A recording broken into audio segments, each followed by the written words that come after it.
So Margaret, what time have we asked people to start signing in? Mute. Hi. Yes. So 8:30 is the sign-in time. Sorry, we're live now. Sorry, Lakshmi, we're live right now. So I'm just going to put you back on mute for a sec. Yeah, that's fine.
Hey, good morning, everybody.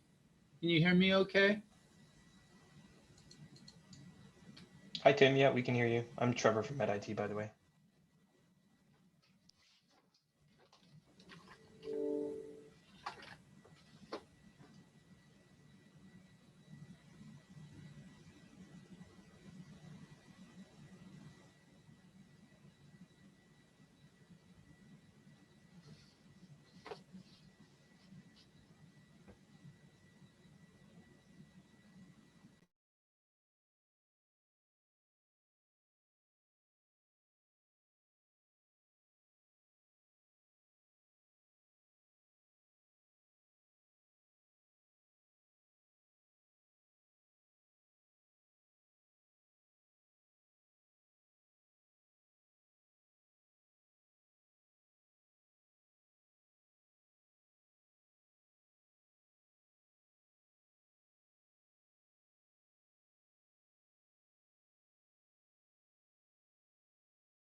Good morning, everyone, and welcome to the 2021 Annual Research Day of the UBC Department of Psychiatry.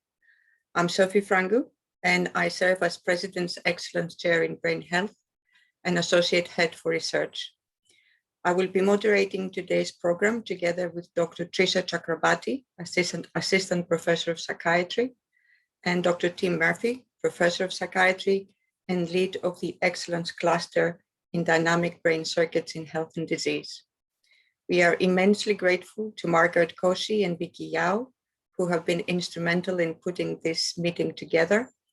And today, together with colleagues from MedIT, are handling all the logistics that make this meeting possible.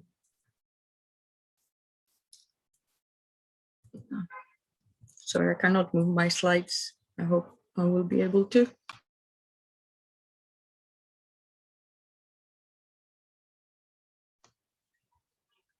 Sophia, you muted yourself. Can you unmute?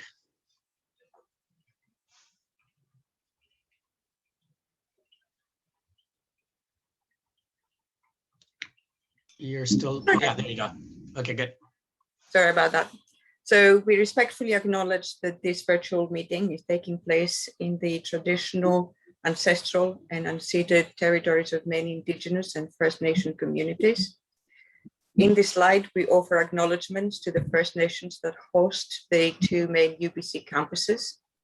In addition, I would like to encourage all participants to offer their individual acknowledgements using Slido, and I will explain exactly how to do so in a minute. So it's really strange, but it doesn't move. Okay. So the program will start at 9 o'clock and finish at 3. I'm going to take you briefly through the program overview, but you can access the program at any point through the departmental website. So immediately after this housekeeping introduction, we will have a State of the Department address by Dr. Yatham, who will be highlighting the achievements of the department in the preceding year and the plans for the future. This would then be followed by the first set of lightning talks that will be moderated by Dr. Chakrabarty. We will then have a very brief break, and we will follow that up with our plenary lecture. We have two excellent speakers to do the plenary as a sort of double act and double treat, Dr. Kari Burasa and Dr. Kari Makaldov. They are both leading experts in the field of Indigenous health and Indigenous mental health, and will help us understand the role of traditional medicine in Indigenous mental health, which is, I think, of great interest to everyone. Then the morning session will continue with the second set of lighting talks that will be moderated by Professor Murphy. And then we will have a kind of working break for an hour between 12:30 and 1:30, where we hope that you will visit the e-poster gallery to see the posters and vote for the ones that you prefer. The afternoon session has two excellent talks, one from Dr. Jill Murphy on advancing post-COVID-19 mental health equity in Asia Pacific, and then the second talk from Dr. Anis Yerna on the role of neuroinflammation in development and mental health. And the meeting will close with award presentations. So we will have lightning talk awards and poster awards, but also PG and UG awards. As I said before, at any point you can go to the departmental webpage and download or view the event program. Coming back to Slido, this is important because this is the main way that we will be interacting with each other during this research day. So you have to go to www.sli.do and enter the event code, and then use the audience Q&A, both to submit your land acknowledgement, but also to submit your questions later on during the talks, both the lightning talks and the other lectures. And especially important during the lightning talks that you identify the presenter that you're addressing. The session moderator will collect these questions and will present them to the individual presenters at the end of the entire lightning talk session. At the same time, the other Slido function, which is important for us, is the live polls. And there are two live polls, one for the lightning talks. It's exactly the same details in terms of the website and an event code. But in this occasion, you will click on live polls and you will vote for one presenter for each set. You remember there are two lightning talk sets, and the winners will then be announced at the end of the meeting during the award presentation. In order to access the e-poster gallery, the best way is to go again to the departmental website, and on the right-hand side of the webpage under Quick Find, you will see the link that will take you into the Research Day e-poster gallery. Posters are categorized as basic science, translational, and clinical. And again, using the Slido function, you will be able to vote for the top 3 posters in each category. And of course, you can only vote once. And again, the winners of the e-posters will be announced during the award ceremony. And that brings my presentation to an end, and I will stop sharing my screen and invite Professor Yatham to take us through the State of the Department address.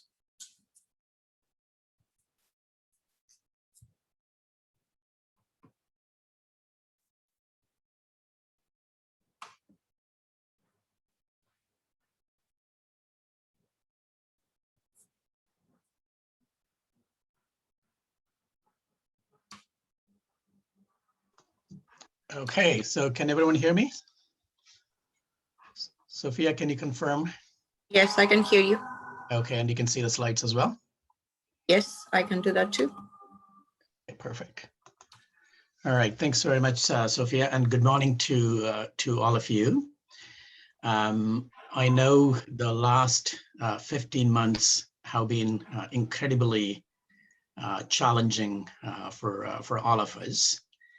And given that, I wanted to take this opportunity to thank each and every one of you, and also the leadership of the department that includes our amazing associate heads, and also the members of the executive committee that includes a number of regional heads of the health authorities, and also members of the advisory committee for the support that each of you have offered to the department, because without that support, department would not have been able to fulfill its core mandate of offering outstanding educational programs, conducting world-class research, and providing evidence-based care for our patients in the province of British Columbia.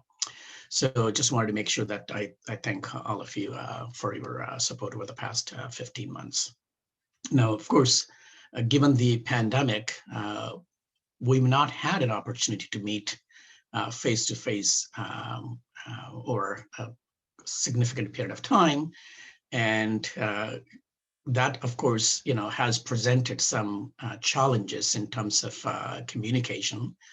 And we've done our best to try and communicate as much as possible in terms of what's been happening in the department through the emails and newsletters and social media. But I wanted to take this opportunity to share with you what's happened in the past few months, and also highlight some of the things that are part of our new strategic plan, which was sent out on Monday this week. But I just heard from Margaret that because the strategic plan file was so large, many of you may not have received that email.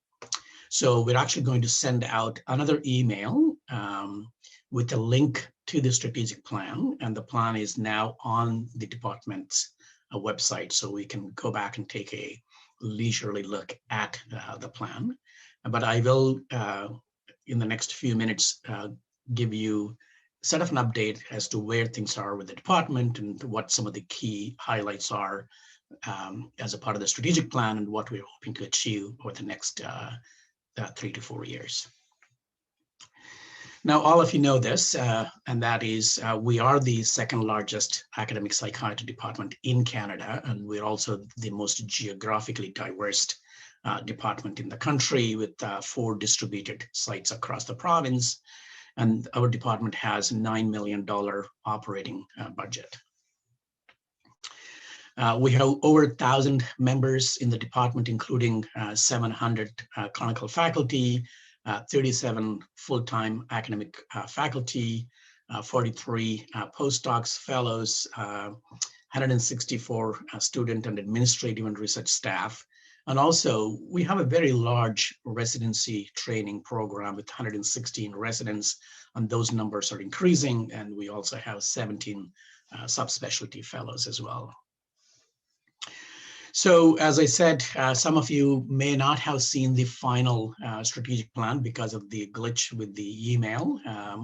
But here is the vision of the for the department as articulated in our strategic plan. And this was, of course, crafted based on extensive feedback from all the members of the department. So our vision is to transform care for people with mental disorders and addictions through innovations in research, education, and partnerships. And we want to achieve that vision through various strategic priorities, which are grouped under these 4 strategic pillars. And those are research, education, people, and partnerships. Our research pillar, of course, is going to be spearheaded by Sophia, who is the Associate Head for Research and International Affairs. She's, of course, going to be supported by a number of members of the executive, and also Erin Mihalik, who is the Associate Program Director for Scholarly Activity for our residents within our program. So just to give you a brief update in terms of where things are with regards to research and the funding. So the department has attracted over $36 million in research funding since 2018, and that includes close to $12 million from CIHR and about $3 million from Health Canada. The department currently has 4 Canada Research Tier 1 chairs and 1 Tier 2 chair. And we are in the process of recruiting for an additional Tier 2 chair in the early intervention area. When the COVID hit, of course, that has caused a lot of disruptions to our research activities. And of course, one of the things we wanted to do was to ensure we optimize our research strategy as it related to COVID. So under Sophia's leadership, we assembled clinicians and researchers with an interest in COVID within the department, and also collaborative departments. And this group met on a regular basis to share resources, ideas, and we also developed a website where some of this information could be shared. And just to give you an idea, there's about 16 PIs that have been conducting COVID-related studies related to mental health. And so far, these people have already published within the span of those, last 12 months or so, 33 papers. So it's been incredibly productive year from that perspective. So we have taken significant leadership in this area. Just moving on to highlighting some of the strategic initiatives and priorities highlighted in our strategic plan. We obviously want to expand our research capacity and infrastructure. And this is, of course, the core mandate of the department. So I've been able to work with the Regional Associate Dean for Northern Medical Program to secure funding for an academic faculty position to be based at Prince George. well, to be based in another medical program. And we have advertised for this position, and we are trying to recruit a child and youth-centered mental health systems research clinician with interest in increasing access to populations that have challenges in accessing healthcare, such as indigenous populations, rural and remote communities. So that committee is moving forward with interviews in the very near future. We're also actively pursuing academic faculty positions at our hospitals within the Lower Mainland and also at our distributed sites through various strategies, including applying for the Canada Research Chair positions, faculty renewal programs, and also philanthropic opportunities. And the response has been fairly good, particularly from the philanthropic perspective. So obviously, that's one of the ways to increase the faculty positions. We've recruited 2 new professors from South Korea for partner track positions. And those 2 will be based at the Lionsgate Hospital, and we're hoping that they'll be able to start sometime later this year. We've also partnered with PHSA and the BC Children's Hospital to recruit an academic psychiatrist to head the child and adolescent psychiatry department at BC Children's Hospital. And this person also will be the head of the UBC Child and Adolescent Psychiatry Division. And this person, of course, will be offered a partner track academic appointment. We're also pursuing 2 additional partner track positions, one from the Mood program and another from Southern Medical program. In terms of expanding our research training and mentorship capacity, as all of you know, we've launched through the Institute of Mental Health, the Marshall program, and the program is now in its 3rd year, and so far it has funded 10 fellows and 30 scholars.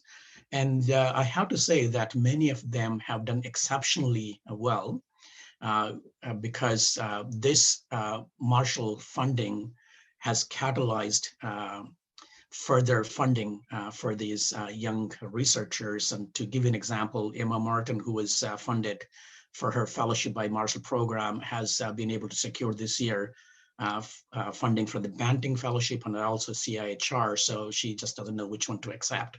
So our fellows and scholars are doing exceptionally well. And of course, Marshall program has been instrumental in supporting their career trajectories.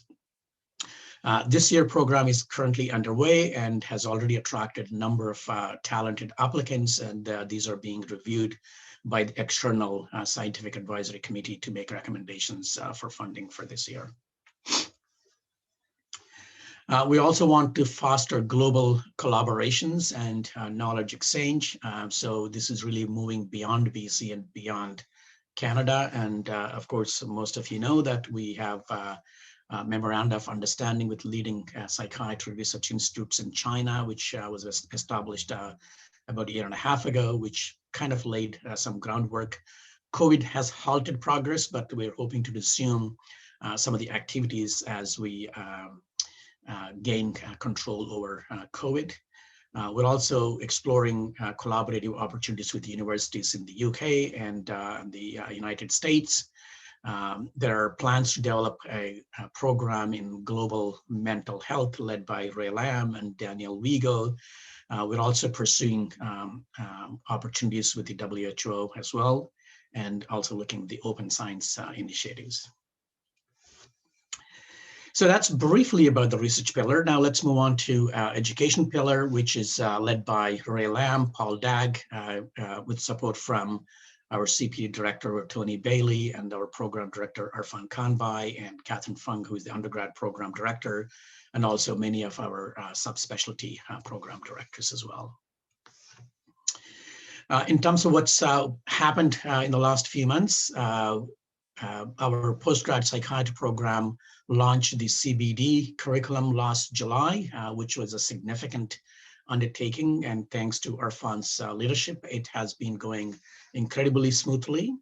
And we do have plans to launch the CBD in child and adolescent psychiatry and geriatric psychiatry fellowship programs this July, and that work is going well, and we don't anticipate any challenges there. And despite COVID, we've actually been able to conduct division reviews of the child and adolescent psychiatry, as well as forensic psychiatry subspecialty divisions. And based on the child psychiatry division review, we were able to craft the job description for the new department head. And as I mentioned, that person has been identified, and we've just sent a job offer. And hopefully that will move forward smoothly. And in the very near future, we'll be sending expressions of interest for forensic subspecialty division head as well. CARMS process for this year has been completed successfully with all positions being matched, which is just outstanding given the circumstances. We also plan to expand residency training positions because, as you all know, there's a significant shortage of psychiatrists, not only in our areas outside Vancouver, but even in Vancouver for that matter. So we clearly need to train more psychiatrists within the province. So we developed a business case for residency training expansion in the interior health, and also hoping to increase positions in all our sites across the province. And of course, we also want to look at revising our curriculum, the postgrad education curriculum, to meet cultural competencies and also reflect unique needs and challenges of Indigenous populations as well. CME, CPD is another significant strategic initiative that's part of our plan because currently most of the CME is provided through traditional lecture format, and given that our education programs have moved towards competence by design, we obviously want to move towards the direction for also maintaining the competency of previously trained psychiatrists. So Paul Dagg is working closely with Tony Bailey to develop novel approaches to offering CPD to our clinicians across the province. Ray has taken a lead in developing a master's program in translational psychiatry, working in collaboration with School of Population and Public Health. This is moving forward quite nicely, and the curriculum is now being developed, and we're hoping that this might be ready for launch perhaps in a few months. Moving on to People's Pillar. In the last year, we've recruited 33 new clinical faculty, 13 clinical faculty went through promotions, and also 2 people have been appointed to the emeritus status. We've also recruited 1 academic faculty member, and 2 have gone through promotions, and 1 of the academic faculty has been moved to emeritus status.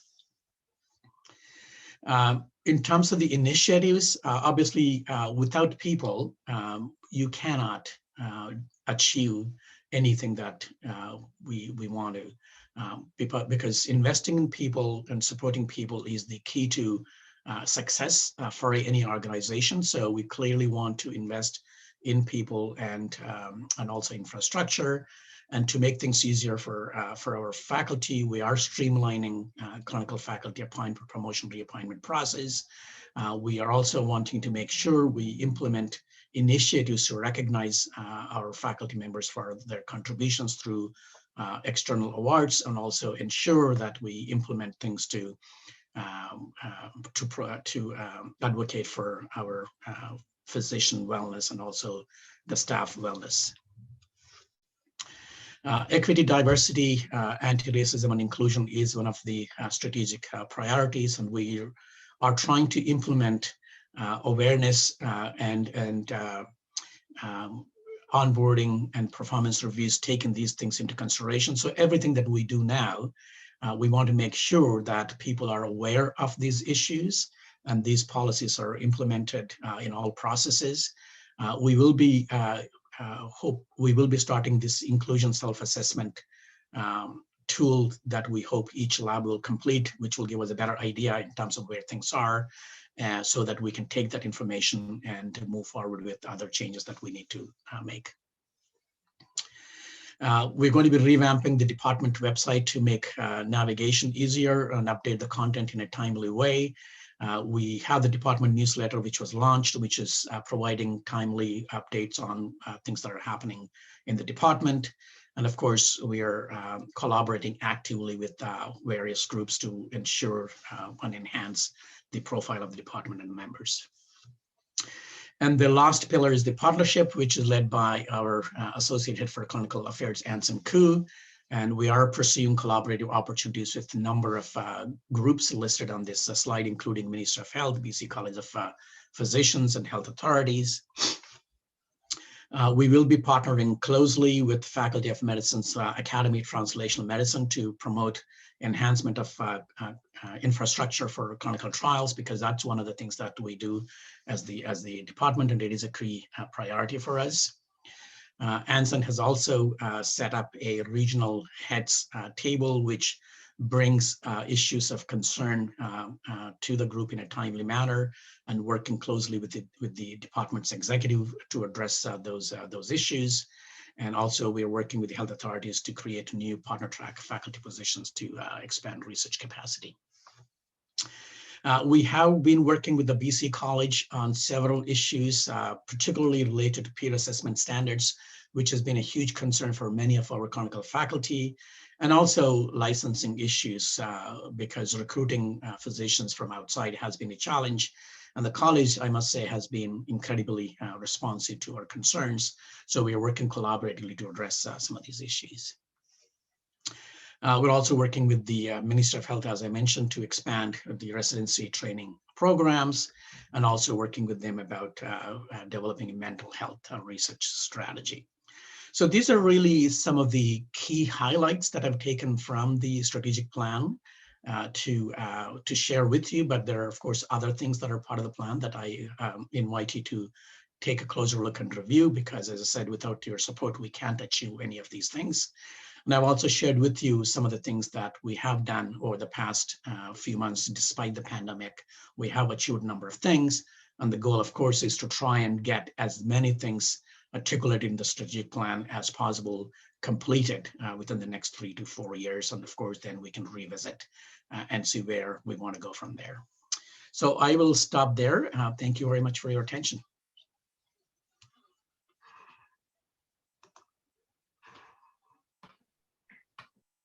Wonderful, Lakshmi. It's great to see how wonderful the department is sort of doing and how things are progressing. So now we move to lightning talks. Yes, and Teresa is going to take us through all the talks for the first session. Thank you, Lakshmi and Sophia, and thank you everyone for joining us. So we're very excited to present both sets of lightning talks. As Sophia mentioned, these are brief 5-minute presentations that give our students and trainees an opportunity to present sort of the main objectives and outcomes of their research. We have some excellent projects that will be presented, and I think in addition to reflecting the talent of our junior research colleagues, they really speak to their resilience in being able to complete such high-level research given the challenges of the past year. So in this morning set of talks, you'll hear projects that are examining the prevalence and impact of mental health disorders within our UBC community, projects that are then looking at novel treatments for mood and addictions, which are amongst the most prevalent mental health conditions that we deal with, as well as projects that look at the mechanisms that might underlie successful treatment response, as well as some cutting edge technology to better visualize the neural circuitry that might underlie psychopathology. So just a reminder again, we will have all our talks consecutively, and then we'll do the questions at the end. So please make sure to submit your questions on Slido, and please make sure to indicate who you're addressing your question to. But without further ado, I will we'll start with our first speaker, who is Laura Jones. So Laura is a medical student and research assistant in Dr. Vigo's Mental Health Systems and Services Lab. So Laura, you can start whenever you're ready.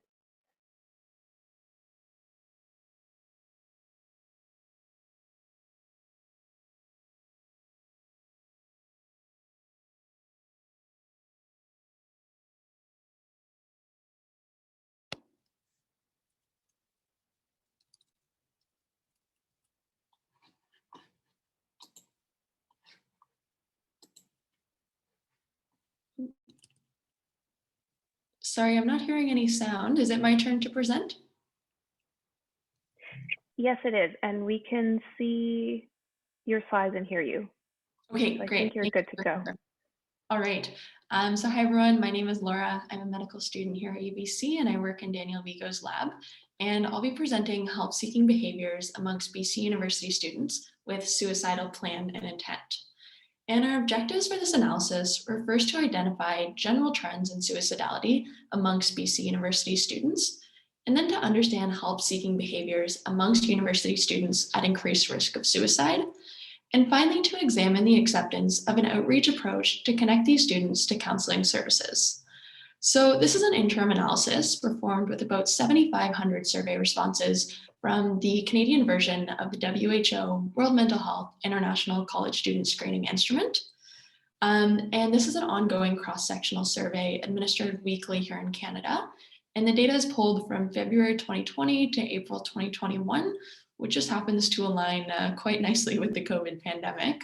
And the data for this analysis was pulled from both UBC as well as SFU.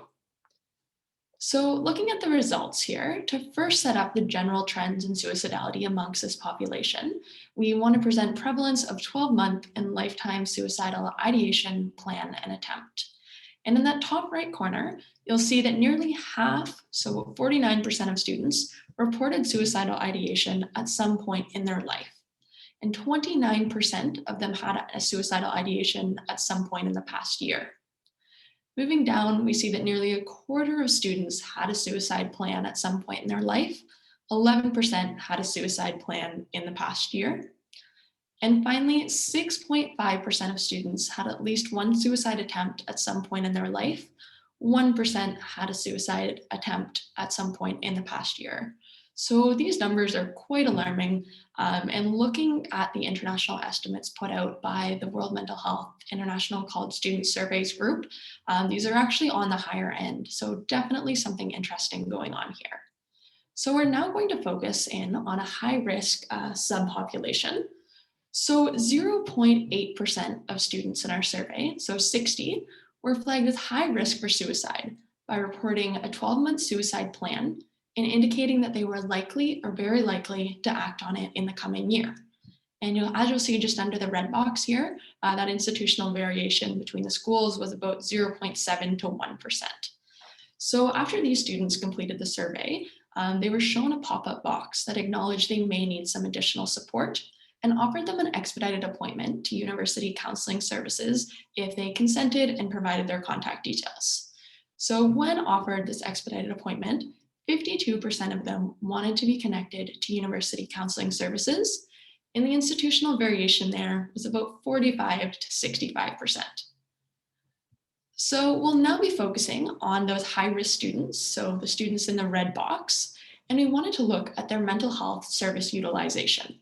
So as you'll see in this pie chart, only 30% of the students that are in our high risk of suicide group were currently receiving treatment, and that ranged from about 23 to 45% across institutions. And as a reminder, these are the students that had a suicide plan in the past 12 months and said it was likely or very likely that they'd act on it in the coming year. So we see quite a big gap here between the need for services and the students that are actually receiving them. And we really wanted to focus in on those students that are not currently receiving treatment, but were deemed as high risk by our survey. So we looked at their responses to a question asking about their willingness to change a mental health or substance use problem. And about 90% of them said that they did have a problem, that they acknowledged that they did have a problem. And looking at their specific responses here, we see that 43% said, I have a problem and I intend to address it. 38% said, I have a problem, but I am not yet sure I want to take action to change it. And 7% said both, I do not have a problem that I need to change, as well as I have a problem and I am already working to actively change it. And 5% said, I had a problem, but I have addressed it and things are better now. So just to recap here, about 1% of all students surveyed were flagged at high risk of suicide, revealing a small yet substantial proportion of students with imminent need of risk assessment and mental health support. And of this group, 70% reported that they were not currently receiving mental health treatment, despite the vast majority of individuals acknowledging that they did have an emotional or substance use problem. Our survey's risk mitigation protocol provides a targeted approach to outreach for students at increased risk of suicide and demonstrates that when prompted, about half of these students will accept connection to university health services. Further research should explore reasons why students accepted or rejected facilitated access to services, as well as explore that variation between institutions. So to conclude, I just wanted to thank Angel Wang as well as Daniel Vigo for contributing to this analysis, as well as the many lab members who have contributed to the deployment and administration of our surveys. Definitely takes a village to keep these surveys running every week. So thank you to everyone involved, and thank you for listening.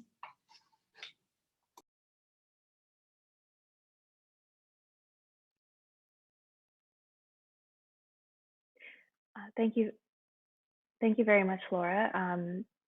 That project really nicely sort of outlined the need for mental health services and mental treatment amongst our students. So our next talk is going to explore some possible novel treatment for depression in particular. So Dr. Lee is a psychiatry resident in the Department of Psychiatry here at UBC and is also a member of the Research Track residency program. So Victor, whenever you're ready, we can see your slides. Whenever you're ready, you can begin. Yeah, thanks, Dr. Chakrabarty. Thanks, guys. And today I'm going to be talking to you about the functional outcomes of the LIFE-D trial, which is something that was done and published back in 2016, and that looked at light therapy for non-seasonal depression. And we'll start off by giving you a little bit of background about why we're talking about functional outcomes and why we're talking about light therapy.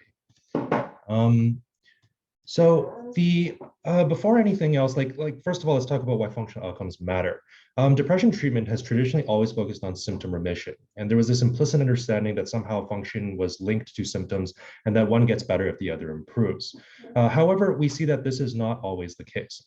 What we actually see is that depression symptoms generally correlate, but often lag behind functional improvement or have residual deficits even after symptoms get better for many people.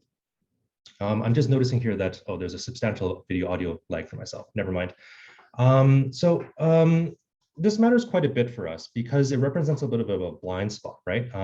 We know that depression is a major cause of disability and economic loss, and that impaired function can drive depressive symptoms in a feedback loop. So it makes sense that we need to know about how our patients are recovering functionally after treatment. Also, if you ask the patients themselves, they generally will tell you that functional recovery matters more to them than symptoms. Being able to work matters a little bit more if they're able to sleep a little bit better. So it's a good idea to take their lead with patient-centered care on this one. So with this understanding, a lot more people have been doing research now looking at the efficacy of medications on functional outcomes and not just looking at the symptom scores themselves. Really, though, this approach should be taken for all depression treatment modalities. And so naturally, of course, this includes light therapy, which doesn't have much data about its impact on functional outcomes. So let's talk a little bit more about light therapy. What is light therapy? Well, the idea of light therapy is not too new, but the concept is that we want to simulate sunlight with standardized bright light in your face, and you're supposed to use it for 30 minutes every morning shortly after waking up. You can do whatever you want during this time, such as, for example, read a book or perhaps get the latest COVID updates from Bonnie Henry, as long as your face is about 1.5 feet or so from the light. People think that it works through something called melanopsin, and it's a photopigment that's not associated with rods or cones, but is part of a phototransduction pathway that increases serotonin in your brain. Light therapy was first developed and used for seasonal depression, but now more and more is also used for non-seasonal depression as well. And you can actually find it in the CADMAT guidelines through all spectrums of depression severity. And just kind of an aside, speaking to the biological effectiveness, you actually want to avoid light therapy in bipolar patients because there actually is a theoretical risk of switch. So one of the very first high quality RCTs for light therapy in depression that helped support its use in non-seasonal depression was done by the group, our group at UBC, as well as Toronto and some other collaborators back in 2016 with the LIFE-D trial. And so the design of this trial used a light therapy versus a sham control with a deactivated negative ion machine. And so people were kind of lied to and said that they would be perhaps getting negative ion therapy as well. And the reason that they did this was it's very difficult to blind people against light therapy. And so instead we would give them a fancy electronic fan in a box, essentially. It didn't actually produce negative ions. And so with the negative ions and sham control with the active light therapy, we also gave people a placebo pill and fluoxetine treatment. And so this we had a combination 2x2 design to look at the effect of light therapy versus sham, and also to see whether or not it's better than fluoxetine or not. A long story short, though, the trial showed that the light therapy worked quite well, and that there were significant improvements on symptoms as assessed by the MADRS. Light monotherapy did better than fluoxetine monotherapy, and the combination treatment actually worked the best of all. So we answered that classic question of, does it reduce symptoms? But honestly, we didn't know too much more about the functional outcomes. So finally, we got around to looking at the secondary outcomes using the Sheehan Disability Scale, or the SDS, as well as the Lamb Employment Absence and Productivity Scale, or the LEAPS. They were collected back in 2016, but they hadn't been analyzed up until this point. The SDS looks more globally at work and education function, social life function, family life function, and the LEAPS is entirely work specific, and it includes a total score with symptoms as well as a productivity subscale. And we figured that using these two, we might have to look at functional outcomes, and that we also hypothesized that given the rather impressive symptom improvement benefits from light, that we should still see some functional benefits from light therapy as well. And just for the stats, we did a two-way 2x2 ANCOVA with light and fluoxetine as main effect predictors, and just using the baseline scores as the single covariate. So on to the exciting part, which is the results. So let's first start off by talking about the SDS. We saw significant main effects of light treatment, shown here by greens versus blues, on the average improvement, which was driven by significant improvements in the social and family functioning domains. There was no significant main effect of fluoxetine, though, which is shown by the darks versus lights here, or any interaction. Effect sizes were small to medium, so around like 0.25 to 0.5 over placebo using Cohen's d. Next, let's talk about the LEAPS.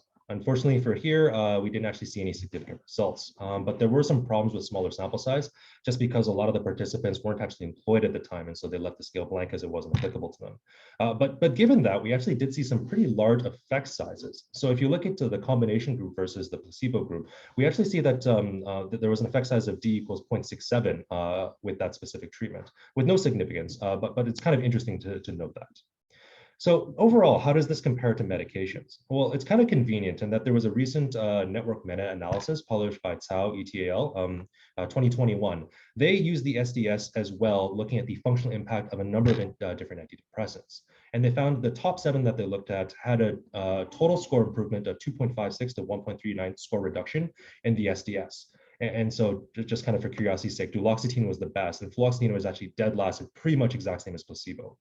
Here in our study, we showed that light therapy total score reduction was about 1.56, and the combination therapy had a score reduction of 2.61. So definitely relative to the antidepressants, though, is very much in the same ballpark as our usual go-to treatments. So in summary, light therapy had significant non-work functional benefits over placebo, and there was likely some effect for work function as well in the combination treatment for looking at the LEAPS, but we didn't achieve significance here due to low power. So again, thanks very much for your attention, and if you want to learn more, my poster is up as well, and I'll see you guys at the very end for questions.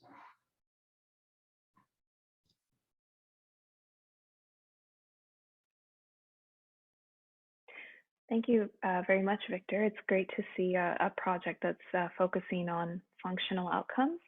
It's also always interesting to see a project that is looking at biological treatments for depression that are not medication. And with that, we go to another biological treatment for depression that is not pharmacological. So our next speaker is Jeff Zan, and Jeff is a PhD student in biostatistics in the School of Population and Public Health, and is also a graduate research assistant in Dr. Villa Rodriguez's NINET lab. So Jeff, whenever you're ready, you can feel free to start. Okay. Hello, everyone. I'm Jeff, and my presentation topic is the trajectories of response and suicidal ideation to 1 Hz stimulation in patients with treatment-resistant depression. First, some background of the study. The treatment-resistant depression is defined as a failure to respond to at least 2 adequate antidepressant trials. And the most devastating outcome of TRD is suicide. However, most clinical trials treating TRD subjects have failed to address and measure suicidality as a treatment outcome. In this study, we aim to characterize the clinical response and the suicide ideation trajectories of patients with TRD receiving low-frequency 1 Hz rTMS on the right dorsolateral prefrontal cortex. The ADAS-30 questionnaire is used to assess the severity of depressed symptoms, and it has some subdomains such as the mood subdomain, the anxiety subdomains, and so on. The suicide ideation is measured by the CHRT scale, which is short for Consensus Health Risk Tracking. So in the trial, we have in total 55 patients with TRD received the low-frequency 1 Hz stimulation for the 4 weeks. And the latent class mixed effect model was used to characterize the trajectories of the rTMS response. The basic idea of this type of modeling is to separate a heterogeneous population into several subpopulations where patients in each subpopulation share similar trajectory patterns. So the first question of interest is, do mood symptoms follow a differential trajectory pattern compared with that of the IDS-30 total? If we first look at the total score trajectory pattern in figure 1 on the left, we find that overall trend for the population is decreasing as shown by the gray line in the figure. However, if looking at the figure with 2 subpopulations classified by latent mixed effect model, there's actually a non-improvement subgroup, which is in red, where people in this category did not show clear decreasing trend. And we have a rapid improvement subgroup in cyan trajectory, which showed a much faster decreasing trend than the overall average degree trajectory. And similarly, the mood trajectory patterns are on the right side. And because the items to evaluate mood symptoms are embedded within the IDS-30 total questionnaire, that the mood score is actually a subset of the total score. And it can be seen that for the mood score, both the overall trend and the 2 subpopulation trends are quite similar to those of the total score, indicating that the mood symptoms may be the dominant part to determine the overall depression rating. So from the 2 figures in figure 1, we find that the mood trajectories have similar patterns compared with the total score. And the mood subdomain is very likely to be the dominant subdomain of the IDS-30 total scale.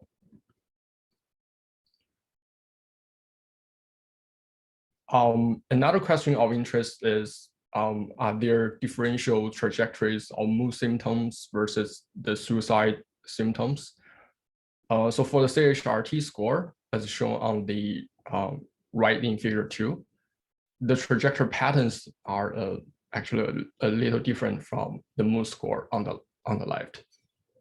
And patients on average tend to have a slow decrement during week 2 to week 4, but experience a sharp decrease at week 5. And this trend is also observed for the 2 subpopulations. We then further look at the classification concordance rate, which is the rate to measure the agreement percentage of the 2 classifications between the CHRT and the mood symptoms. And we have this following concordance table. And it can be seen that there's a good concordance rate of the classification between the mood symptoms and the suicide ideation, even though their trajectory patterns are quite different. In conclusion, we applied the latent mixed effect model to separate the heterogeneous population into subpopulations, where the 2 subpopulations show 2 distinct trajectory patterns.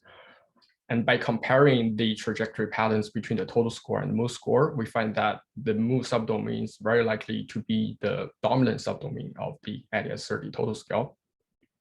And there is a good concordance rate of the classification between mood symptoms and the suicide ideation, even though their trajectory patterns are quite different. That's all for my presentation. Thank you for listening.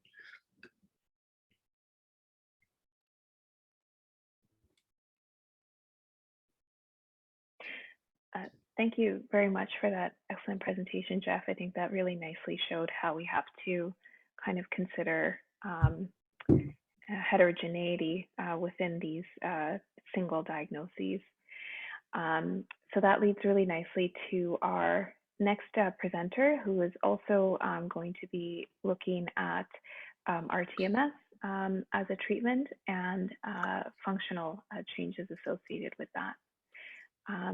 So this speaker is Ruyang Ji, who is a research associate with Dr. Sophia Frangu's lab and is also an IMH Marshall Fellow awarded in 2020.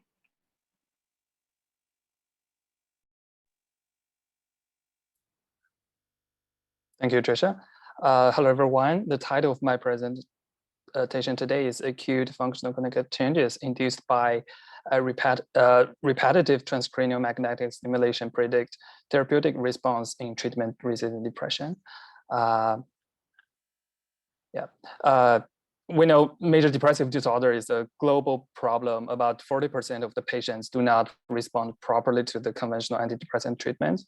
For these patients with treatment-resistant depression, repetitive TMS is a first-line option, but the neurobiological mechanisms of RTMS are not clear. Functional MRI provide us an opportunity to assess what happened in patients' brains. And if we combine TMS and fMRI techniques together, meaning that we simultaneously collect the fMRI signal when we deliver the TMS, we would have an opportunity to monitor the TMS effect in the brain in vivo and in real time. TMS has been used to investigate the neuroplasticity of the brain regions in healthy people because it's quite efficient in treating depression. It should change patient's brain somehow. With the help of the concurrent RTMS fMRI technique, we could measure the RTMS-induced acute neuroplasticity of the patient. So here in this study, we asked the following question: whether the RTMS-induced acute neuroplastic changes at baseline, if there are any, whether they are relevant to the RTMS antidepressant response in TRD patients. To answer this question, we conducted a clinical trial. At the entry point, we collected the demographic and clinical data of those patients. The Montgomery-Åsberg depression rating scale was the primary clinical outcome. During this phase, we also collected 3 fMRI scans, including 2 resting state fMRI scans and 1 concurrent RTMS fMRI scan between the 2. During the concurrent TMS fMRI scan, the TMS pulse was delivered at 1 Hertz over patients' right dorsolateral prefrontal cortex, DLPFC. Then a 4-week 1 Hertz RTMS treatment over the right DLPFC was given to every patient. After the 4-week, at the end point, we collected the clinical data again. For the analysis of the fMRI data, we used the functional connective change during the RTMS fMRI scan as a measure of neuroplasticity. And we compared the functional connectivity patterns between different fMRI scans, then use the connectome-based predictive modeling to construct a machine learning model to predict the treatment response of the 4-week RTMS treatment. The table on the right side shows some basic information of the patients. In the final analysis, we included 38 patients, and after 4 weeks of treatment, 42% of them were classified as responders and 21 achieved a remission. Let's take a look at the results. First, the 4-week RTMS treatment alleviated depressive symptoms in the TRD patients. And there's about 11 points decrease in the MADRS score. The left figure shows the functional connectivity changes during the RTMS fMRI scan relative to the first resting state fMRI scan. We found a widespread decrease of the functional connectivity over the whole brain, and primarily in the frontal lobe. If you look at this figure, each little ball indicates a brain region, and a bar connecting two balls indicates a functional connectivity changes between the two regions. And the thicker the bars, the more functional connective changes. We have also compared the two resting state fMRI scan to see one before the concurrent TMS fMRI scan and one after the concurrent TMS fMRI scan to see if the acute functional connective changes during the RTMS fMRI scan persisted after the conclusion of TMS administration. The answer is no, we didn't find a significant difference between those two scans. And finally, we use the changed functional connectivity to predict the MADRS changes after 4-week treatment. The result is shown in the right side figure. Here, with the brain pictures, we show the top 5 functional connective changes that contributed to the prediction. The scatter plot shows the predicted MADRS changes against the actual changes. You can see their correlation is fairly high. We did a permutation test to assess the significance of this prediction, and the p-value is 0.002, which is much smaller than the conventional significance level, which is 0.05, I believe. Yeah. So based on those results, we have a take-home message for you. That is, pre-treatment single RTMS induced acute functional connective changes in treatment-resistant depression patients may index macro-level neuroplasticity, and it is relevant to the inter-individual variability in the 4-week RTMS treatment response. Finally, I would like to thank everyone who contributed to this work, as well as the IMH Marshall Scholar and Fellowship Program for the support. That's it. Thank you all for your attention.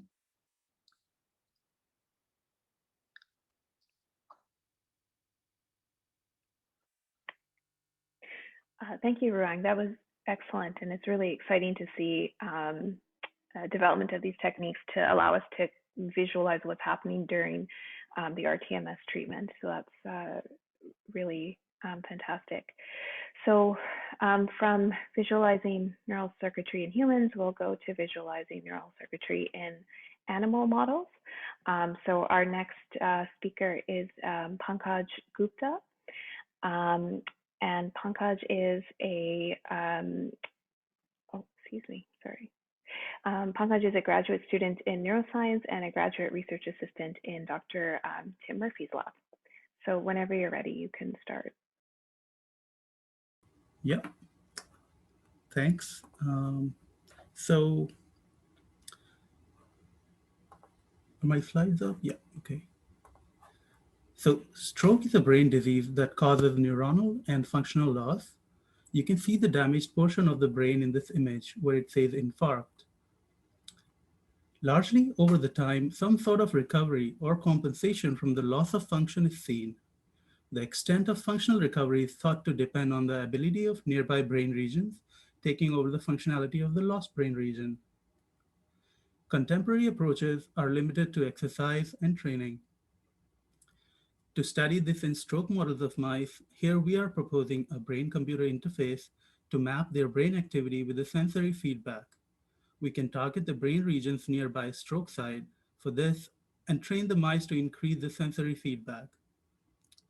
We want to know if stroke-affected functions and brain areas can be brought back to action through this method. We also want to assess the system to determine some parameters for a human BCI in the future. So this is my current work at Dr. Murphy's lab. My name is Pankaj, and I'm going to talk about real-time sensory feedback of cortical activity with a BCI. We are employing transgenic mice expressing GCAMP indicator cortex-wide, and we are imaging the whole dorsal cortex at mesoscale. Here is a view of mouse whole brain in 3D by Murakami et al. 2018. We are imaging the dorsal projection of such brains. And this is the dorsal projection of mouse brain that we image, overlaid with Allen Institute Mouse Brain Atlas.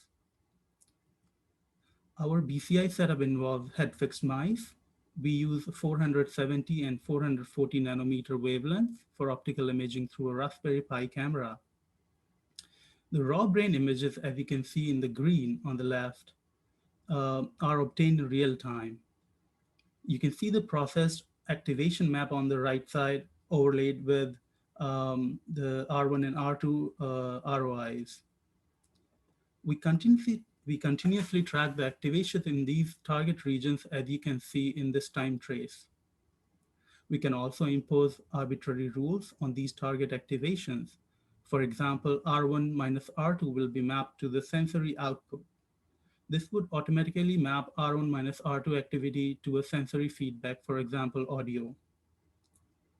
We are currently using audio as a sensory feedback.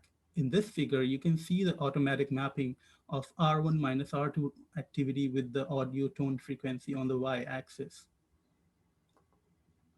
We also set a pre-computed threshold above which the mice are rewarded with a drop of water. We expect water-restricted mice to learn to go above this threshold over the time, meaning they are to activate the target R1 and R2 regions in a rule-based manner. The sensory feedback delay in our system is typically around 100 milliseconds, as shown at the bottom. I will show you the system in action briefly in this video. The left pane here is the raw brain images. The middle is the activation map of the whole brain overlaid with the ROIs, which are at a different location than in the graph. On the right side, you see in the red trace, the R1 minus R2 activity. The horizontal green line is the threshold above which they will get reward. The vertical blue line is the current time. So yeah, I'll briefly play the video and hope you can hear the audio.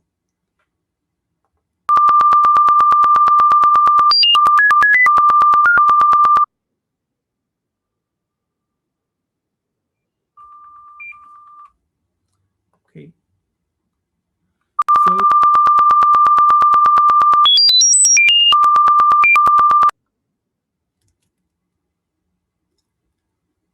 So we trained several mice with different target regions and different rules. In this figure, each row represents a reward-centered brain activation for different target regions and the associated rule during the training, as labeled on the left side. So each row is a different rule, and you can see that the activations are rule-based, where the ROIs were placed.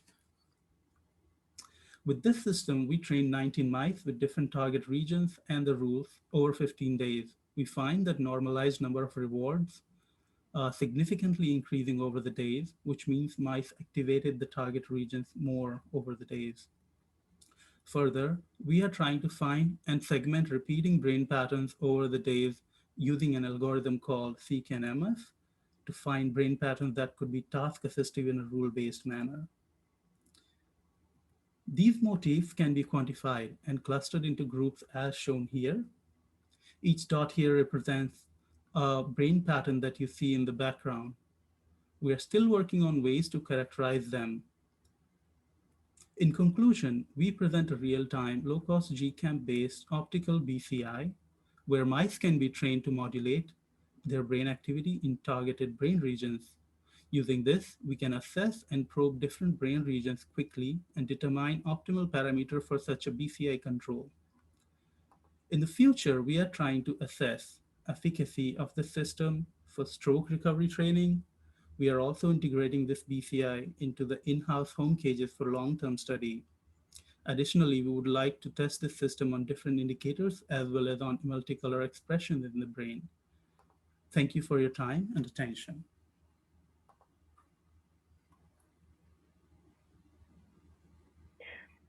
Thank you very much, Pankaj. That's it just seems like that project is so rife for all sorts of translational applications, and hopefully we'll have a chance to discuss them a little bit more at the end.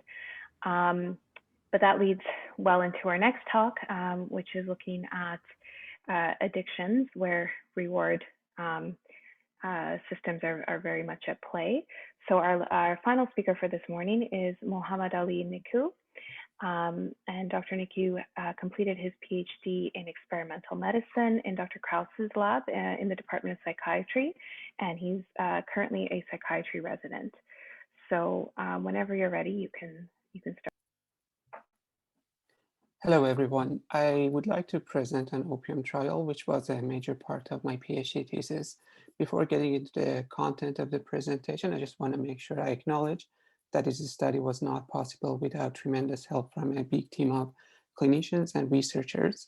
I would like to acknowledge that we are on the traditional, ancestral, and unceded territory of the Musqueam people at UBC, and I don't have any conflict of interest to disclose.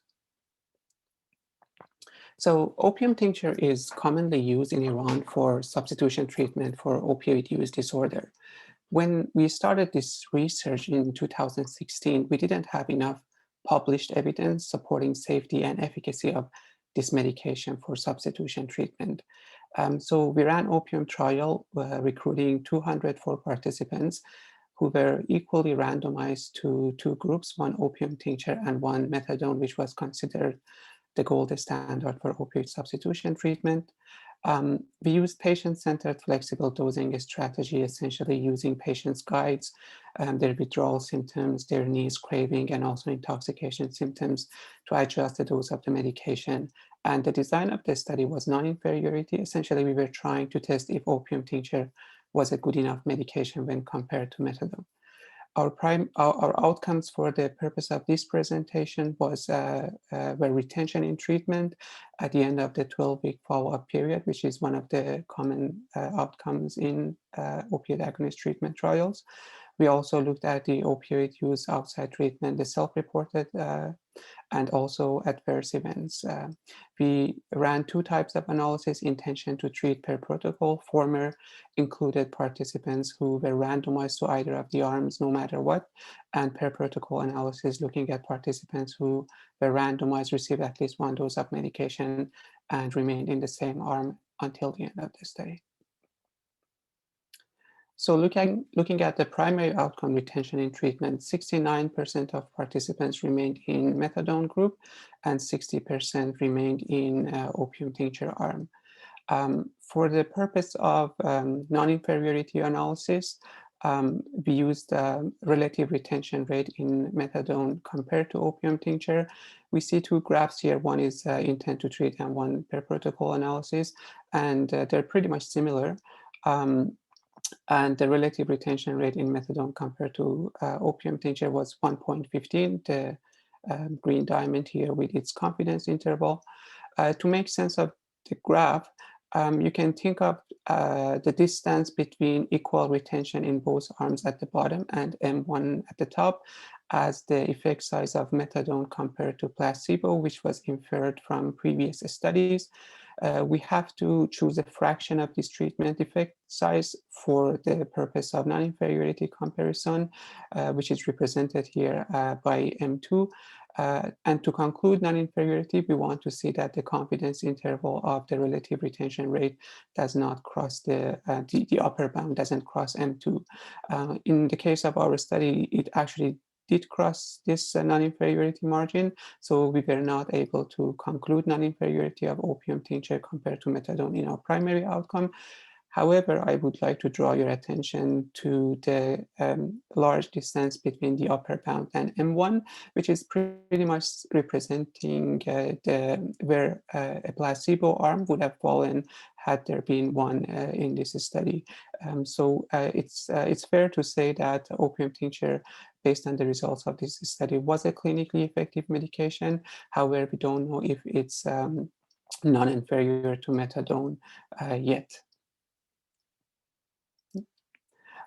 We also looked at the opioid use, self-reported opioid use outside treatment using the same logic. And surprisingly, opium tincture was not only non-inferior to methadone for this secondary outcome, it actually outperformed methadone by 19% reduction in self-reported opioid use outside treatment. We also looked at the adverse events, a total of 22 in opium tincture arm and only 3 in methadone arm. 9 participants in opium tincture arm reported adverse events and only 2 in methadone. This difference was not statistically significant. However, the p-value was 0.06, which is a borderline p-value, needs to be interpreted very cautiously. So in conclusion, based on the results of this study, opium tincture, like essentially our results support further use of opium tincture for substitution treatment clinically. However, we need a further analysis of opium trial findings and results to understand better the role of opium tincture for treatment of opioid use disorder. And also we need future studies as well. Thank you very much.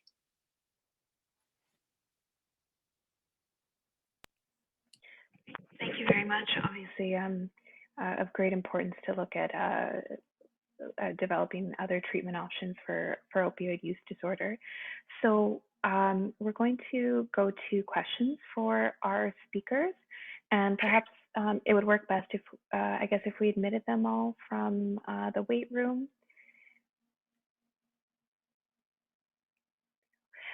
So our first question for our first speaker is from Paul Dagg, psychiatrist in Kamloops.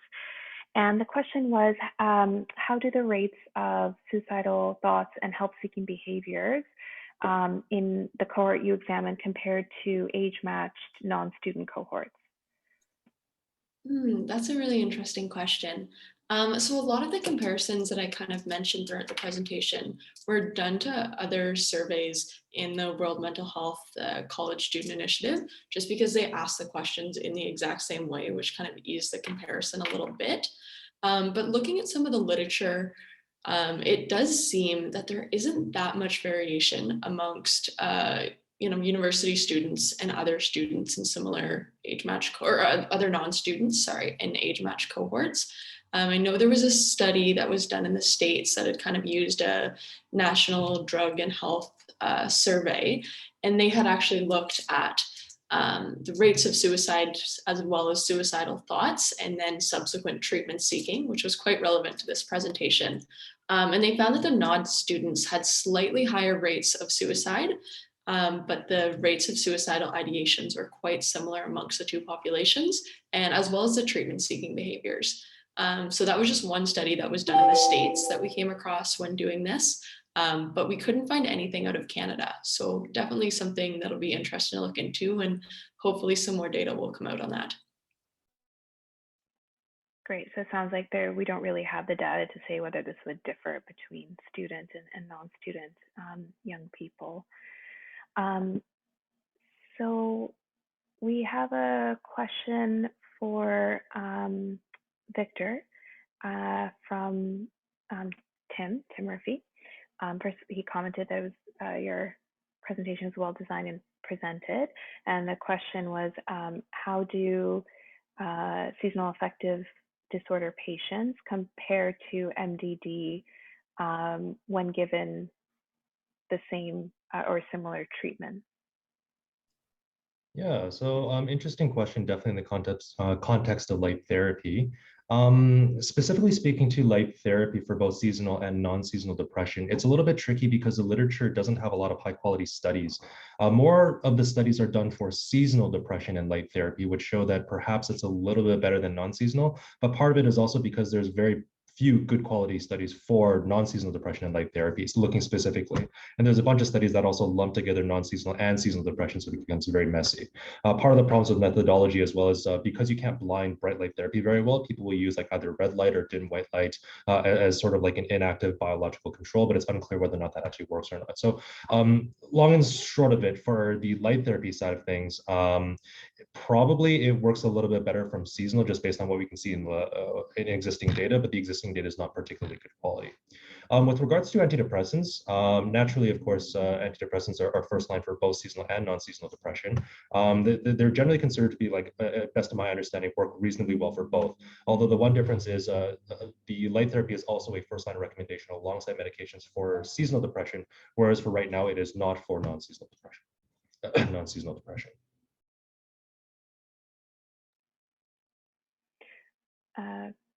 Great, thank you for that. So it sounds like, again, we just don't have great evidence to suggest light therapy or medications may have a differential impact on seasonal versus non-seasonal depression.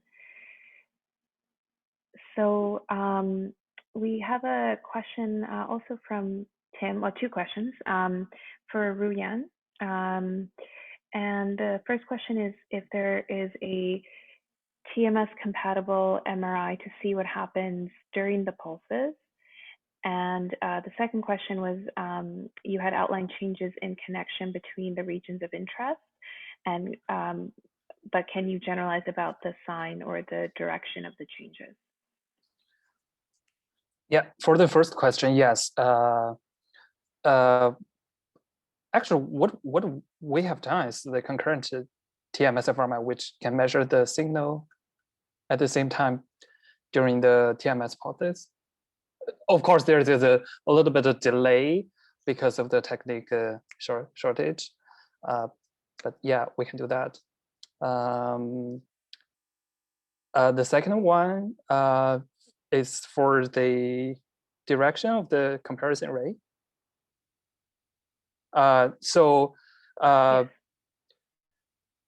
Okay, for if you you might not remember the results, but yeah, we compare the concurrent RTMS scan to the first resting state fMRI scan. So the direction is that all of those functional connectors decreased during the TMS scan. Nothing increased, all of them decreased. That's the direction. Okay. So the connectivity between the frontal and limbic regions, where yeah, you found the greatest correlations, they represented a decrease of connectivity. Yeah. Okay. And is that something? Yeah, sorry. So, and immediately after the TMS pulses, we measure the second resting state fMRI scan. They go back to the normal.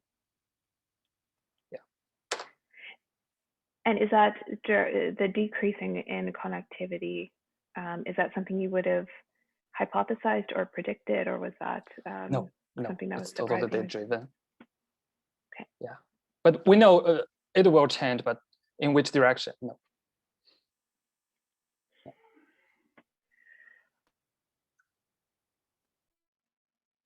Thank you. And we have a question for Muhammad Ali. And the question is, how long does opium tincture last versus methadone maintenance therapy? So I think that means how long the treatment course would be, and how standardized are opium tinctures in terms of what they contain.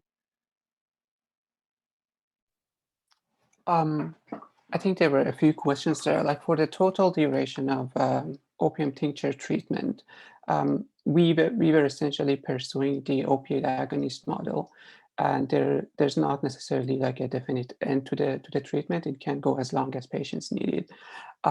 There's another model for treating opioid use disorder with opium tincture in a NGO-based community, Congress 60. Then they pursue an 11 months model, and William White has actually published on what they're doing there, in case you're interested, in 2011. I think if the question was about the duration of action of opium tincture, it usually lasts like between 2 to 6 hours, I would say. That's very short, and that's why we had to use twice daily dosing strategy in this trial, both for opium tincture and methadone, we still think that maybe a more frequent dosing is reasonable. How come twice daily dosing? That was what was suggested by the protocol in Iran. And also, we essentially what we found out during the course of the study was that for take-home doses, actually the patients sometimes distributed over the day as opposed to like using it all at once, which is also an indication that maybe a more frequent dosing during the day is a better idea for opium tincture. Did I get all parts of the question? I think I'm missing one part. No, you got it all. All right. And just a question for Pankaj. You had mentioned, potential translational applications of the work you'd presented to stroke, and I was just wondering if you could talk a little bit more about how you envision applying the technique that you've developed to stroke or other neurologic disorders. Yeah, so that would purely be speculation right now, but I could imagine that some of the techniques which are existing, for example, FNIRS, to speak, maybe EEG also, can be used in humans to monitor different brain areas and probably localize the stroke site and then give them real-time feedback of their activity to kind of assist in their physiotherapy and training. That is, I think, one big potential direction where we can help in training the humans because right now the exercise and physiotherapy is like one for everything, one for all, and we probably don't know how it is affecting the stroke side and the functions. So if we could monitor the brain activity using FNIRS or EEG-based,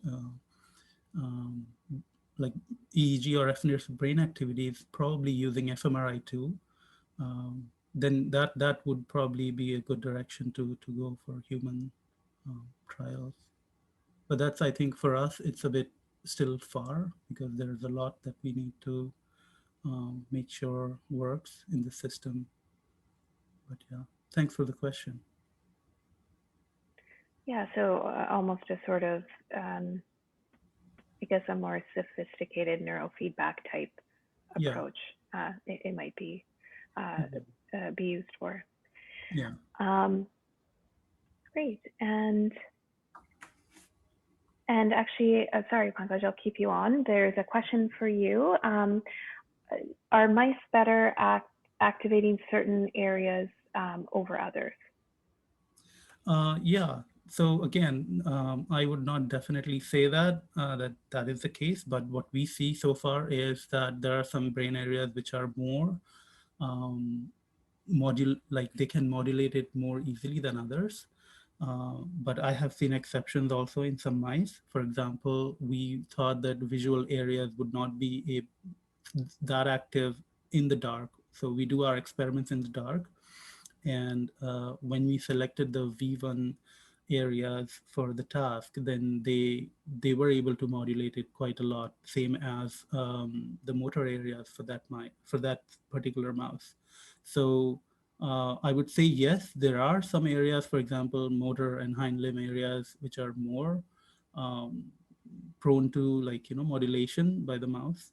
And some other areas like visual areas are less active usually, but there could be exceptions there too. Yeah. Great, thank you. And just a question for Jeff. So it looked like there were sort of two trajectories, either people who showed a rapid improvement or didn't end up showing any improvement with rTMS. So based on that, do you think that your findings could be applied to a sort of predictive type model where, if someone doesn't show improvement within a week or a certain number of sessions with RTMS, it would be reasonable to say they're probably not going to improve further and to discontinue. Do you think there's any kind of like predictive value to what you found in terms of the two trajectories? Yeah, that's a very good question. So after the classification, we have two distinct subgroups. And if we have measured all the covariates, the characteristics of the patients, then we can just use logistic regression to do the prediction for us. And because we have like 3 different scales, we have mood symptoms, total score, and then we have CHRT. We can actually build 3 independent binomial logistic regression to predict if the patient will be a rapid improvement member of that group, or it will be like very likely to be a non-improvement patient. Yeah. Thank you. So with that, we come to the end of our first set of lightning talks. I want to thank all of our speakers again for sharing their excellent projects, and also most importantly staying within their time limits, which is definitely challenging. And I want to remind everyone to make sure to remember to vote for their favorite lightning talk from this morning set. There's a separate voting for the afternoon. And with that, I believe we will head into a 15-minute break. If you have nothing else to do, please make sure to start looking at some of the posters in our e-gallery. Thank you.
So Margaret, are we ready to start with our plenary?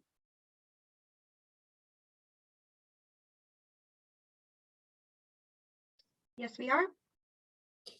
Okay, so we have both our presenters with us because I can't see everybody on the gallery.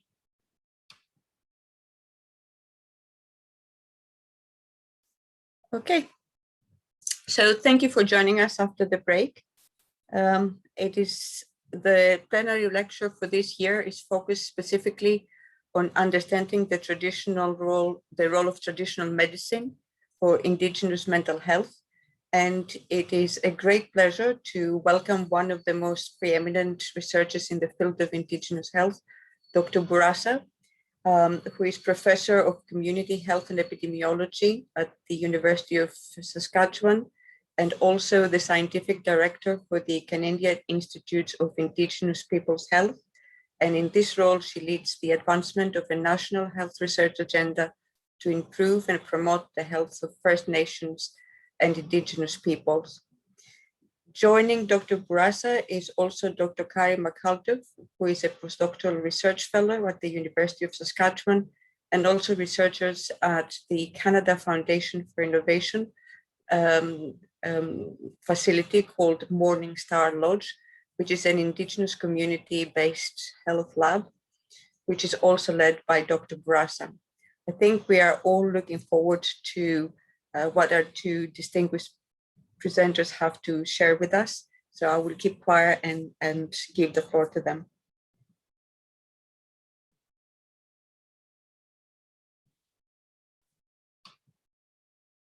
I'm muted, sorry. No, we can hear you. Go ahead. Oh, good, okay. Yes. Thank you so much for the introduction. Looking forward to presentation today with Dr. McAuliffe. So we're going to sort of do some tag teaming in terms of the presentation, and I'm going to start out, and then I'm going to flip over some slides to Kari as well. So thanks so much for inviting us. We're going to try and share some information around the traditional role of medicine. If you want to flip the slide, that would be great. So I always start out with a land acknowledgement. It's a little bit different from what some people do, and I think it should be individualized. On the left-hand side, you'll see a basket of tobacco ties. And tobacco is one of our 4 medicines, at least in where I'm from, which is Treaty 4 territory. I am Anishinaabe Métis. I was raised mostly by my grandfather. He passed on many teachings to me and raised me. And he passed when I was 19 years old. And I always honor him, because I would not be here today without him. And I always feel that his spirit is with me. I would also like to acknowledge that I live and work currently in Treaty 6 territory, the traditional territory of the Cree, Dene, Nakota, Lakota, Dakota, Saulteaux, and homeland of the Métis Nation. And I've been very welcomed warmly of the folks that have welcomed me, the First Nations and Métis people who have lived there for thousands and thousands of years. I also want to acknowledge the land on which we are facilitating the webinar, the Squamish, the Stolo, Tsleil-Waututh, and Musqueam nations. And I have some wonderful, wonderful people that welcomed me there as well. Particularly Elder Roberta Price, who recently was welcomed as a honorary PhD of laws. And so, so it was wonderful to be able to see her honored in that way last Friday. So if you want to flip the slide. So we will, sorry, I gotta seem to keep moving these things around here. So some of the outline that Carrie and I will be speaking about is understanding Indigenous health, Indigenous mental health, cultural safety and ethical engagement, a bit about the care and fair principles, Indigenous community-based research, land-based learning, traditional medicines, practice of traditional medicine, plant as medicine, and food sources. Some of the actions that we've taken by Morningstar Lodge, and understanding the role of traditional medicine in Indigenous mental health. And so we'll share as much as we possibly can, and knowing that you know, some of the teachings and some of the medicines are sacred. So we can only share what we have learned from our elders and knowledge keepers. If you want to flip the slide. So just a little bit of context around Indigenous health. And again, you may have already known this. And what I've learned from my Cookam elder, Betty McKenna, is that, you know, we all sort of have toolkits or medicine bags, and if you have already had these teachings, then, you know, we always say you can leave them behind, or sometimes it's good to have these teachings again, and a good reminder. So it's up to you. You may have already heard these, and I apologize if you have. But on the other hand, it's something that you might say, oh, you know, I forgot about that, and it's a good reminder again. So this is the context, and we don't like to dwell on you know, the discrepancies and the disparities, but we do have to understand it as a context, a colonial context. And those are things that we cannot forget. And we have to understand that context and how it impacts the health of Indigenous peoples. So we do know that disparities exist in Canada, and that it exists on the basis of race.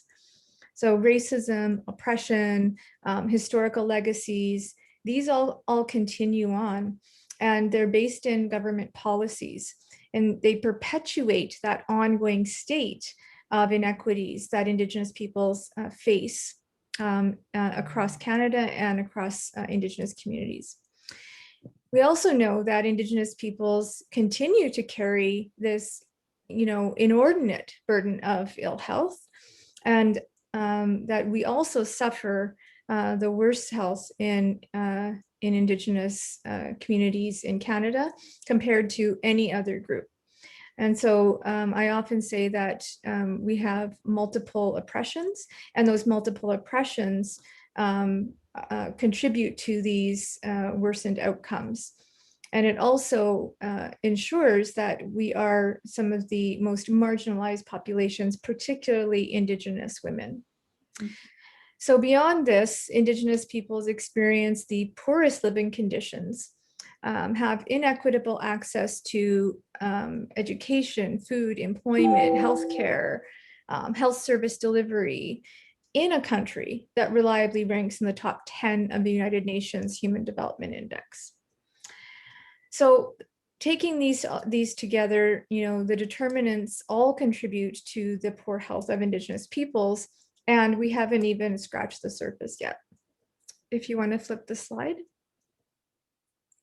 Now, I've already forgotten which slide I'm on, Kari, so you're going to have to remind me, because it doesn't have the number on here. So just let me know when I'm at slide 6.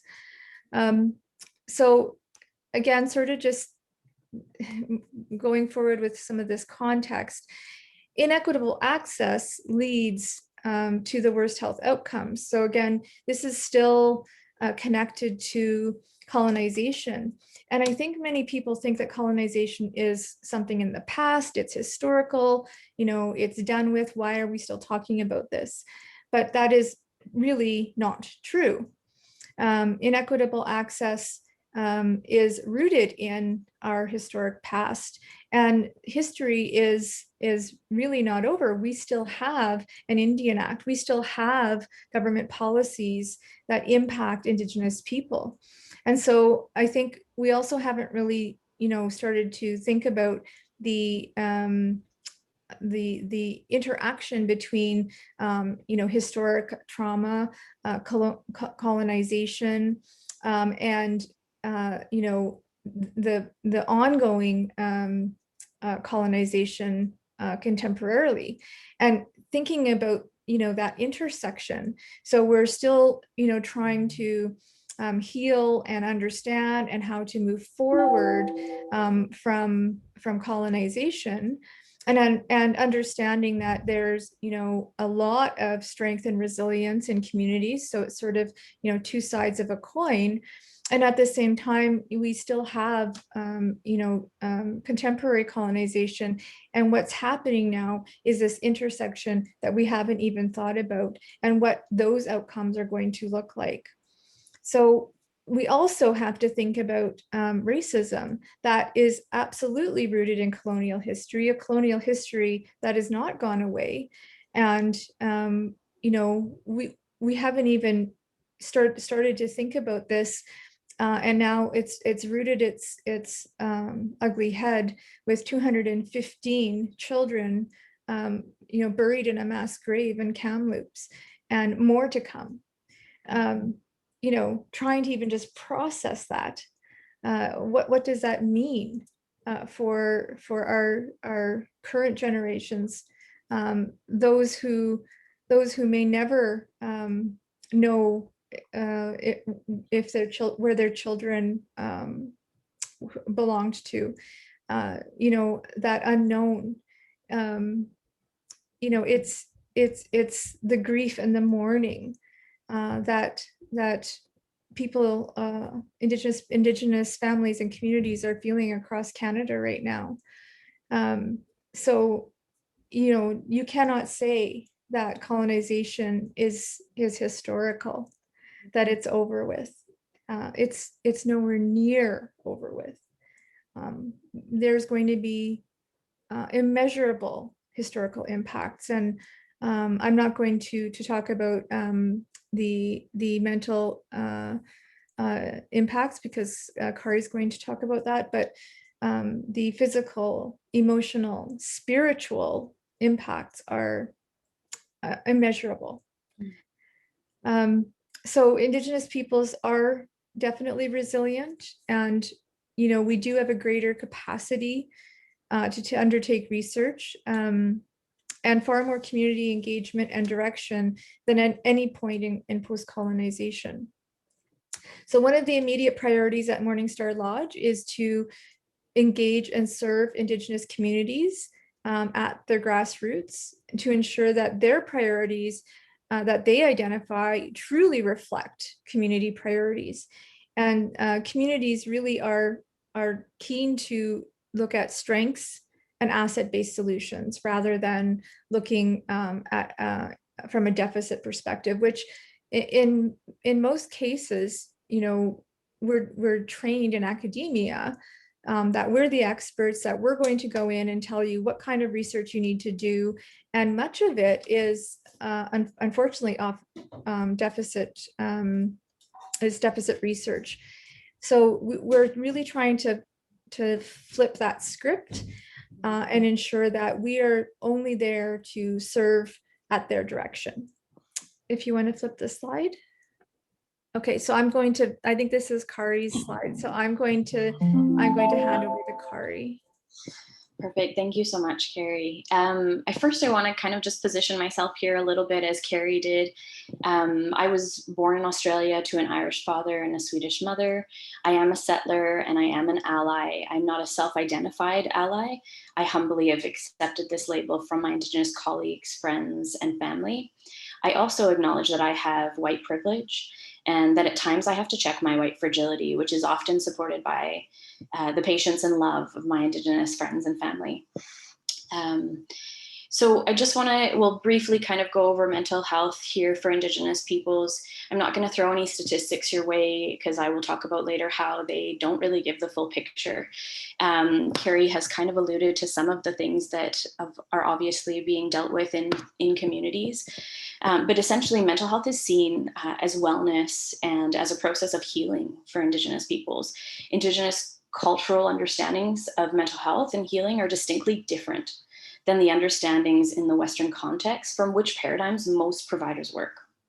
So despite, just as Carrie had said, disproportionately high rates of mental health concerns in Indigenous communities as compared to the rest of Canada, there is a lack of accessibility to mental health services. And those services that are available are underused, partly due to the fact that the services are either not culturally safe, or in other words, are services that are based in non-Indigenous conceptions of health and healing. So facing colonial history, as Carrie said, is not done. We're facing colonial present as well now. So facing all of the colonization that has happened and is happening continues to have a significant effect on the mental health of Indigenous peoples. They've experienced intergenerational trauma through epigenetics, through racism. They've experienced trauma through compounded trauma. They also still experience and have experienced, as Carrie just alluded to, trauma from being removed from families and land. We know that telomeres are significantly affected by toxic stress, and living in a nation that is at its foundation racist is toxic stress and is so harmful to the health and mental health of Indigenous peoples. So systemic racism in our country continually picks the scabs of the wounds that colonialism started for Indigenous peoples, causing compounded trauma and the lack of safety for healing and moving forward. Racism acts in the same way that trauma does, and I would actually argue that often is trauma. However, trauma is the soil in which wisdom, compassion, resilience, and transformation grows, and Indigenous people have shown us this time after time, and will still continue to show us this even after the most recent findings. One Indigenous community health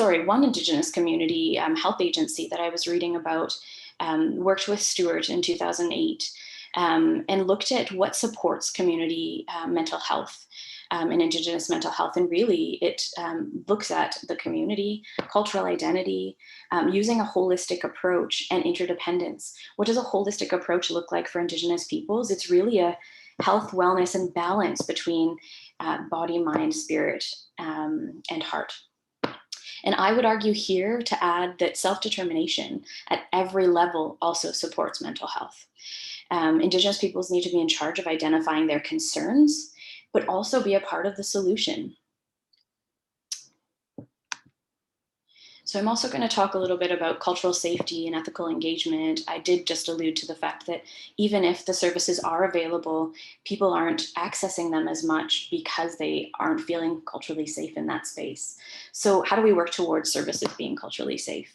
Well, cultural safety is really about addressing implicit biases and power imbalances. This process comes through the deconstructing of the prescribed systems of dominance of thought and ethocentric viewpoints that are maintained within the health and research fields nationally and internationally.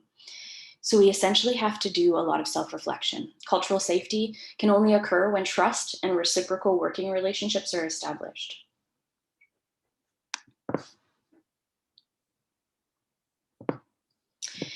So there's definitely a need for health providers and researchers and mental health providers to understand the Eurocentric biases that we bring and those Eurocentric biases that are within our systems towards knowledge, data, medicine, and in order to really actively seek to be culturally safe and partake in decolonization.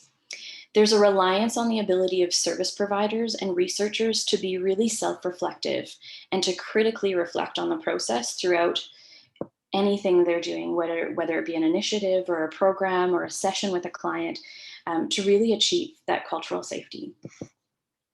So culturally safe care then really requires us to build trust with Indigenous patients or clients, and recognizing the role of the socioeconomic conditions, history, and politics in health, requiring communication of respect for patients and their beliefs and their behaviors and their values. And it ensures the client and or patient is a partner in decision-making all the way. So I'm just going to briefly cross over care and fair. So these are really built on the First Nations principles of OCAP, ownership, control, access, and possession, developed in Canada by the First Nations Information Governance Center. Probably most of you have heard about OCAP, but the fair and care principles are quite new since 2020, and they've actually been created by the Global Indigenous Data Alliance and the International Indigenous Data Sovereignty Interest Group. I always get that wrong, in order to shift the open data movement to more fully engage with Indigenous people's rights and interests. So the care principles focus on creating value for Indigenous data through grounding in Indigenous worldviews, and focus more on the people and the purpose than just the data. So you can see here that FAIR essentially stands for findable, accessible, interoperable, reusable, and then the care principles stand for collective benefit, authority to control, and responsibility and ethics. I'm not going to go too much into depth with these because we don't have enough time. And then Carrie did also touch on this a little bit as well. Morningstar Lodge, both of Carrie's labs, the Cultural Safety and Training and Evaluation Lab, as well as the Morningstar Lodge, we are really based in Indigenous community-based research. We are led by community, and we are led by our elders and knowledge keepers. And that is something that someone would travel across the world to come and be a part of. So Indigenous research is really where we're going to get the more effective and culturally safe understanding of Indigenous mental health and concerns and solutions for each community. And I stress that because it can't be a pan-Indigenous approach. Each community that you're working with, there needs to be that engagement with those communities to understand that space. So Indigenous community-based research is community-driven. It situates Indigenous participants as co-researchers. So this is a really tangible way of how we can show you just addressing that power imbalance between researcher and participant, and how instead of our co-researchers being participants, they're actually our co-researchers. They are sharing their knowledge with us just as much as we are sharing our knowledge with them. So research also prioritizes Indigenous knowledges and languages. And then it actually is the research priorities are established in the community by the community. We don't, I think Carrie might have said this earlier, but we don't do anything without community lead. And that's kind of how we've responded throughout this COVID pandemic.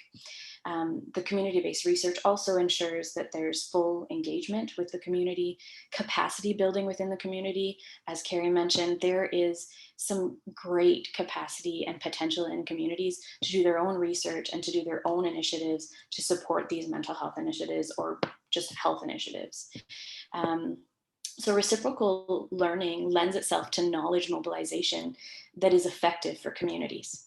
And this often involves way beyond what most professionals are used to, which is usually producing final reports or an academic paper, because those aren't useful in communities a lot of the time. And it's a beautiful thing to see knowledge mobilization in communities and how user-friendly and effective it is. And then Indigenous community-based research is essentially led and like the elders and the community partners are central to everything we do. And that's why that's bolded there. So I'm going to pass it back on to Carrie because she's got the expertise here. Thanks so much, Kari. Really well done. So I'm going to talk a little bit about land-based learning. And so again, this is, not our expertise. This is really coming from the communities that we serve, the elders. We have many elders that that guide us And it's, you know, it's humbling. It's really humbling. But we couldn't do this work without them, and we wouldn't do this work without them. So one of our guiding elders, Elder Betty McKenna, this is just a small excerpt out of one of the teachings that she has agreed to share with us, and that we're able to share with others.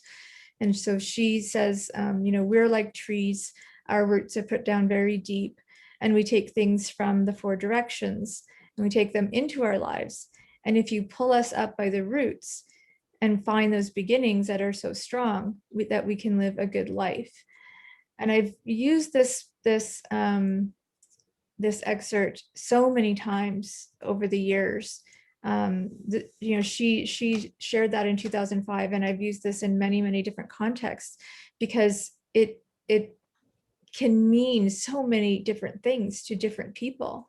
And I actually remember using this in a palliative care conference, and there were several nurses. I think there must have been 200 nurses there. It was a nursing conference, and you know, I had so many people contact me and say that they had reflected on that that quote, and how they interpreted it and how important it had been to them. That one quote, how important that was. So, you know, Leduc, you know, talks about the recovery of the people, that it is tied, in fact, to our food sources, and that food is medicine. And not only, you know, for the body, but for our soul. So that spiritual connection that I mentioned earlier is vitally important. And we are connected to our ancestors through the land. And our history is connected through our ancestors, through the land. So maintaining, you know, access to our traditional food sources is absolutely vital, and we are losing this more and more. You know, we're not taking care of the land, which is living. It's a living entity, right? That's why we call the earth is our mother. And so for Indigenous peoples, we're not able in many cases to exercise our own Aboriginal title, and Aboriginal is still used in the Indian Act and in the Constitution. So our treaty rights are being eroded. So these are you know, impeding our ability, you know, to feed our not only our physical self, but our mental health, our spiritual health. You know, so these are really important issues that communities and elders are you know, trying to address. And so land-based learning is becoming more and more important. So Indigenous education is always centered around land as the first teacher. Mother Earth is our very first teacher. If you want to flip this slide.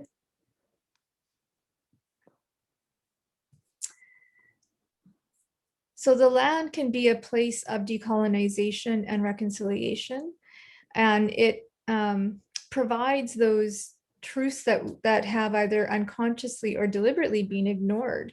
And we're really starting now, particularly in COVID, we've seen many people go out onto the land, starting to harvest medicines and harvest, you know, food source as much as we can. And some of it has been impinged upon because, you know, we have a lot of environmental degradation. I know right before COVID, we were going out to try and pick medicines with Elder Betty, and she was picking some of the medicines, and for many years I've learned from her and other elders of how you pick medicines properly. And you know, she was picking medicine, and you can smell when there's been pollutants on the land, and you can't use those medicines when they've been polluted. And so more and more pollution is harming the medicines that we need and harming the foods that we need. So there are, you know, there was some wild onions, and there was some wild beetroot, and we couldn't eat it. We couldn't harvest it because of the pollution. So even though we want, in many cases, to be on the land, we're being pushed further and further off of our lands because of the pollution and the runoff from some of the farming. And I know farming is important. I'm not anti-farming, but we're having these difficulties, right? So we want to be on the land, but you know, we're having these difficulties. So trying to find spaces where we're able, you know, to harvest food source and our medicines, you know. So we right now, you know, we're trying to have tobacco plants, raise our own tobacco plants, and then we're trying to find places where we can harvest sage and you know, some of our other medicines. And you know, but we're having to go further and further and further to find them. So you know, these are all really important, you know, not only important, but you know, we absolutely need these medicines. And it's not only for Indigenous people. We share these with others. You know, we're all here together on Turtle Island, and the elders have said this was meant to be. It was prophesized to be, and so thus we are to share, you know, our medicines. And so, you know, this isn't just about, you know, Indigenous rights. This is for all people. And for urban Indigenous peoples, it's really difficult for them to get out onto the land and you know, to be in the natural environment, and to find healing lodges and elders that are you know, able to put up the lodge and you know, harvest the medicines, and to reconnect with their identities and cultures and languages. So, you know, land embodies the nature of knowledge, and you know, it's living and dynamic and active, and it's up to us to help to protect Mother Earth. If you want to flip the slide. So some of the commonalities between land-based and land-based learning is that, as we said, land is the first teacher, centering relationships, holistic perspectives. Land is a place of reflection, and Indigenous resistance to those colonial structures. I don't want to take up too much time, so I don't want to miss some of the other discussion here, but some of this is kind of overlap. So I think that really ensuring that you know, the government doesn't mismanage resources, because you know, Indigenous communities have been doing this for generations. So we know how to manage our resources. We know where the medicines are, and right now we're being threatened in terms of the land-based food systems. If you want to flip the slide. So you know, right now, Indigenous food sovereignty is one of the biggest priorities for Indigenous peoples. And really, we have to decolonize Canada's food policies in order to strengthen the Indigenous food systems and to preserve traditional food sources. This is a huge priority.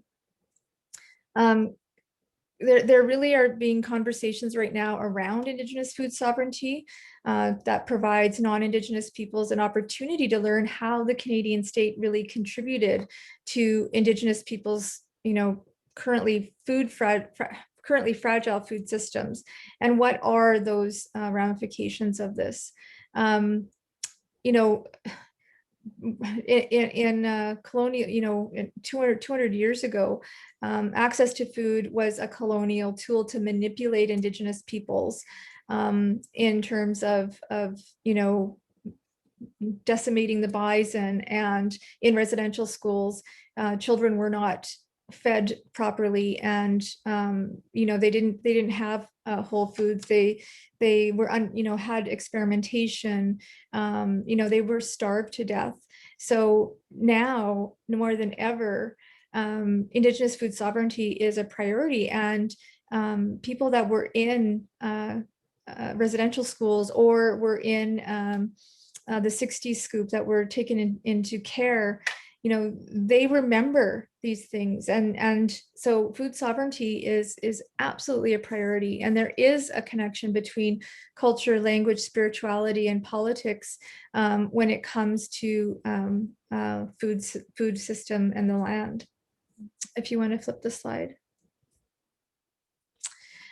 So land-place learning really allows the individual to build a relationship with the environment, as well as the many species of plants and animals. So, researchers have participated in land-based learning experience, and teachings were given about plant food and medicines before picking leaves and roots. And the teachings also involved how to pick the plant without damaging, and how to respect the plant by only picking what is needed, and don't to pick anything that has something living on the plant. And so, the elders have taken us out and showed exactly what I just said. How do you do that? And we documented it in videos. We have 4 videos about how to pick the plants, and you put tobacco out there and you pray. All of this is very important. You can't just sort of, walk out there and do what you like.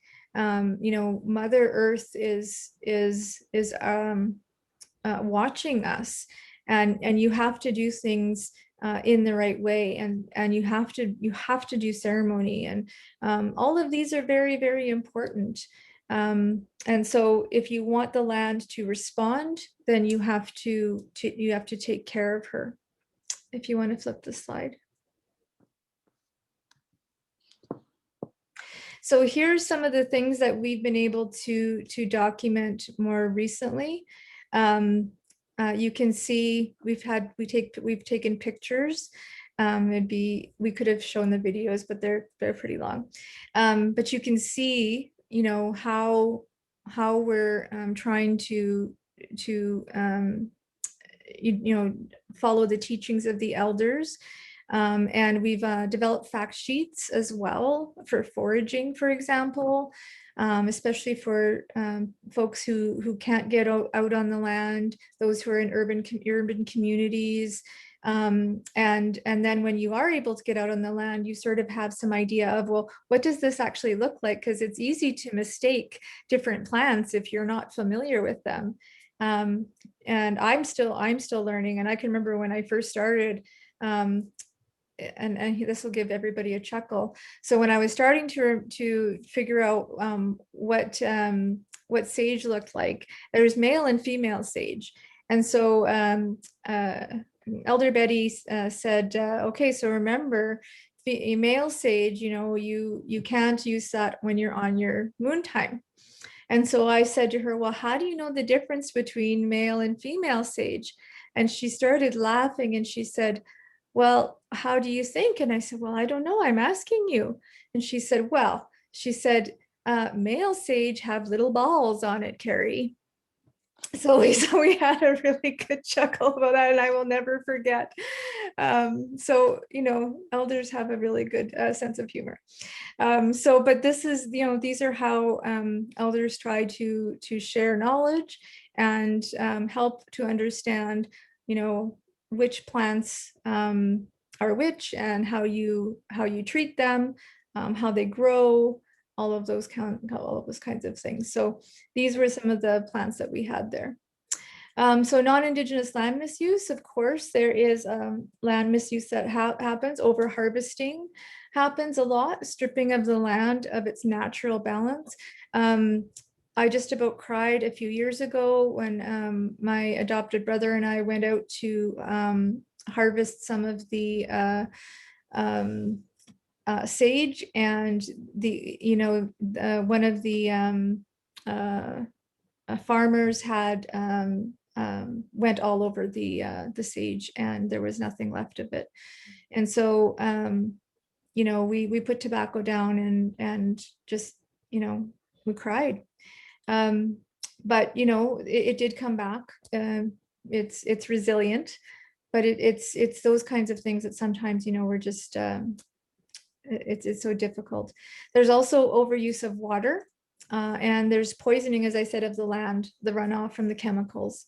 So this impacts our ceremonies, and where we can do ceremony, it impacts food security. Also, there's resource development. And of course, we know that climate change plays a big role. If you want to flip the slide. And tell me, Kari, when it's your turn, please. So land sovereignty, you know, we really have to start to include Indigenous people's values and the priorities in terms of what the federal, provincial, and local government decisions use, because we're not involved in those discussions in terms of land use and resource development and the protection of our habitats. So it's you know, really important. Decision makers have to recognize that Indigenous people's priority rights to harvest food and medicines and minimize any potential infringements on the harvest rights have to include Indigenous peoples. And of course, value of land-based learning, as I said before, is really important in times of COVID, especially. And then I'm going to just jump to sort of the 5 A's: availability, accessibility, adequacy, acceptability, and agency when it comes to food security.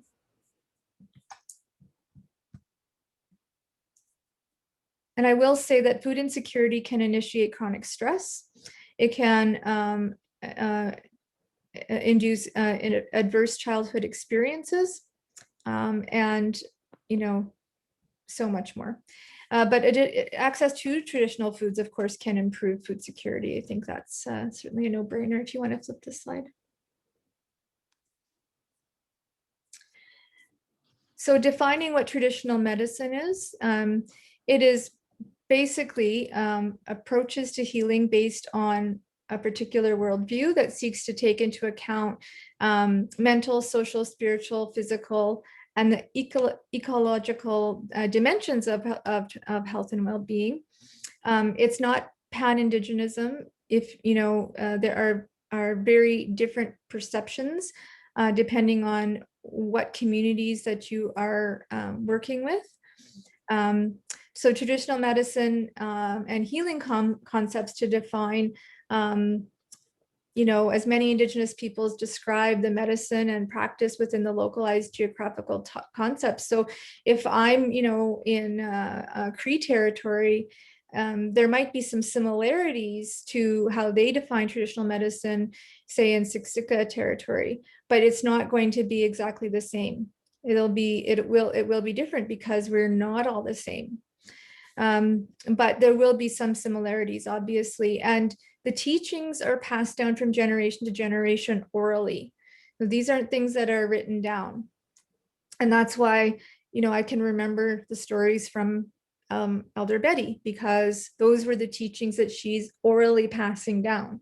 And those are things that you know, you don't sit there with a paper and pen and write down. Those are things that come through the storytelling. So Indigenous healing is holistic, it's inclusive. It's not only for Indigenous people. You know, we go into ceremony and there are many, you know, non-Indigenous people that are in those ceremonies, because we are there just as much as we would go into a hospital to, you know, get an MRI. We want to share the knowledge that we have now, and we couldn't do that for a long time because we had to safe keep the knowledge that we had, because you could go to jail if you were doing ceremony. Like my cookum, she had to, you know, she was the lookout, so that if the oh my gosh, why can't I remember the name of the guy that ran the whole, what's it called, Kari? What's his name? The only thing I can think of is the Australian one, so I'm no help right now. Oh my gosh, I just totally blanked. Well, the guy that ran oh my gosh, what is wrong with me? Well, anyway, if you went off the reserve, you would go to jail, or if you were doing ceremony and he found you, Hayter Reed was the biggest one, and I don't know why I cannot remember his title. I'm probably totally just wanting to not think about it.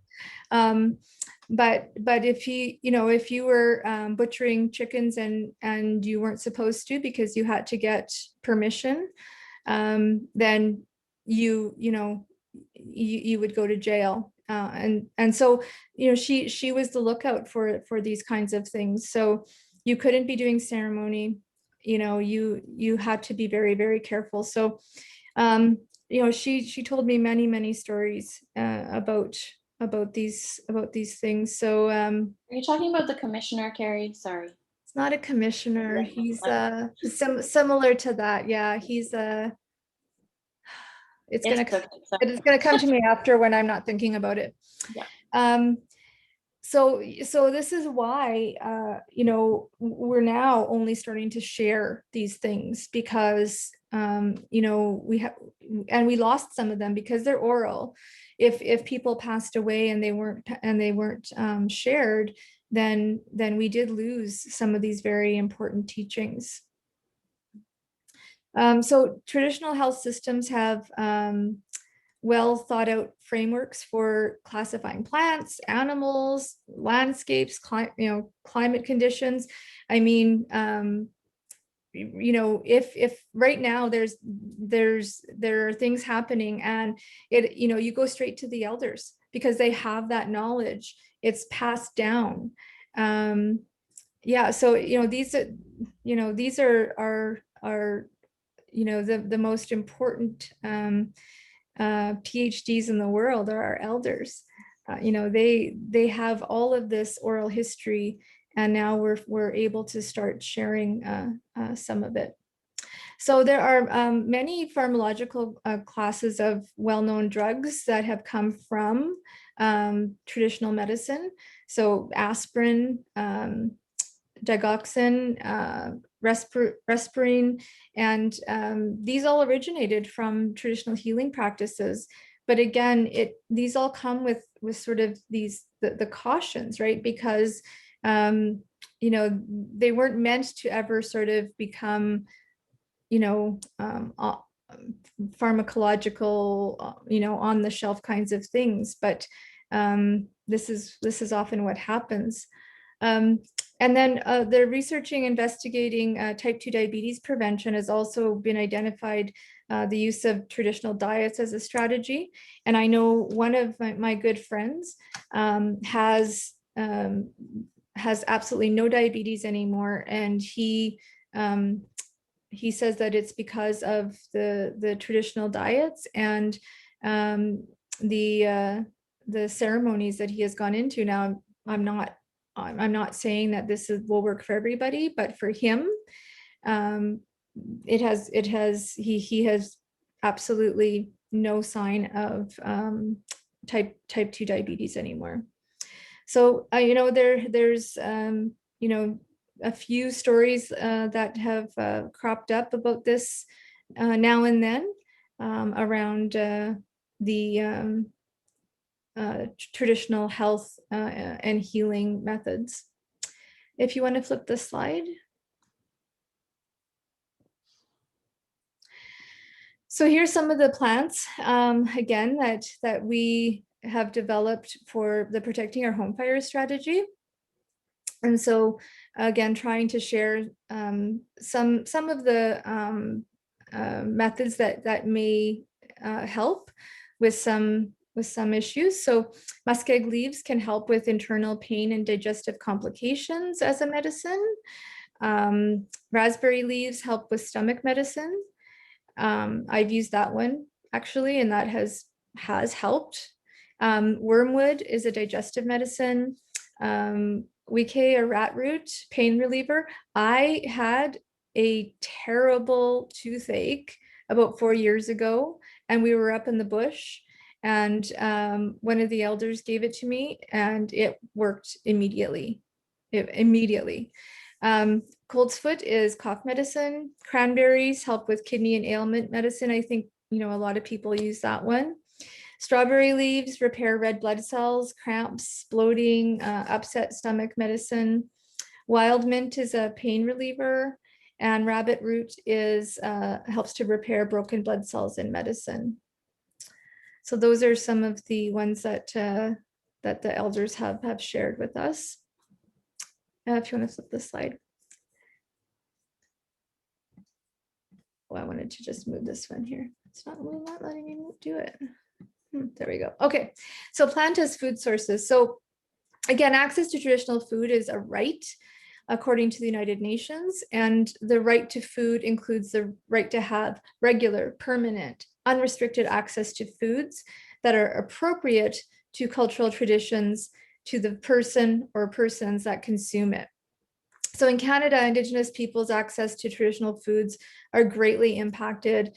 The lack of accessible traditional foods can result in interruption of the related cultural aspects of food. For us, no matter where we are, what we're doing, if it's a ceremony, if I'm, you know, asking, you know, an elder to help us with something, we always have food, no matter what, even if it's, you know, muffins or anything. Like you always bring food. We always have food. We always break bread together. So it is absolutely a priority that you know, traditional foods be available. So sometimes we can't have those traditional foods, and that makes me really sad, because, you know, we should have that right to have access to our cultural traditions, and that should include traditional food.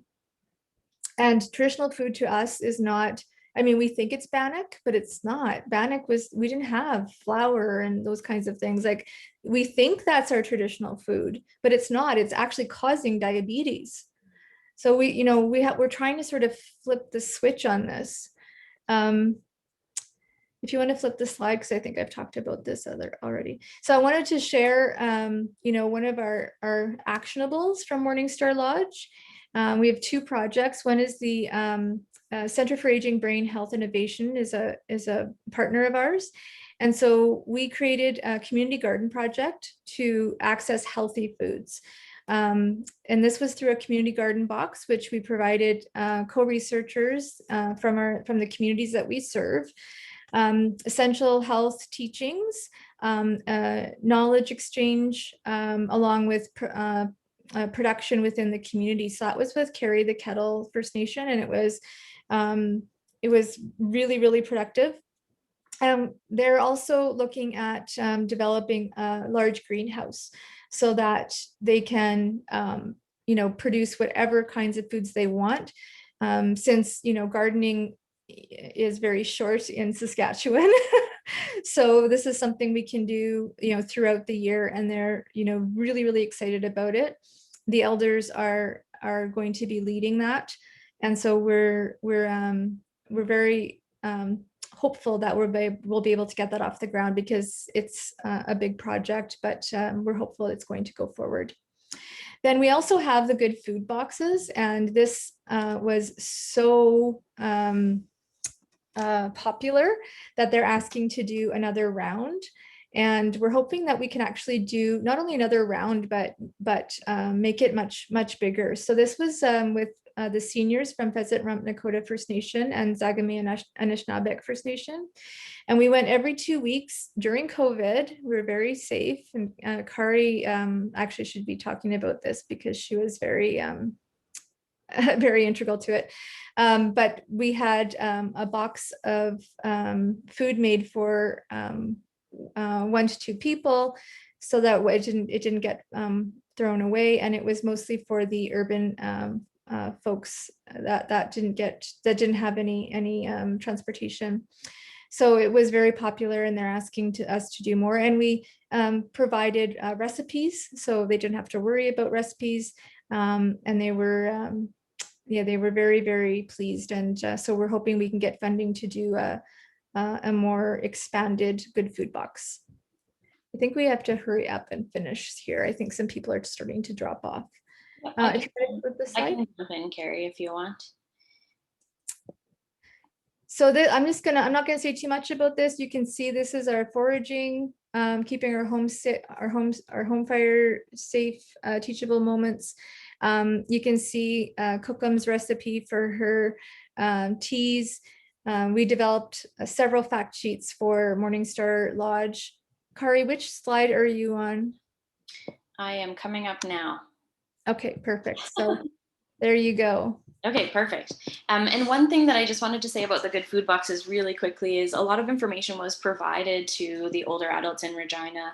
And primarily it was in response to the fact that a lot of our older adults were really concerned about going to the grocery store because they were at increased risk of contracting the virus. So a lot of the information that we provided were nutritional information, things that would have been lost in the residential school times, which most of them were a part of. So here, I just want to kind of wrap us up and say, understanding traditional medicine's role in Indigenous mental health is key. Like Carrie has alluded to, Indigenous peoples were the first researchers, they're the first pharmacists, first mental health providers, and the land is their pharmacy. So essentially, for Indigenous peoples, all things have spirits, just with different physical expression. Being one with the land, belonging to the land, is imperative to supporting mental health. Even just the act of collecting or foraging for traditional medicines is a healing act in and of itself, because it reconnects them to the land and to their culture and to Mother Earth. So traditional medicines allow the reconnection. Essentially, we need community-led healing, and traditional medicine is only part of that. Simply put, the absence of traditional medicines causes mental health concerns. I spoke earlier of mental health services not being really accessible to Indigenous peoples. In order to address this, we must ensure that services provided are culturally appropriate and culturally safe. Interestingly, a study with Indigenous peoples in BC described a successful counseling approach as one that was culturally based in local tradition, including local Indigenous rules of behavior such as respect, non-interference, and definitely input of elders. So Indigenous peoples, as probably I'm preaching to the choir, are often invisible in the education of mental health professionals. And they're also invisible in the evidence-based treatments. Even just the basic engagement with Indigenous peoples is different. And if we get the intake and the assessment wrong, we get the treatment wrong, and we're going to cause more harm. We need measures and scales that are culturally appropriate. And again, we're just putting forward that self-determination is being key here. This can only happen when Indigenous peoples are leading initiatives which will inevitably reduce the potential of harm for Indigenous peoples that are seeking mental health services. The harm management in the short term while we work towards having more Indigenous peoples trained up as mental health professionals. Dr. Westerman in Australia is an Australian Aboriginal psychologist who talks widely about cultural bound syndromes that often mimic mainstream pathology. There are significant clinical and cultural differences. For an example, when someone has passed away, people visit them, or they visit their descendants, I guess. The ancestors will visit. Seeing and hearing things in mainstream looks like schizophrenia or psychosis, but it is a cultural norm. So even something as simple as depressive symptoms does look different with Indigenous peoples. So when we look at mental health statistics, they do not give us the full picture. We need to recognize that some Indigenous peoples and communities are doing really well in dealing with mental health concerns, but others are not. And we need to learn from the communities who are doing well in order to support the healing journeys of Indigenous peoples. Essentially, treating Indigenous peoples from a non-Indigenous perspective is, I would argue, a form of continued oppression and colonization, as it does not legitimize the Indigenous cultural view of mental health and healing. And I believe that is us. Yep. Thank you so much. That was absolutely wonderful. Very thought-provoking, very new to me, at least in terms of the concepts and everything. So thank you very, very much. We have time for a couple of questions. if people want to put something in the Slido Q&A. But I do have one. What you were describing really, although I understand it's targeting Indigenous peoples, it's actually good first principles for promoting well-being for any community. So I was really sort of struck by that, to be honest. Is that a way of that you might think about it, that it's the principles really are applicable beyond the simply looking at Indigenous health? Yeah, absolutely. And we wanted to get that message out there, because we need, first of all, we need allies. We can't work in a silo. So it's important for people to understand the context, which is why we spent so much time on the context, because we absolutely need to work together. So we need people to understand, well, how is it that we got to this place, and how do we move forward together? And so I think it is really important to say, yes, these principles are applicable, and how can we work together to create a space not only for Indigenous peoples, but also for allies, and how can we address the ill health of Indigenous peoples in a good way together, because we can't do it on our own. So I think that's very important. The last question, because we are running out of time, comes from somebody that you already have a convert. It says, the question is, how would you recommend a researcher to get started working with Indigenous communities? What would be the best way to work with you, I guess, but short of that, what would they do? Yeah, well, we're certainly open. We're certainly looking. We got 2 labs to work at, so that's great. I think we developed at CHR. We launched the Network Environments for Indigenous Health Research. There's 9 of them across Canada, and so one of the things there, I think, is you can reach out to any of those NERs if you're interested, because they're supposed to be helping to develop my gosh, my brain is not working, to develop researchers, right? Especially if you are interested in Indigenous health research, because they're all Indigenous led. So that would be, one step to take forward. It's hard when you don't, know how to engage communities. You can't just sort of walk in and say, hey, I'm here. No, so of course, yeah. So that's one of the, those are sort of the points. Those 9 years are sort of the points where you can say, hey, I'm really interested in this. I'm not sure how to engage, but that's their job, is to sort of to develop and train Indigenous and non-Indigenous allied researchers. So that's a starting point. And of course, for us, we have 2 labs. The cultural safety lab is just starting, and Kari is going to be the one of the co-leads, co-managers. So we're happy to either see if you're interested in that lab or Morningstar Lodge, because we're doing everything virtual. We're not, we know virtual works, and so we're just going to keep going with that. And failing that, we have a pretty good reach, and we're happy to help you to engage with other teams if that doesn't work. Thank you very much. I'm so sorry we're running out of time, and people are so interested. I think this is probably the beginning of a longer discussion between all of us. I hope it's okay if I reach out to you for resources, more information to share with other people, and think about different things to do. But for now, I have to say thank you to both of you for an absolutely inspiring presentation. Thank you so much. And I'm handing over to Tim, who is going to take us through the second set of the Enlightenment talks, back to Western civilization. Okay. Thanks very much. Thank you. Thank you so much. Okay, bye-bye. Okay, thank you, Sophia, and thanks to everybody that's tuned in for Psychiatry Research Day.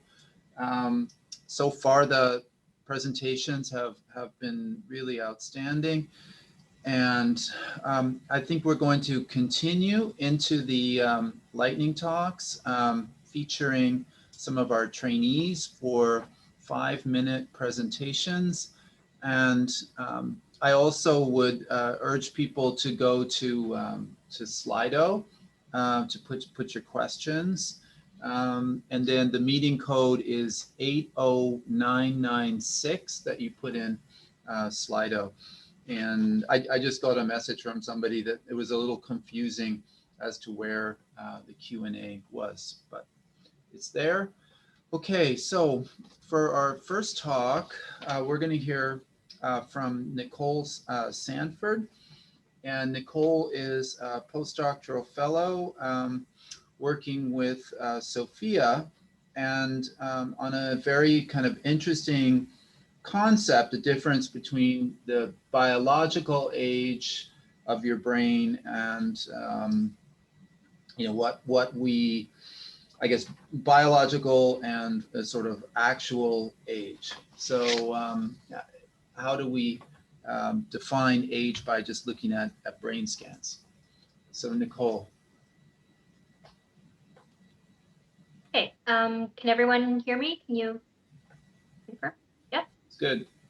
Okay, so thank you all for your interest in my work. Before I get started, I'd like to thank the UBC Institute of Mental Health Marshall Fellowship Program for its generous support of this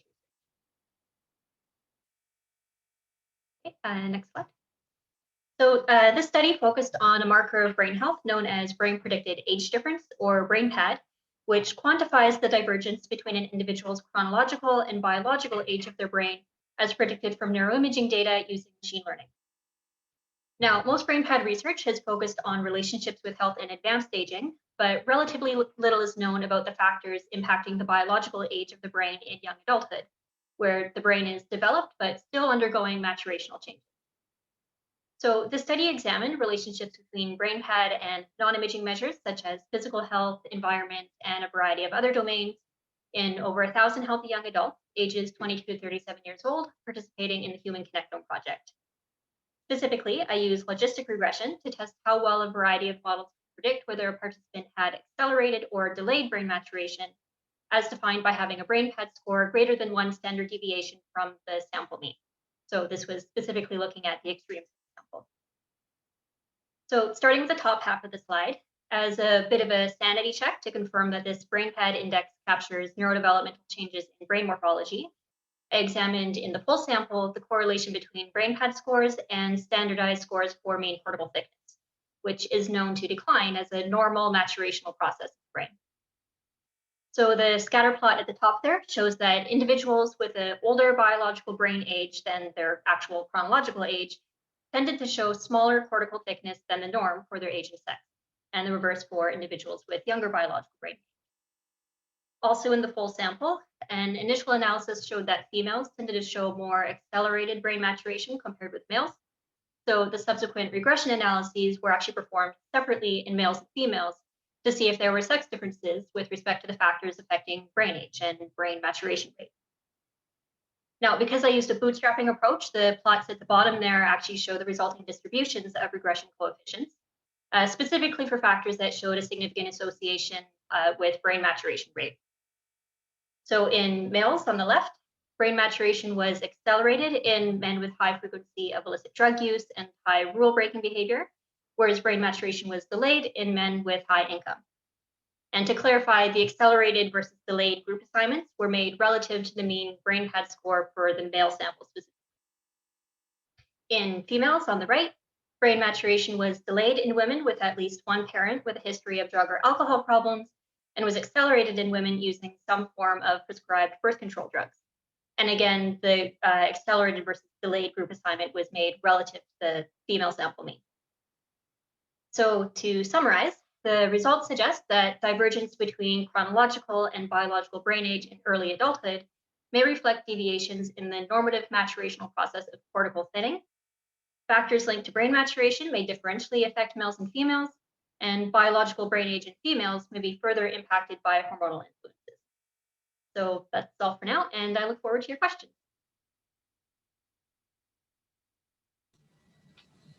Okay, thank you, Nicole. Okay, so just a reminder, so we'll hold our questions. Please put them in Slido. Next, we're going to Jacob Stubbs, who's also going to be kind of continuing in the theme of, let's see, sort of brain structure and psychiatry, talking about changes in precariously housed individuals. So Jacob is a PhD candidate in experimental medicine. He's one of our Vanier and Killam scholars, and he's currently working with Will Panenka and Bill Honer. Jacob. Yeah, thank you. Hi, everyone. My name's Jacob Stubbs. I'm a PhD candidate in experimental medicine. And today I'm going to give you just a really quick overview on some of our recent work looking at age-associated decline in MRI markers of brain health among people who are homeless, precariously housed, compared to the general population. Worldwide, the United Nations estimates that about 100 million people experience homelessness and about 1 billion people experience precarious housing worldwide. So that's housing that's tenuous and substandard. These individuals experience a disproportionately high burden of physical and mental illness, as well as increased mortality. And while there's a substantial body of research that looks at overall health, mortality, and other factors such as infectious disease, there's relatively little research looking at brain health using MRI. So I am part of the HOTEL study, which is a longitudinal study that evaluates the health of individuals recruited from precarious housing, like the Hotel Balmoral here, pictured on the right, in the downtown east side neighborhood of Vancouver. And the main thing we've been looking at recently is how MRI markers of brain health change with age in these individuals compared to an open access sample of MRIs from the general population. Identifying whether there is a different association with age in the sample is important potentially in highlighting the impact of social determinants of health among these individuals, and it could be also important for identifying modifiable factors that could improve health. Our total sample size was just under 700, with about 300 in the precariously housed sample. And we first looked at cross-sectionally at broad MRI markers of brain health using linear and nonlinear regression approaches. So in panel A here, we've got whole brain atrophy, which is defined as the brain tissue to intracranial volume ratio. Panel B, we have ventricular volume. Panel C and D, we have diffusion tensor imaging metrics of FA, which very simply is sensitive to pathology, and MD, which is a little bit more sensitive to age. And the HOTEL study is in orange and the general population is in green. So across these MRI markers of brain macrostructure and microstructure, we found that there's significantly more age-associated decline in MRI markers of brain health in the precariously housed sample compared to the general population. Next, we looked at whether these findings differed across regions of interest in the cortex in panel A, subcortically in panel B, and in white matter regions in panel C, and panel C is specifically the DTI marker of FA. The more red-orange colors here represent more decline in the homeless or precariously housed sample, and the blue colors represent more increase. And so in the precariously housed sample, it's a marked thinning in the frontal and temporal cortex, decreasing volume of the corpus callosum and increasing volume of the ventricles with age, and decline in FA in the corpus callosum, anterior thalamic radiations, and uncinate fasciculi. Importantly, individuals with significant lesions due to traumatic brain injury are vastly overrepresented in this sample. So panel D here shows the distribution of these lesion locations, but our findings are very robust even with these individuals removed, indicating that they're not driving the majority of our signal. And finally, there were several predictors of increased atrophy in this sample, most notably a history of traumatic brain injury, schizophrenia diagnosis, HSV infection, and cannabis dependence. This work shows substantial differences in MRI markers of brain health in these marginalized and vulnerable individuals compared to the general population. The overall results could represent accumulation effects of unstable housing or lack of housing, lacking social determinants of health or societal marginalization, but we also identified several specific risk factors that could be targets for intervention. But this is just really the start of some of the work that I and others are doing on this topic. Next, we're looking at longitudinal within person trajectories, more advanced imaging modalities, and how these imaging variables relate to health and functioning. Thank you.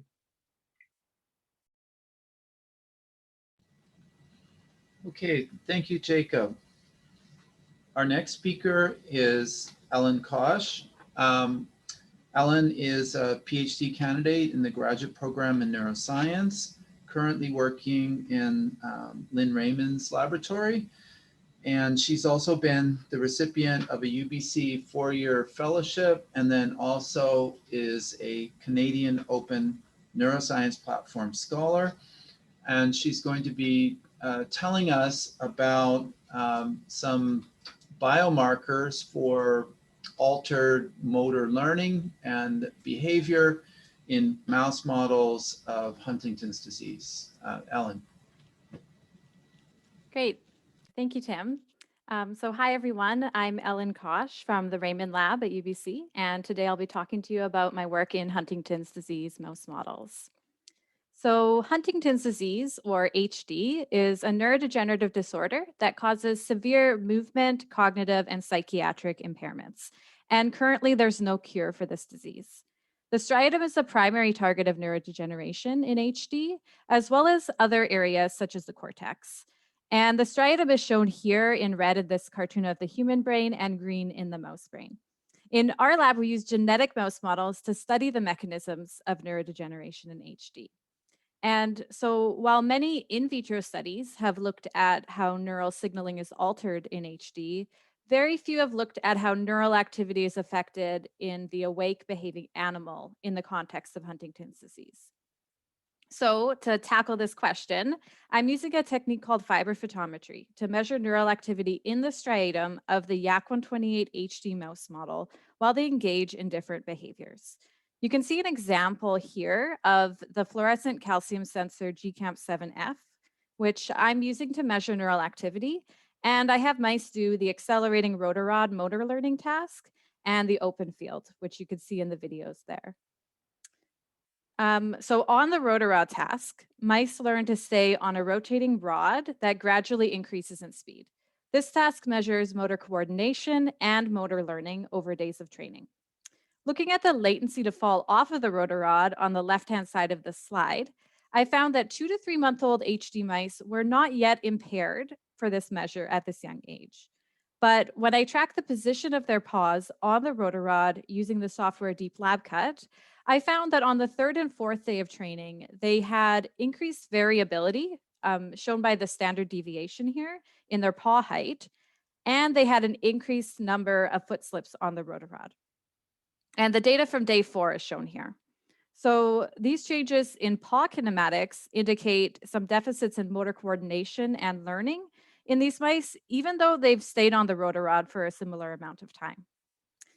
Now, looking at the right-hand side of the screen, you can see that as wild-type mice become better at the rotor rod over trials shown in gray, the average striatal activity, shown here by Z-score in black on the top panels, decreases. And so this is in wild-type mice.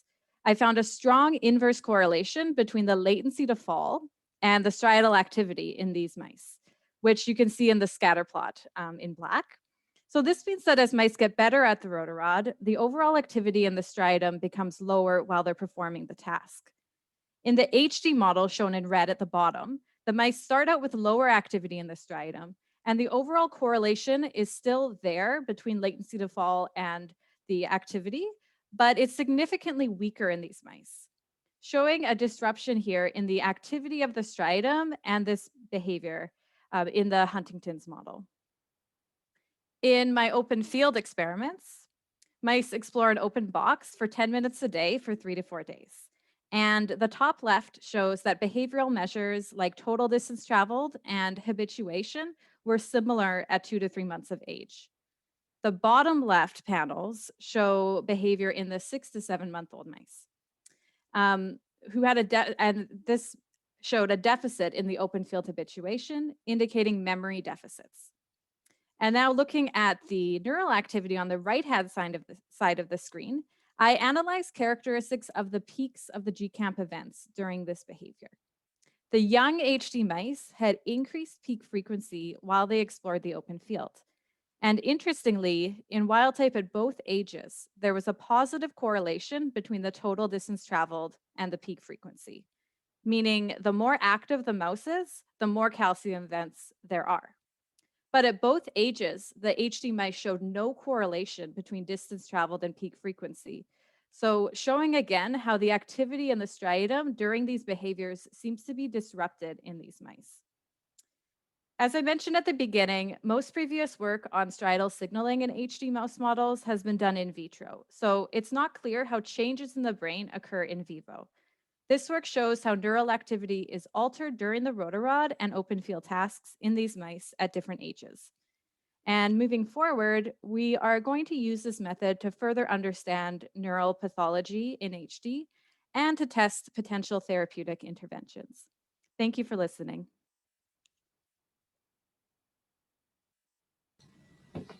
Okay, thank you very much, Alan. We're now going to go on to Clara Westwell Roper, and Clara holds an MD PhD and is currently a psychiatry resident in the research track. And she's going to be talking about kind of drug interventions in children and youth. So a very important single-site, randomized, quadruple-blind phase 2 study in obsessive compulsive disorder. Clara? Thank you so much, Dr. Murphy. Are you able to hear me okay? Yeah, it's perfect. So thanks so much for the opportunity to share our work today. I'd like to start by acknowledging the contributions of all of my co-authors listed here. And this is a study that is just open for recruitment. So today I'm going to focus on the rationale and design. And it's funded by a Young Investigator Award from the International OCD Foundation, for which I'm very grateful. OCD is a common neuropsychiatric disorder affecting 1 to 3% of children and youth worldwide. And while serotonin reuptake inhibitors and cognitive behavioral therapy are gold standard treatments, there is a need for novel approaches to treat persistent symptoms. And a combination of genetic and environmental factors contributes to OCD susceptibility and symptom maintenance.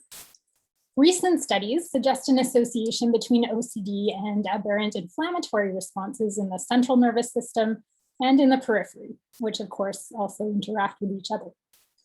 In the CNS, immune cells such as microglia support the normal function of neurons and synapses, producing some of the lipid mediators listed here, for example. But their dysregulation can also perturb neurotransmission, neurocircuitry, potentially contributing to ongoing psychiatric symptoms. OCD has also been associated with peripheral inflammation, an altered function of both tissue-resident and circulating components of the innate and adaptive immune systems, as well as alterations in the gut microbiome and associated mucosal immunity. There are now multiple epidemiologic and clinical studies, including one more recently by our group in childhood onset OCD, suggesting associations between OCD symptoms and recurrent infections, autoimmune diseases, and some atopic conditions. We also have some recent data in collaboration with Claire Beasley's group, suggesting that severe OCD predicts levels of elevated pro-inflammatory cytokines in saliva, for example, IL-1, IL-6, and TNF-alpha, and that's independent of confounding factors such as oral health.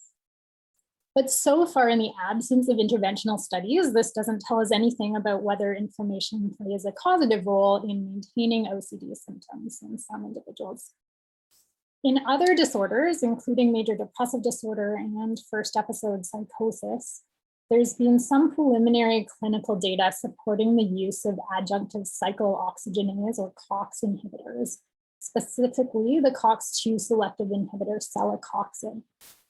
And COX enzymes oxidize arachidonic acid to prostaglandins, which are involved in immune cell and neuronal function in the CNS, as well as inflammatory responses in the periphery.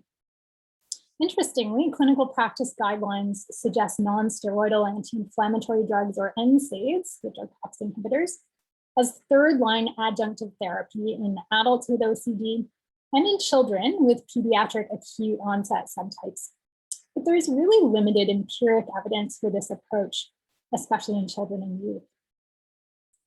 So this study aims to determine the efficacy of celecoxib as an adjunct to treatment as usual in children and youth with moderate to severe OCD.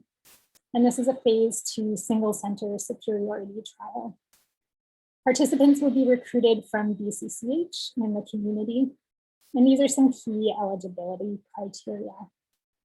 They'll complete a diagnostic interview followed by clinician assessment at a first study visit, together with baseline labs. And those who remain eligible for randomization will be allocated to celecoxib or placebo at a 1-to-1 ratio, stratified by baseline symptom severity. Participants, care providers, investigators, and outcomes assessors will remain blinded to treatment assignment. The primary outcome is OCD severity after 12 weeks, and you can refer to clinicaltrials.gov or a poster for more details about other outcomes, including clinician and patient report measures. We're collecting patient and family feedback on the experience of virtual study visits, which we hope will inform future trials. And based on patient and family input, we're also adding an optional 12-week open label extension. Participants will additionally have the option to participate in biosample collection, including blood, saliva, and stool, for future correlative biology studies. For example, to determine whether baseline inflammatory markers have any prognostic value. So this study, which we're calling ACE-OCD, is now up and running and open for recruitment. And that's thanks to everyone involved on our team and the BCCH Clinical Research Support Unit as well, who've really helped guide us through the clinical trial application process. This will be the first RCT to assess the efficacy and safety of adjunctive immune modulating therapy in pediatric OCD. And this is our study flyer. You can scan the QR code to go to our microsite, and I'll certainly be happy to answer any questions later in the session. I really welcome your thoughts and suggestions as well. Thanks so much. Okay, thank you very much, Clara. Our next speaker is Cameron Woodard. And Cameron is a postdoctoral fellow working in the lab of Lynn Raymond. And Cameron previously was Lynn's PhD student and is just doing, I believe, a sort of a short 6-month stint before he goes on to a postdoc, likely in California, I believe.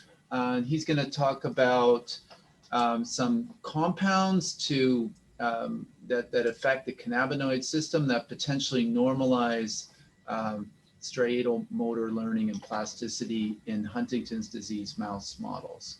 Cameron. Oh, you're muted. Sorry about that. All right, thanks for the introduction, Tim.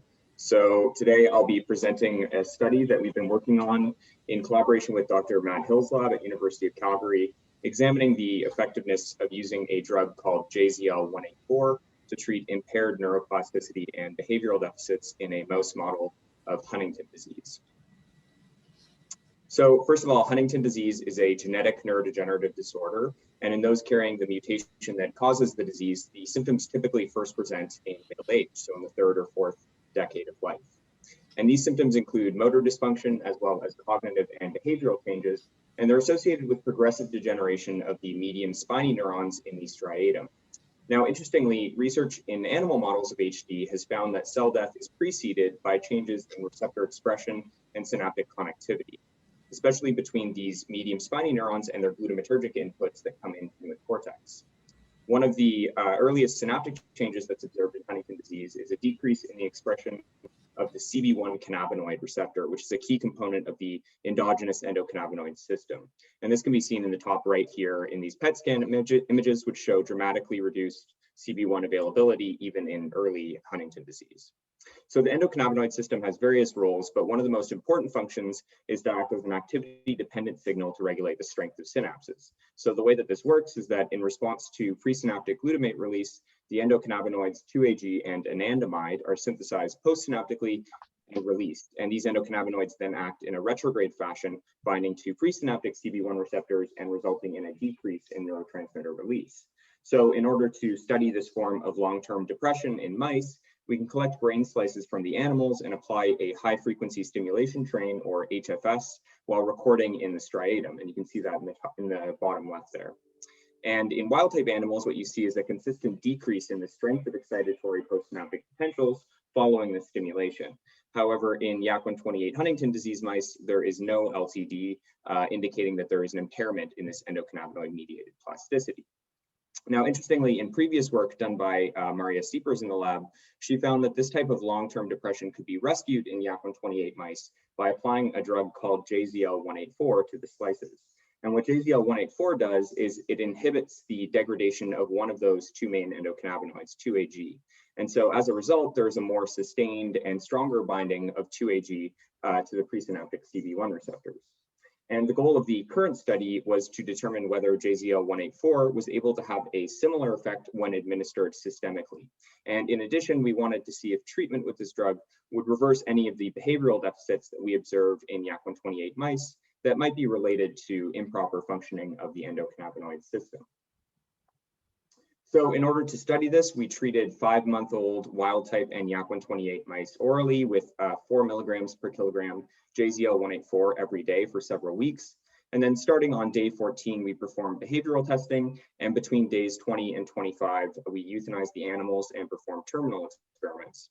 So first of all, to confirm that JZL-184 was actually getting into the brain and having the desired effect, we used mass spectrometry to look at the levels of the two main endocannabinoids in striatal tissue.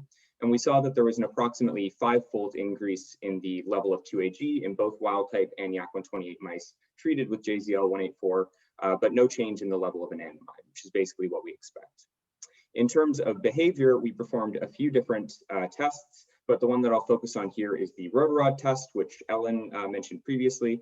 And this test assesses full body motor coordination and balance. And so we tested these mice for 3 trials per day over the course of 4 consecutive days. And what we saw was that in the control group, the untreated group in the top right, YAC128 mice had a significantly lower latency to fall off the rotarod as compared to the wild type animals, suggesting they had an impairment in motor coordination or motor learning. However, in the JZL-184 treated group, there was no difference between the two genotypes, suggesting that JZL-184 had some effectiveness in normalizing motor function in these animals. So next, we performed slice electrophysiology experiments. As expected, in the untreated YAC128 mice, there was no change in the amplitude of responses following high frequency stimulation, which you can see in blue on the top panel there. However, in the wild type mice that were treated with in the wild type mice, control mice, we saw something surprising, which was that there was actually a potentiation of response amplitude instead of a depression. And the reason for this isn't completely clear, but it may be due to the behavioral testing protocol we used, as previous studies have suggested that learning of a rotarod task can result in a shift in the direction of plasticity towards LTP and away from LTD. Importantly, however, in both the wild type and YAC128 JZL-184 groups, we also saw this same potentiation of the response size. And there was a very obvious difference between the untreated and treated YAC128 mice in their ability to show this form of long-term potentiation, which you can see in the bottom left there. So in summary, we found that chronic oral JZL-184 treatment was effective at reversing neuroplasticity deficits in the YAC128 mouse model of Huntington disease, and it modestly improved motor deficits in these animals as well. So these results provide evidence that targeting impairments in endocannabinoid signaling might be an effective strategy for recovering neuroplasticity and treating the early motor symptoms of Huntington disease. So with that, I'd just like to thank my supervisor, Lynn Raymond, as well as Maria Siepers, who was the collaborator on this project, and Matt Hill at University of Calgary. Thank you. Okay, thank you very much, Cameron. And now we're going to move on to our last talk by Abhijit Chinchani. And Abhijit is a PhD student in the Department of Bioinformatics and is currently supervised by Todd Woodward. And Abhijit is also one of our neurodata tutors that our Brain Circuits cluster has. And Abhijit has been really instrumental in facilitating a number of projects in that capacity. And today he's going to tell us about using sort of a data-driven approach to examine overlap between hallucinatory experiences in the general population with potential schizophrenics. So thank you, Abhijit. Yeah, so is my voice audible? Okay, thank you for the introduction. I'm Abhijit, and I'll be talking about item specific overlap between hallucinatory experiences and cognition in the general population. Three-step multivariate analysis of international multi-site data. Sounds very simple and self-explanatory, right? I'm just joking. Let's get into this. Okay, so the main aim over here is to uncover the links between psychiatric symptoms and cognition. More specifically, to find links between cognition, which is measured using various cognitive tests, and symptom severity, which, as we have seen in various talks, is measured using questionnaire items. In most of the analysis, only a summary score is used instead of using all the questionnaire items. The main reason is that conventionally, either the summary score of the entire set of questionnaire items or certain recommended subscales have been used. Like, another reason is obviously the fear of getting false positive results from doing like multiple comparisons or using supervised methods. But like, using summary scores has certain drawbacks, and the main drawback is that one is assuming the recommended subscales. I think more generally, like any assumed subscale will not be optimized to relate to other measures. Thus, it is impossible to find optimal set of items that relate to other measures. A better approach would be to use supervised multivariate methods on all the individual items and then estimate the optimal ones. Obviously, it should be used with like rigorous reliability checks to overcome false positives. Okay, next slide. Yeah. Okay. So here we assess our multivariate supervised approach on an international multi-site data set, which aims to find links between cognitive measures taken from various cognitive tests and hallucinatory experiences as measured by the two sets of questionnaires, CAPS, which has 32 items, and LSHS, which has 16. To find these links, we use the method called constrained principal component analysis, or CPCA. Worry not, I am not going to get into the math behind the method, especially right before lunch. But intuitively, CPCA extracts components that optimally relate both the measures. Okay, now let's use this. Now let's look at the results that we get from using this method. Okay, so using CPCA, what we find is that the relationship between cognition and hallucinatory experience is bidimensional and modality general. Like, as you can see, we have found very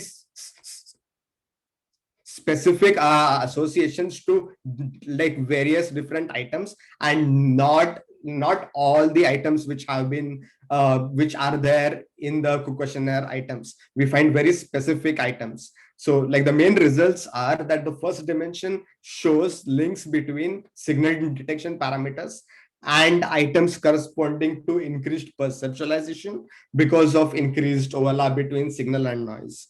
The second dimension shows links between dichotic listening parameters and items associated with sensory overload and vivid imagery because of reduced attention laterality and increased distraction.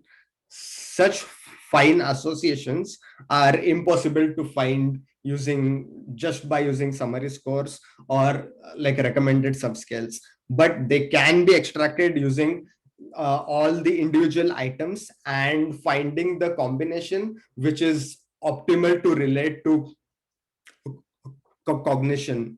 That's it. Thank you. I'm happy to take any questions.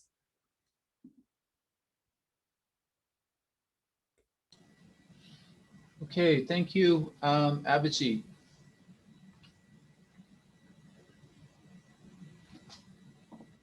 Let's see, I would encourage people to put their questions on Slido, and let's see, we can get going here. Okay, so the first question is for Nicole, and comes from her previous supervisor, Todd Woodward.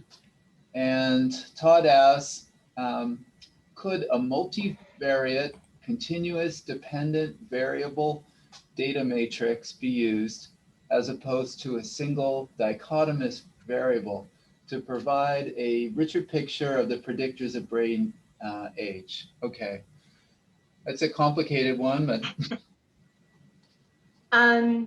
Yeah, okay, so first of all, to clarify, the original brain age prediction that was used to compute BrainPad, that was based on 153 brain structural features to produce that prediction. And then the reason why I dichotomized it based on having a score greater than 1 standard deviation from the mean was so I could really focus in on a meaningful degree of divergence from chronological age.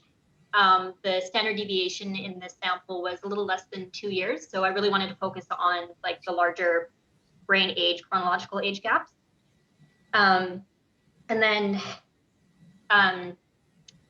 sort of getting back to Todd's point, I guess a future step would be to look at how those non-imaging measures that were predictive of BrainPad sort of map back onto the brain structural features that were used to predict brain age.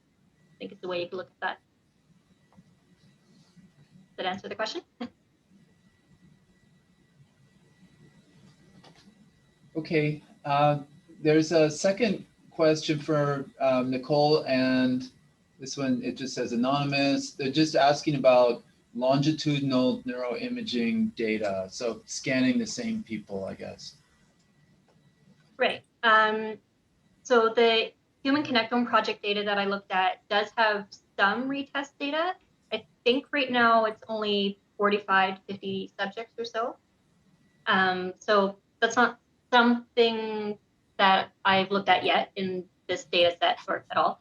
But that is certainly something that I would like to look at to see whether like the brain age gap maybe gets wider or smaller over time, and whether there are different predictors of changes in the age gap. Yeah, that'd be interesting to look at, but maybe in a different data set. Okay, thank you. Next question is for Jacob. And this question is about, was the Schizophrenia Association, let's see, was it related to having the diagnosis or having untreated schizophrenia? So the really simple answer there is we only have data on physician-assigned diagnoses. So it was a physician-assigned diagnosis at baseline at the time. We don't have data specifically on formal treatment adherence or anything like that.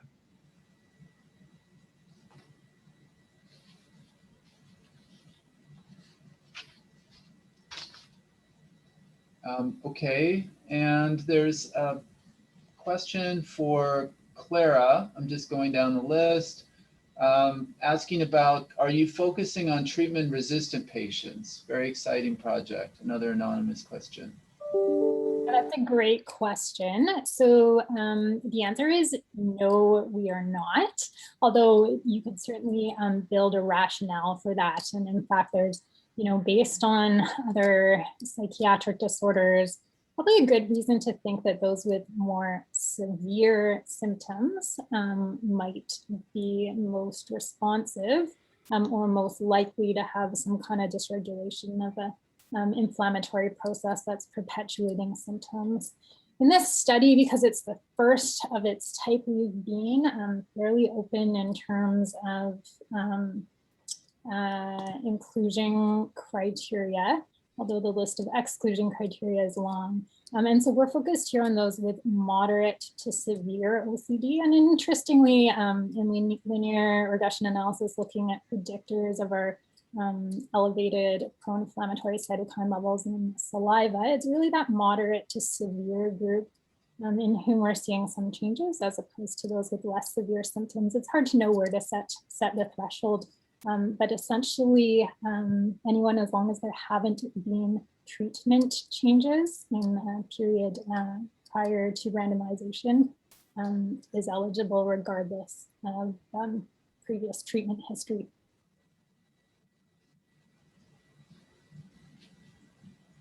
Okay, let's see. I guess I had a question for Clara. I'm just wondering, so there is a lot of kind of NSAID use in the community, and there have been some studies where, you're certainly not going to see this in the kids, but in the case of elderly, associations between NSAID use and arthritis and Alzheimer's disease, things like that. So are there people using some of these? Are there kids that are getting them for other reasons? Or is it the numbers just so small that they wouldn't necessarily fall into an OCD population?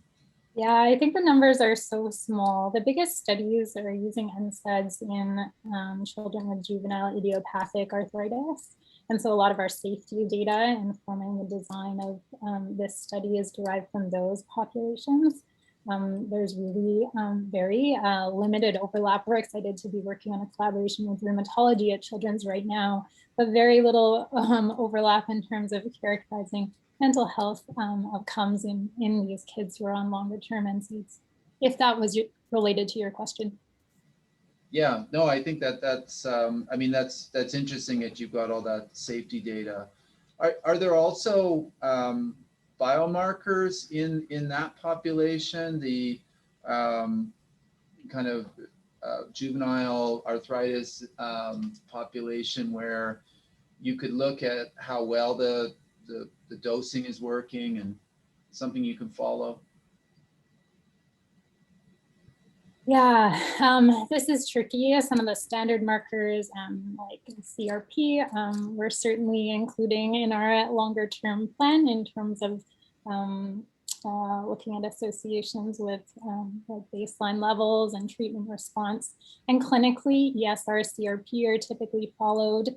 There's a few other markers that are sort of more less clinically used, but certainly more sort of along the investigative lines in JIA and looked at as markers of inflammation, serum amyloid A, even in saliva, I think. So the rheumatology group is doing some studies in saliva and plasma, and we're actually looking at standardizing some of our biosamples and some of the analytes that we're measuring across our OCD population and potentially some of the pediatric rheumatology patients. So stay tuned for that. I think there's still lots to be learned beyond our typical clinical labs.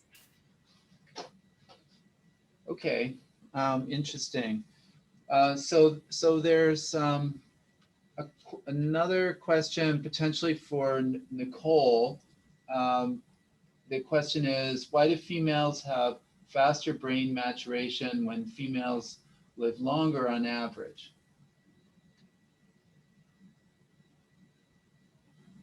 Oh, you're muted.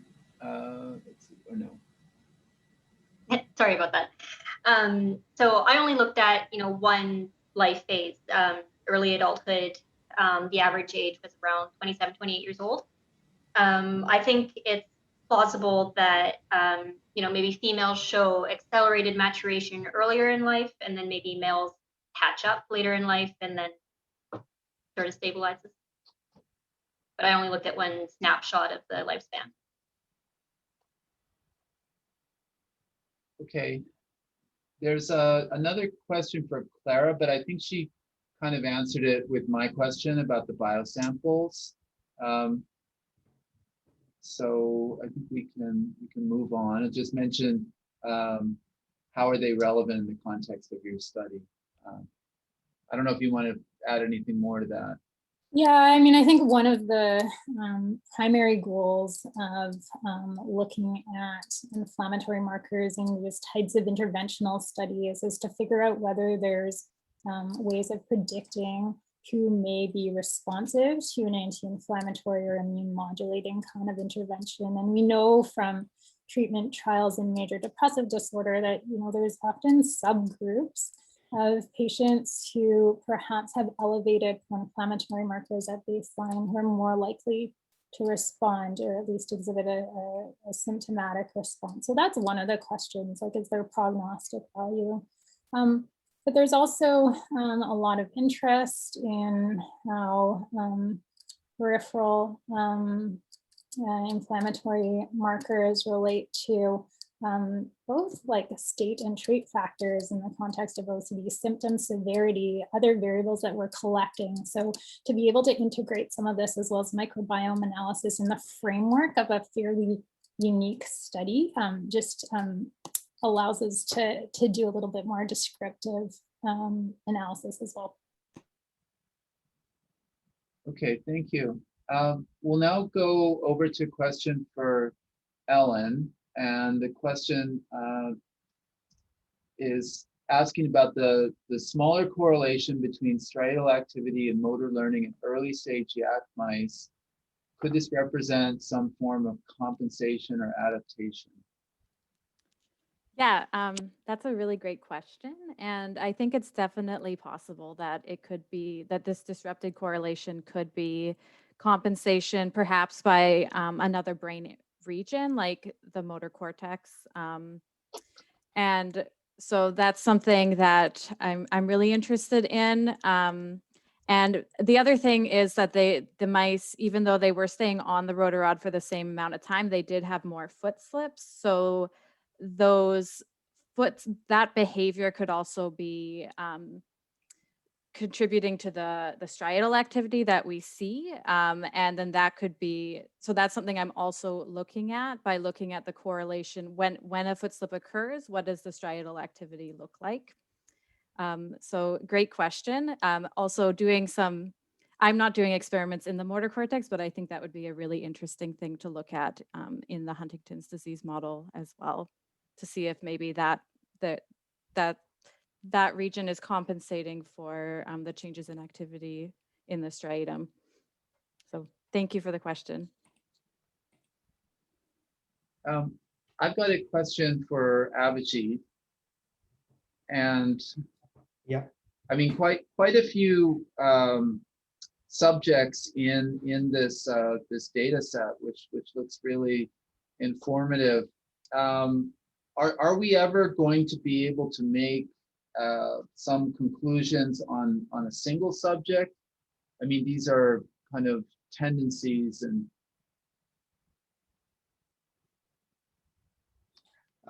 Yes, I think that's a very good question. And like, if you want to make some conclusions on like individual subjects, I think there are certainly like methods. I think like we need to do like further analysis on the results that we get. I think like we are in our lab like looking at methods that we like on a single subject level. We look at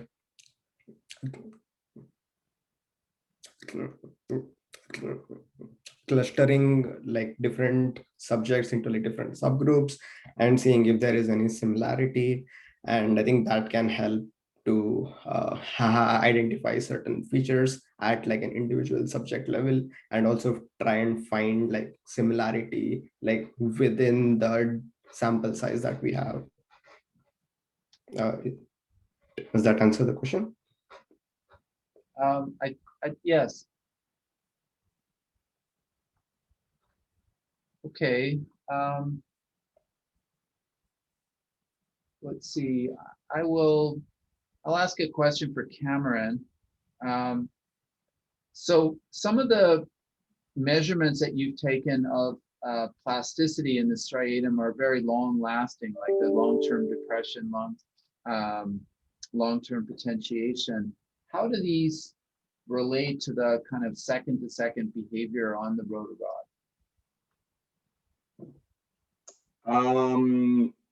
So yeah, that's a I guess kind of a tough question to answer. So I mean, presumably when you're learning something like a rotor rod, you'll have some within session learning to an extent, but then as we're thinking about kind of longer timescales of motor learning over the course of multiple trials and many days, that's when I think these kind of longer lasting forms of synaptic learning are probably really important, and strengthening, you know, certain connections, and obviously showing LTD at others. And so I think kind of this balance between having, you know, LTP and LTD is going to be critical, obviously, for learning of this task. So if you have certain mechanisms of either one or the other that are dysregulated in these mice, then you might see deficits on their ability to kind of learn or perform this task over long periods.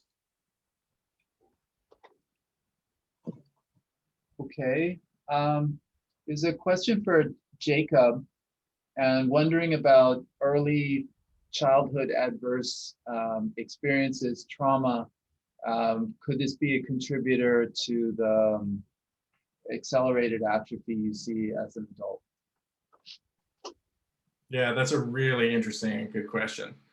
One thing is, this study was starting with just very basic metrics of imaging. So atrophy is almost as basic as you can get, but we've got DTI stuff, and we're also going to move into some more advanced imaging. And there's definitely been previous work that's looked at childhood trauma and sort of network disorganization and that sort of thing. But we do have a trauma history questionnaire that has childhood, but also ongoing traumatic experiences. And there's been some others in our group that's shown associations with cognitive functioning and other outcomes. So definitely a really interesting and important area of work moving forward. Okay, and a second question from Todd Woodward for Nicole. He's asking about some of the kind of unexpected relationships that are seen with respect to, I guess, history and brain age. And he asked, did I get it correct that parental alcohol use actually slowed brain aging for women? Can you explain this? Yeah, so first of all, that's correct that parental history of drug or alcohol problems predicted having delayed maturation in females specifically. Because there weren't any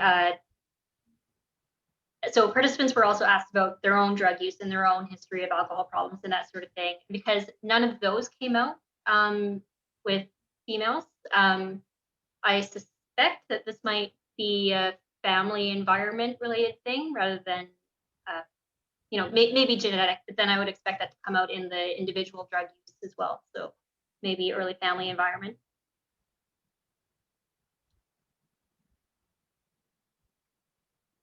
Is there a way of assessing, I don't know, like a percentage of variance accounted for by these variables, and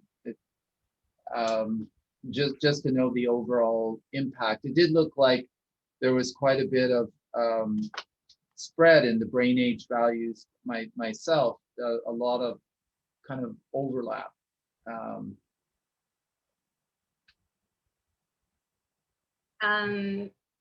I'm not quite sure I understood the question. Okay, I Is there guess a I'm way- just wondering how strong a factor is parental alcohol use in Oh, like okay. model. So something that didn't make it into the presentation is that I actually used Bayesian logistic regression, not a standard frequentist. So that doesn't give you a percentage variance value. What Bayesian regression does is provides, well, it's a probabilistic approach that provides a range of possible values for the parameters such as regression coefficients and the intercept and all that. So at the moment, all I can really say is the stability and range of the regression coefficients. I don't have a variance value.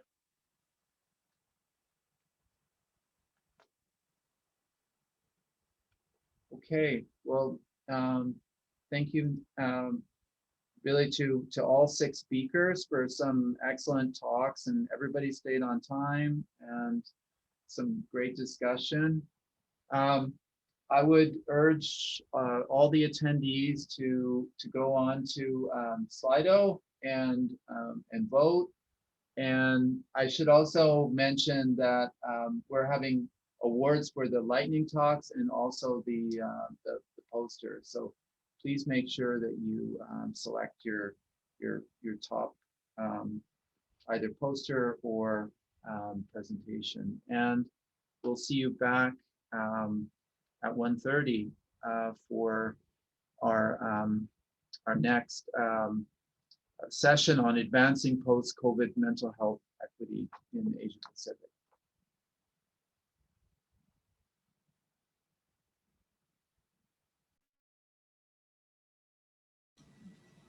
Sophia, did you want to say anything else? Not really, but I just want to reinforce what you just said, because the voting closes at 1:30, and now that everything is fresh in people's minds, it would be nice if you would spend like 20 minutes or so to look at the poster gallery and vote for the posters and the lightning talks, because it's important for people to be recognized for their contributions to the meeting. Other than that, I hope you're all back at 1:30. Because the afternoon session is also very interesting. That's it.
Hi, Jill, are you there?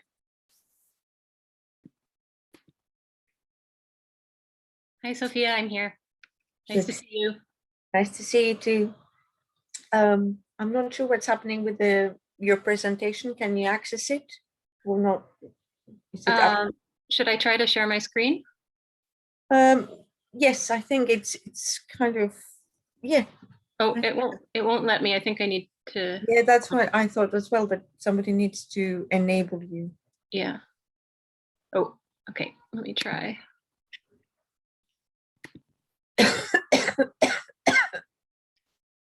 Okay, can you see my slides? I can hear you. I can see the slides. Okay, and can you see them in presenter mode now? Yes, Great. perfect. Okay, should I leave it like this or? I think we can start. I mean, or do you want to wait for one? Let's wait for 1 minute for people to come back. So, yeah. Just gonna make sure. But we should start any minute. Yeah. Great. Just making sure they'll change. Sometimes in Zoom it doesn't I work. know. I had that problem in the morning. Just wouldn't move.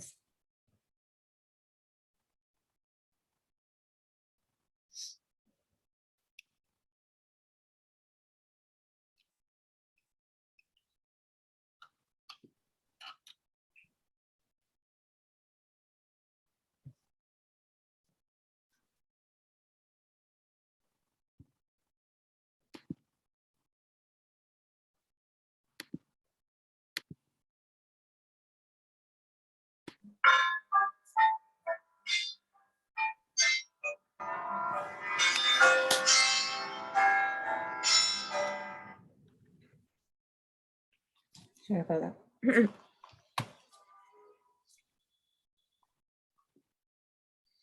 Are you ready?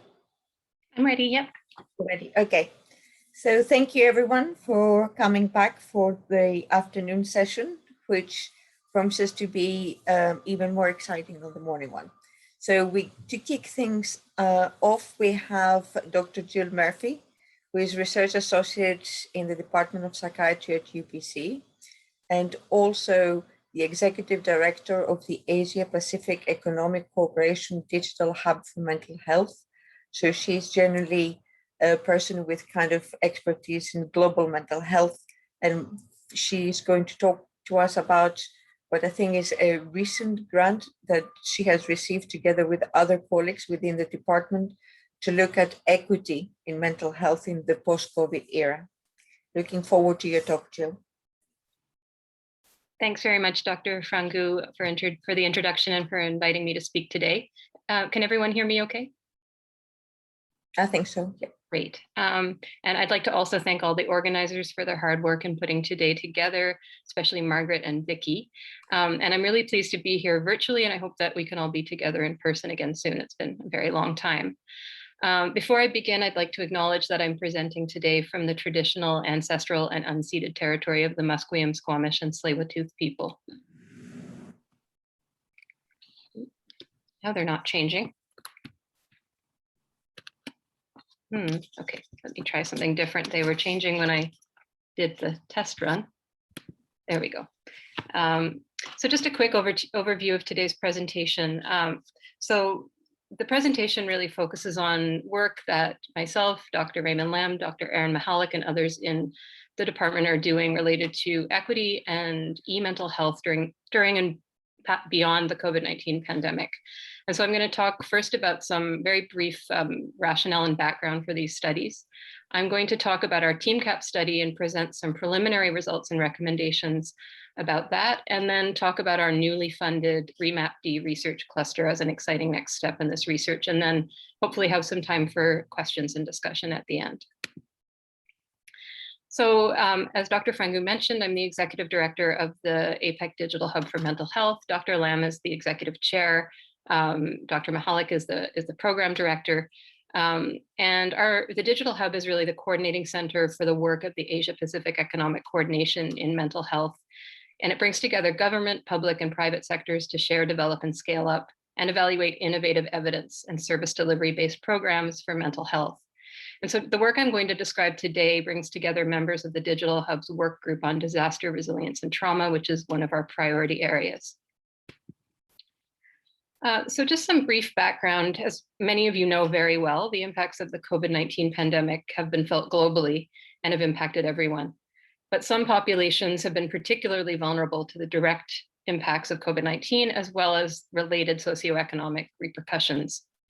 And the interplay of vulnerabilities like existing mental illness, ongoing experiences of marginalization might actually increase the risk of negative mental health effects of the pandemic, as well as exacerbate barriers to care and social supports. In a recent review on the use of digital interventions to support mental health during the pandemic in Canada by Strudwick et al., they found there's been really limited research to explicitly explore the equity implications of the fast rollout of digital interventions. So this is a recognized research gap.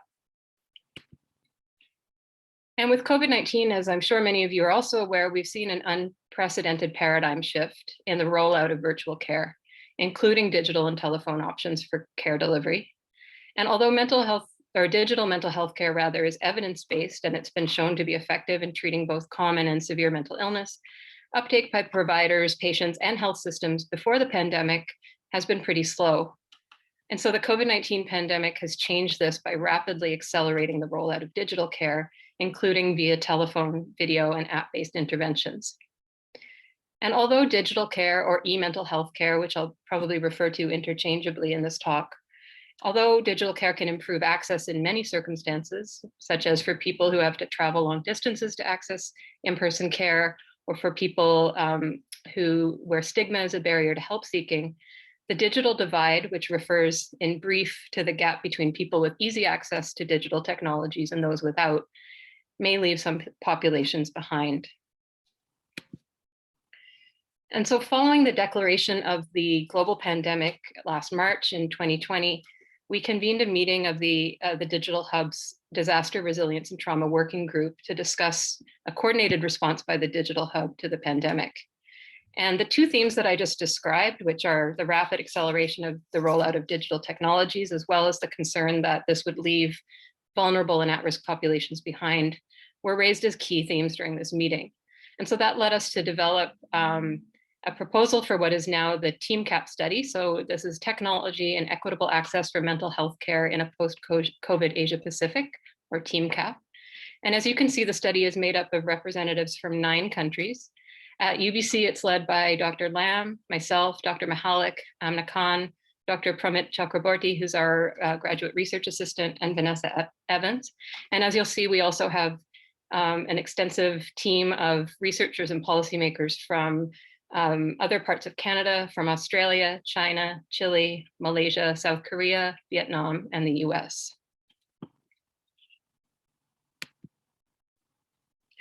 So the TeamCAP study is a knowledge synthesis grant. We were funded by CHR just under a year ago. The grant was meant to be sort of for 6 months, but we realized that coordinating data collection across 9 countries takes a little bit longer. So we've been lucky to receive a no cost extension. So the study is ongoing. And the objectives are, first of all, to identify the mental health needs and barriers to care for at-risk groups in the context of the pandemic in the APEC region. And second, to identify best practices and advance recommendations for providing equitable access to e-mental health care during the pandemic and beyond. And we're doing this in several ways. So we're engaged in several knowledge synthesis activities. We've done a rapid scoping review looking at our research questions across the APEC region, which has just been accepted for publication by the International Journal for Equity and Health. We're also hosting a living review on our website, which you can see the URL for at the bottom of this slide, which repeatedly updates the research related to digital mental health equity in the APEC region. We're also engaged in a modified Delphi consensus process, and this is what I'm going to spend most of my time talking about today. So this uses mixed methods. We've done consultations and a survey with across the region, and I'll talk a little bit more about that. And then following our analysis, we'll be disseminating our results and recommendations via policy briefs, webinars, and also peer-reviewed publications. So we conducted 6 online consultations in late 2020. We did 2 each with policymakers, healthcare service providers, and people with lived experience of mental illness, their family members, and representatives of organizations that serve them.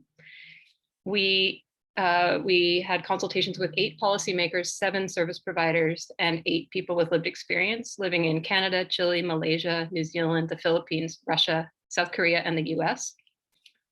And based on the themes that were elicited from the consultations, we developed an online survey in order to further understand and refine key priorities related to our research questions. And we wanted this to go out to the general public, but we also are going to disaggregate by stakeholder group.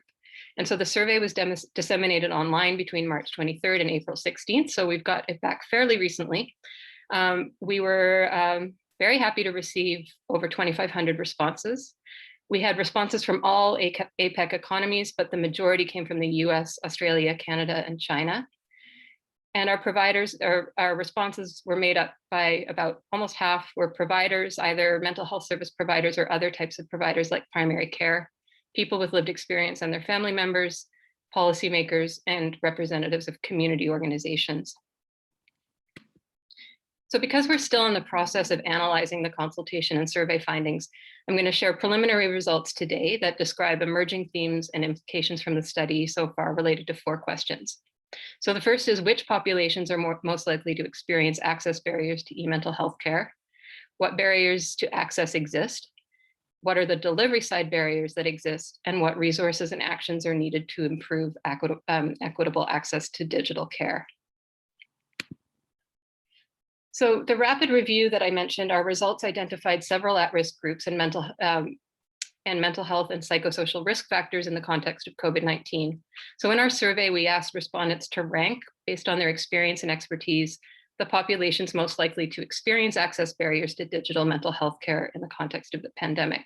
So as you can see on the slide, people living in rural or remote areas were ranked highest as for the potential to experience access barriers, as well as people living with severe mental illness, Indigenous populations, people experiencing poverty, and other groups included people living with disabilities, seniors, people living in unsafe situations. So those might be people experiencing domestic or intimate partner violence, and non-native language speakers. So in our consultations and in our scoping review, we also identified other priority populations, including ethnic minority or BIPOC populations, migrants, including migrant workers, youth, international students, refugees, healthcare workers, of course, single parents or single mothers, LGBTQIA+ folks, including youth, and people living alone. And so I'm not going to go into detail about the risk factors for each population today because of time limitations, but if you're interested, you can check out our scoping review, which should be published hopefully any day now. So we asked several questions related to challenging in accessing digital mental health care in the survey.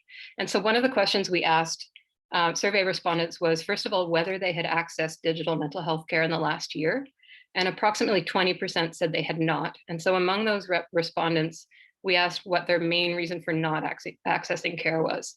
And as you can see on the slide, the most common reasons included not knowing how to access it, worries about privacy and security, and also feeling overwhelmed by the number of options and not knowing which types of services or care work best.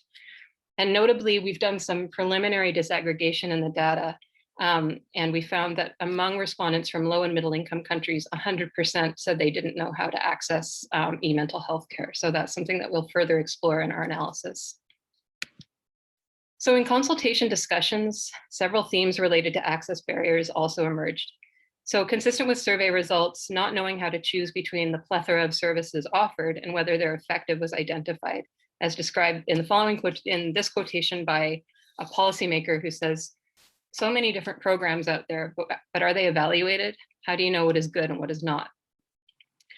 Another key theme is that digital approaches to mental health care have to be tailored to the specific context of delivery. And this other policymaker says, in my 30 years and above experience in public health, working in different countries, one thing I realized is that one size does not fit all. There are certain parameters that surround the rollout of digital health in developing countries, in middle income countries, and in developed countries. In this quotation, the policy maker is describing system level factors, but we also saw these themes repeated at the individual and community level in terms of the need to tailor interventions to be accessible across cultures, languages, abilities, etc. And we heard a lot of, we heard that theme repeated in our really good talk this morning about cultural safety and cultural appropriateness. Two quotations at the bottom of the slide speak to the challenges of accessing digital care from home, where people might not be able to access these supports privately or safely. So one service provider says, not everybody has the luxury of secure space in their house. And another says, I've had patients who had to restrict their emotions because they had to be strong for their kids. So our third question relates to the delivery side barriers. As you can see, the biggest barrier from the perspective of survey respondents was the concern by providers of building trust or therapeutic alliance with patients using digital approaches. And this was a predominant concern. And I'll remind you that the majority of our survey respondents were service providers. So this is likely to reflect their concerns. Similarly, they were concerned about not being able to identify nonverbal cues from patients. And other concerns include privacy, security, and confidentiality, and lack of access by providers to technology. So we can see from the qualitative responses that similar themes are also identified by the consultation participants. So the first quotation speaks to issues around nonverbal cues and the appropriateness of digital approaches for some patients who might be better served by inpatient appointments, or in-person appointments, sorry. This participant in a consultation for people with lived experience states, we have individuals who are unable to communicate via Zoom conversations. There's a lot of nonverbal things. My daughter uses twitches of her arms a lot on top of words, but you need to know that she's speaking nonverbally as well. So appointments with her over the computer don't really work. And two service providers also share challenges they faced related to technology availability, in addition to missing the collegiality and mutual support they're used to in a clinical environment. And I'm sorry that you probably can't see this whole quote because my face is in the way, but I'm going to read it. So hopefully that helps. So one says, two things I've seen at my work. One, when we had to transition away from all being at the office to working from home, there was an assumption that all had technology that they need to work from home. Two, during non-COVID times, there was a culture of sharing problems among staff. But now that the staff are isolated, we have to figure out how to solve our problems in case someone has a difficult situation. So finally, and we have another service provider here that says some psychologists barely have a computer in their office because we used to, I'm a psychologist, I work with humans, not computers. And finally, a policymaker describes the somewhat ad hoc way that digital mental health care approaches were rolled out as a challenge from the delivery side. And they say, I guess it's our infrastructure and readiness. While we've moved to telehealth really quickly, it's not something we've done in a particularly planned way. And so finally, we asked what resources and actions are needed to support implementation of digital mental health from the perspective of study participants. So as you can see among survey participants, culturally and linguistically appropriate care are predominant in the themes that they've ranked as highest importance in terms of resources and actions, improving the delivery of culturally and linguistically appropriate care. This is followed by making services available free of cost and improving communication and awareness about the availability of digital mental health care. So again, we have some qualitative responses here. And among the consultation participants, respondents spoke to the types of partnerships that might facilitate the use of digital mental health care by at-risk populations. So one person with lived experience describes the need for corporate investment to support access to devices for people in need, following on the example of the nonprofit sector. So this person says, Autism Speaks does a yearly nationwide giveaway of 500 tablets, and this year they doubled or tripled it. It's unfortunate that the bigger companies haven't jumped out to help folks who are struggling. Another describes the need for accessible training and capacity building to support digital literacy in an accessible way. And they say Disability Support Network holds a virtual training session every week where people can learn the same thing as many times as necessary. This might be an option to help people because not everyone can learn by YouTube or hearing it just once.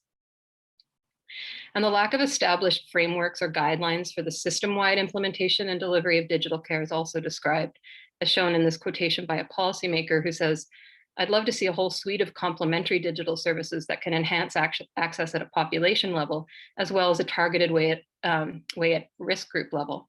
And to do that, we need to have a really clearly defined framework, and we need to be investing over the medium and long term into the things that support the framework. Without that framework, those things won't happen.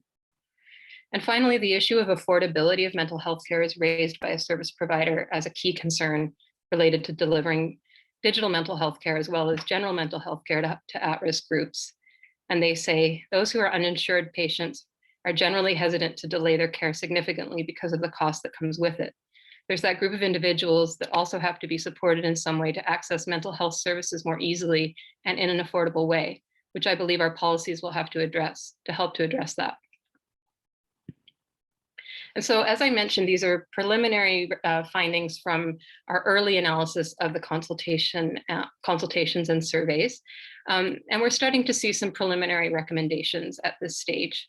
So first of all, there's really a need to develop evidence-based policy and practice guidelines, taking into account the delivery context, whether it's a high-income country with a publicly funded health system or a private system like the US, or whether it's a low or middle-income country. There's also a need to invest in training and infrastructure support for providers to support them in the shift to e-mental health or to hybrid models following the pandemic, which is likely to take place. There's also a need to engage service users from diverse communities in the development of e-mental health programs and services so that we can ensure they're appropriate and that we can promote uptake. There's also a need to invest in acceptability via cultural appropriateness and safety, multiple language availability, and diverse platforms and usability to make sure that anything offered digitally is accessible to people with different abilities. There's a need to expand internet and device availability to underserved communities. So this might be as large an undertaking as expanding internet connectivity in a rural area in a low-income country, or to donating devices, as was described by the consultation respondent, donating devices to people in need so that they can access these supports. And finally, to make sure that the available options meet end user needs and preferences. And so in some cases, we know that digital might not be best. So to make sure that the type of support is available for people in the best way that they need it. And again, to make sure that these meet the need and the context of the patient. So we're also seeing, I've talked a lot about challenges here, but we're also seeing a lot of opportunities related to this shift to digital mental health care and the broader discussions around mental health and mental health support that have been raised by the pandemic. So the pandemic really has led to broad attention to the need for mental health and psychosocial supports at a population level, as well as among more vulnerable and at-risk groups. And this is an important conversation that wasn't as prominent prior to the pandemic. We've also seen, as we mentioned, the acceleration of the use of evidence-based e-mental health care. Again, as I mentioned at the beginning, there was poor uptake and rollout, despite being evidence-based, and the pandemic has accelerated this. We've also seen greater attention to the need to address the effects of social, cultural, and structural determinants of health on mental health and mental health care access. So it's really shone a light on these, looking at specific populations, their needs, and the broader social determinants of health that affect healthcare, health status and healthcare access. And it also emphasizes the need for an equity focus in digital mental health effectiveness and implementation and global health research. So in terms of the need for an equity focus in digital mental health effectiveness and implementation research, Crawford et al. In 2020 advanced a digital health equity framework that could guide more measurement-based approaches to assessing digital health equity. And research in this area is essential, especially with the unprecedented paradigm shift that we've already described. In terms of equitable approaches in global health, as many of you know, CIHR just released their 2021 to 2026 framework on action for global health research, in which it states that everything CIHR initiates will have equity at its core. And so this represents an extremely important acknowledgement of the important role that Canada can play in global health and also in research on health equity. And it also presents exciting opportunities for long-term equity-centered research programs. So our next steps for the TeamCAP study include further analysis, including disaggregating the data across different demographic variables to allow us to do greater equity analysis. And we're also preparing preliminary results and recommendations that we'll share at a final consultation with our study stakeholders to get their feedback before finalizing and disseminating the results and recommendations via the digital hub and other channels. And so now I'll shift quickly before the end of my talk to the new grant that we've mentioned. So these are exciting next steps in this work on equity in digital mental health in the context of COVID and beyond. And so this is the Research for Equity in Mental Health in the Asia Pacific Digital, or REMAP-D Research Cluster. The co-leads are Dr. Lam, myself, and Dr. Erin Mahalik. We also have members from across 9 UBC departments, other Canadian universities, and international partners. Another core component of the REMAP-D will be to establish an international community advisory group of people with lived experience and patients that's going to be modeled on the CREST-BD community advisory group model. So we're really excited to have that patient engagement component to the cluster. So far, we have 2 years of funding with the potential to renew. And this really builds on the work of the APEC Digital Hub and of the TeamCAP study that I've just described. And so to provide a little bit more detail on what this cluster will entail, it has 4 broad objectives. So the first is really to establish UBC as a center of excellence on equity, diversity, and inclusion focused global mental health research.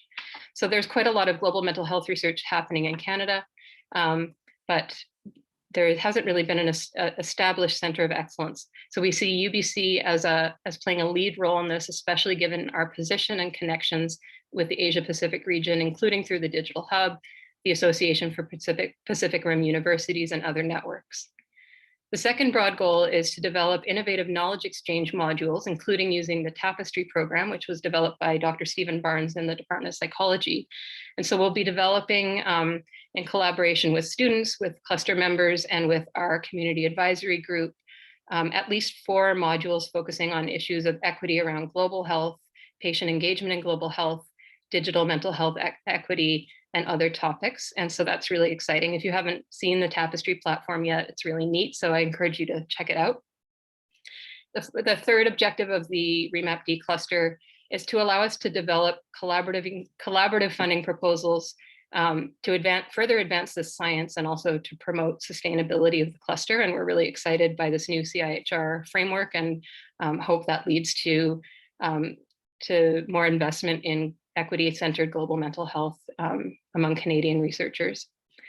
And then finally, to contribute to new knowledge on best practice for equity, diversity, inclusion, and digital health in the Asia Pacific, including the engagement of people with lived experience in global mental health research, which so far has been sort of an understudied area.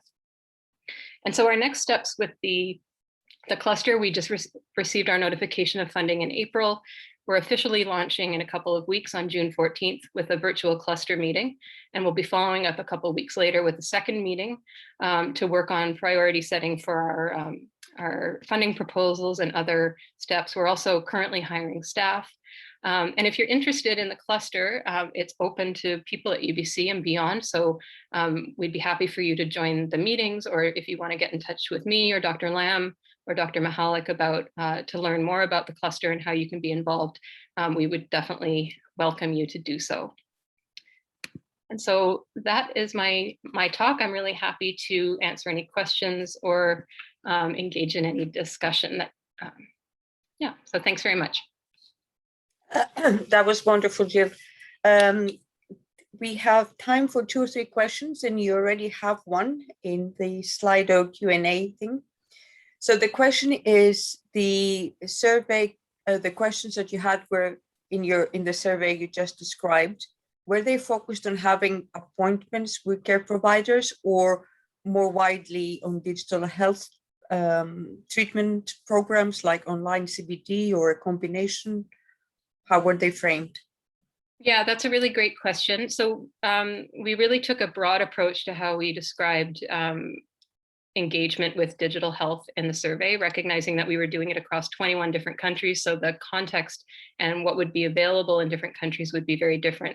So we provided a broad definition of e-mental health or digital care that included Zoom consultations with service providers, using apps or online programs like supported self-management programs and things like that. So it was very, very broad. And as I mentioned, I'm presenting really preliminary analyses, and I haven't presented all the survey items. So we will be doing more analysis to look at more granular detail at what types of programs people were able to access, and look at that across different types of stakeholders, as well as country types like high versus low and middle income countries. That's great. I have a question which is kind of wider. So many times you mentioned it and other people mention about sort of the cultural adaptation of care delivery within the digital universe. What cultural aspects drive this need for adaptation? Can you comment on that? What is it exactly that drives this sort of differentiation across different groups? Yeah, that's a really great question. And I think I would say that it's similar to face-to-face interventions or any mental health intervention that is being adapted for between one setting and another, or one population group and another. I think because digital mental health, as we mentioned, is sort of emerging and becoming more popular, that what is available in the mainstream now is sort of this one-size-fits-all model often. And so programs have not been adapted in a similar way that they might have been for face-to-face programs, although I think the cultural or accessibility and cultural safety of face-to-face programs needs work as well. So I don't think there's much difference between adapting digital mental health interventions and in-person interventions, but obviously more research is needed about those sort of specific, what is it about digital care that we can make more culturally accessible. And of course, language as well is a big issue. So I spoke to one service provider during the consultations who works for an organization that serves youth, and they've had a real struggle with convincing their funders and their board to invest in different cultural approaches to the service that they provide, because the numbers maybe not be as high as, and so they haven't really been able to justify it, but they see it as a real need. So I think it's an area that needs a lot more work. Okay, thank you so much. And now we have one more question, and it would be the last one, I'm afraid, because of lack of time. So the question is, did the survey stroke consultation focus primarily on mental health treatment? Was it equally focused on assessment?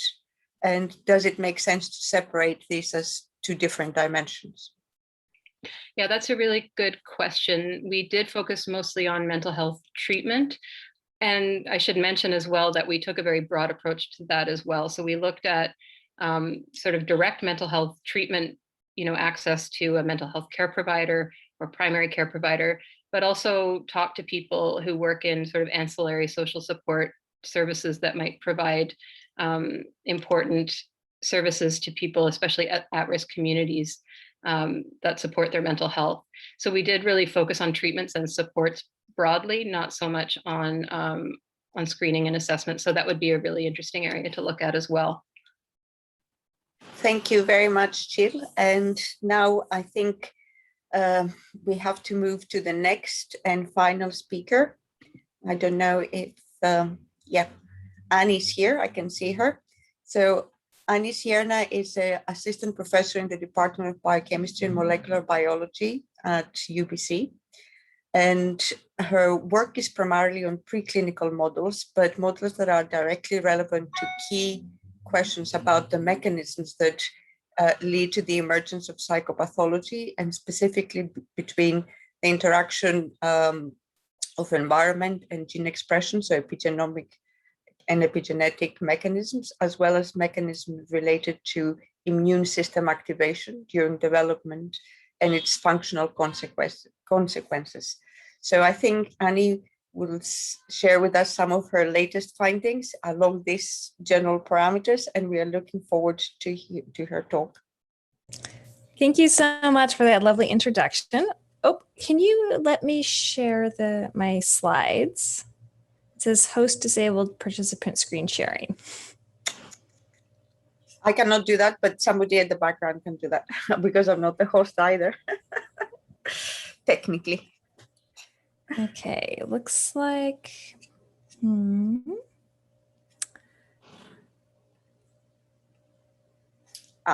it's happening. You probably see my desktop now. It wouldn't let me share yes, just we can that. see. Okay. And we can How about see your now? slides now. Perfect. Okay, awesome.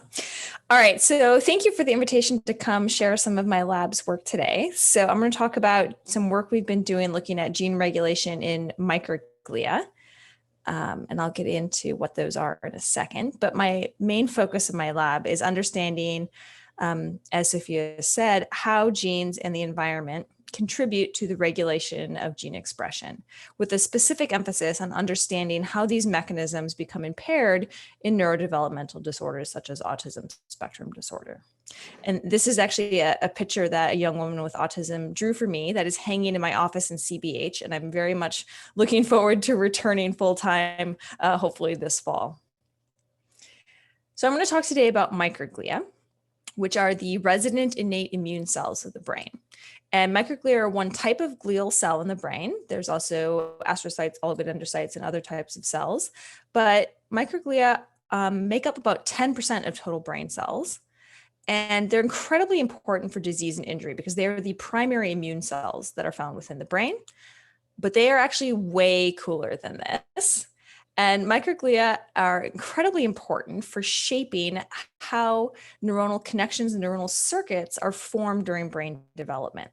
So you can think of microglia as gardeners in which, for example, during brain development, you have neurons that are forming connections and you actually get an overgrowth of connections in early postnatal development that microglia then help prune in order to form appropriate behavioral connections.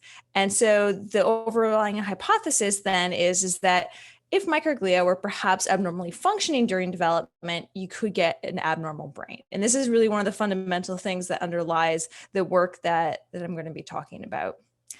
And so what do microglia actually do in the brain? So they're actually involved in a whole host of things. So I mentioned synaptic pruning. They can also be important for regulating myelination of neurons.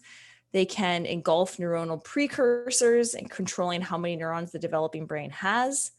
They release neurotrophins and cytokines that can signal to astrocytes and neurons and other cells of the brain. And they're acutely sensitive to the local brain environment. So they express a whole host of receptors. They can respond to ATP, to neurotransmitters, to damage signals. And all of these different mechanisms are potentially disrupted in different neurodevelopmental disorders, making this a key cell type that we became interested in trying to understand both normal function and function in disease states. And so this is work being currently led in my lab by my PhD student, Jennifer Kim, with help from a very talented undergraduate, Justin Zhao. And they're tackling this question about how repeated immune activating events that can happen across time can actually really alter how microglia are regulating their gene expression. And so to kind of put this in context, in the normal healthy brain, microglia exist in a homeostatic state. They're carrying out their normal surveillance functions, looking for pathogens or damage immune activating events. If one of these events happens, such as, for example, during development, if you have an in utero infection or some kind of exposure or stress, you get activation of microglia in which they change their morphology. They release pro-inflammatory cytokines that signal for damage control and immune activation. Once the stimulation resolves, the response resolves and they return to their somewhat homeostatic state. However, there's evidence that if you give a second immune stimulation within a certain time window, you actually get what's termed primed immunity. And this is a phenomenon that has been demonstrated in many different types of innate immune cells, including microglia, in which a secondary trigger, even if it's exactly the same as the primary, gives you an exaggerated response. So the microglia hyper respond to this secondary stimulation. And what's really interesting about this is if you keep going and you give a third or fourth stimulation, you actually reverse this phenotype and you produce a phenomenon termed tolerance, in which you actually reverse the activation effects and the cells become refractory to activation. And so the working hypothesis that we're exploring is that there's a molecular mechanism that's underlying this switch between priming and tolerance, and that this is really at the level of gene regulation. And so one of our long-term goals is to understand what this mechanism is, with the goal of being able to either block it to reduce priming or artificially induce tolerance so that we could tone down neuroinflammation. So the working hypothesis that we have is that these regulatory mechanisms are epigenetic. And so as a reminder of what epigenetics is, you can sort of think about it as the instructions that interface between your genome, so the genes that you have, and the environment. And ultimately, this results in a phenotype. And so to unpack what the actual molecular biology behind this looks like is DNA is packaged within every cell in your body around histone proteins, shown here as these blue globs. And epigenetics is really the way you control access to this DNA to allow for certain genes to be expressed. And there's a whole bunch of different flavors of epigenetic mechanisms, including histone modifications. You can actually shove the nucleosomes around and makes physical space on the DNA, and you can methylate the DNA. You can also directly impact the RNA through non-coding RNAs or microRNAs. The net result of this is that all of these modifications are reversible, they're environmentally sensitive, and they can regulate gene expression without changing the underlying genomic content.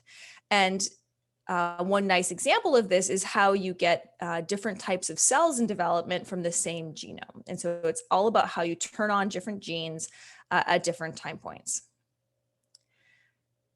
And so to study both priming and tolerance in the lab and to start to probe some of these potential epigenetic mechanisms, we've been working on a model that uses lipopolysaccharide, which is part of the gram-negative bacteria.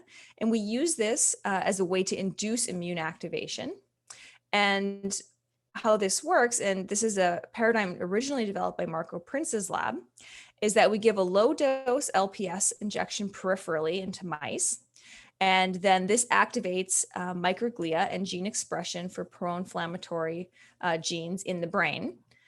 And we do this in a number of different conditions. And so our control animals get just phosphate buffered saline, or PBS, and we're giving one injection into the periphery every 24 hours, so across days. So once every day they get an injection, and then we do most of our experiments 3 hours after this last injection. Animals that get the LPS either get a single dose of LPS on the last day, they get LPS in the last 2 days, across the last 3 days, or LPS on all 4 days. And what this produces is a whole host of different responses that we can measure both at the behavioral level and in the brain. And so what I'm showing here is sickness behavior, which it's a composite score of a number of different actual behaviors, but the take-home message from this is that our low-dose LPS produces a slight increase in response to just one dose, a priming effect or enhancement at 2 doses of LPS, and then this is attenuated at 3 or 4 doses. And so what this allows us to then look at is molecular mechanisms that are engaged after this first LPS dose to produce priming to the second, and then mechanisms that are engaged with the second dose that produce tolerance to the third and fourth. So this gives us a nicely controlled paradigm that we can then use in the lab to begin to ask questions about genes that are regulated and the underlying control mechanisms. And so that's what we've started to do. So one of the first things we did was to ask the question, what types of genes are being induced in the brain following these different treatment conditions? And we didn't really know where to look. So we started profiling by looking at 3 different brain regions: frontal cortex, striatum, and hippocampus. We chose these regions because they're important, not only for a bunch of different developmental behaviors that we're interested in looking at, but also they've been linked to many neurodevelopmental and neuropsychiatric disorders. And so we did RNA-seq from these 3 different brain regions from all 5 of our different treatment conditions, and then looked for differential gene expression. And so I'm going to summarize a whole bunch of work down into basically one slide. I'm going to show you just data from the frontal cortex. What you're looking at is a heat map of differentially expressed genes, where each column is LPS treatment compared to the vehicle controls. So for 1x, 2x, 3x, and 4x. And then the color of the heat map is scaled by the differential amount of gene expression. So red is increased and blue is decreased. Each row is a gene. And what I really want you to focus on is this box I've highlighted here in magenta. And the pattern of gene expression that we see is an increase specifically to this second dose of LPS. And to give you a little bit of an idea of what that looks like, so this is a separate set of animals that we've replicated this in, but you have a PBS control, you get an enhancement to the second dose of LPS, and then this tolerizes back down by the third or fourth. And we see this pattern in a number of different genes. We also see some that don't do this, that they increase and then stay increased. And if we look at the types of pathways that are being impacted by these genes, they are things that are important for mediating inflammation and viral responses and adenosine signaling, all indicating that this is really critical for regulating the microglial response to the immune activation event. But what we were really interested in is trying to understand what are the mechanisms that are controlling this dynamic change in gene expression. And we started this work right around the time COVID happened, and we got a little bit fortunate in that this paper from Stephen Young's lab from the Weizmann Institute came out right as we were shutting our lab down for COVID, and they published this this epigenetic assay where they isolated microglia after animals received 1 dose of LPS or 1 dose of PBS, and then they looked at a couple of time points after the injection. And they buried this data in their supplement. It's like one figure in like figure 1,000 of their massive paper. But it allowed us to reanalyze this data and ask a very important and fundamental question that we could work on during the lockdown time. And the way this experiment was done is it is a attack sequencing, which you don't really need to know what it is, but what it allows you to do is to look at regions of open chromatin. So if this is back to our DNA wrapped around our histones, this assay allows you to assess how much open space there is that's available on the DNA, with the assumption then that this is available DNA that's open for regulation and is considered active. And so we were able to compare each one of these different LPS conditions compared to the PBS controls. And we identified almost 60,000 of these regions that show changes in response to LPS in terms of chromatin regulation. And we observed a number of different patterns of this. And so at baseline, we had regions that were either open or closed. And then we looked at what happened over time in response to LPS. And we had regions that started open and then closed, and we termed these repressed. We had regions that opened and then stayed opened, and we have termed these sustained. Regions that open and then close, so something that's more transient, and then regions that are delayed in their opening. So we've now gone in and looked at these different regions, and we've tried to identify other epigenetic regulators that might be dictating whether or not you stay open or you close or you are repressed. So what can we glean from some published data sets that would allow us to help interpret these different changes in accessible chromatin? And what we did is we took basically every published epigenetics paper that's been done in mouse microglia, and we reanalyzed it with the exact same pipeline so that they were comparable. And we identified changes in histone acetylation. So the way this is read is this is histone H3, lysine 27, and this is an acetylation group. We also have histone 3, lysine 4 dimethylation, and then PU1, which is a transcription factor that's known to be important for microglia. And when we started comparing this to our attack-seq data that I just showed you, we found that we had a bunch of regions that are putative enhancers, meaning they're distal genomic regulatory regions that have this signature of increased acetylation and PU1 binding that are important for potentially turning genes on and off. We then were able to leverage a data set that has a specific microglia knockout of one of the histone deacetylation enzymes, HDAC1 and 2, that is known to specifically lay down this H3K27 acetylation mark. And what we found is that when you lose microglial HDAC1 and 2, you get an enhancement of H3K27 specifically over the regions that are responsive to LPS, indicating that this may be a critical epigenetic regulator for microglial LPS-inducible gene expression. And what happens is you just get hyperacetylation if you lose this. And so this leads us to the model that we're currently working on and now going back into the lab to test, in which under baseline conditions, HDAC 1 and 2 serves to repress chromatin. In response to immune stimulation, this repression is released and you get PU1 binding and increases in acetylation and methylation of our enhancer regions. And that this secondary stimulation potentially produces this hyperacetylation that maybe allows for even stronger stimulation. This is then reversed when you get tolerization, eventually returning back to this repressive state, potentially through HDAC 1 and 2 also.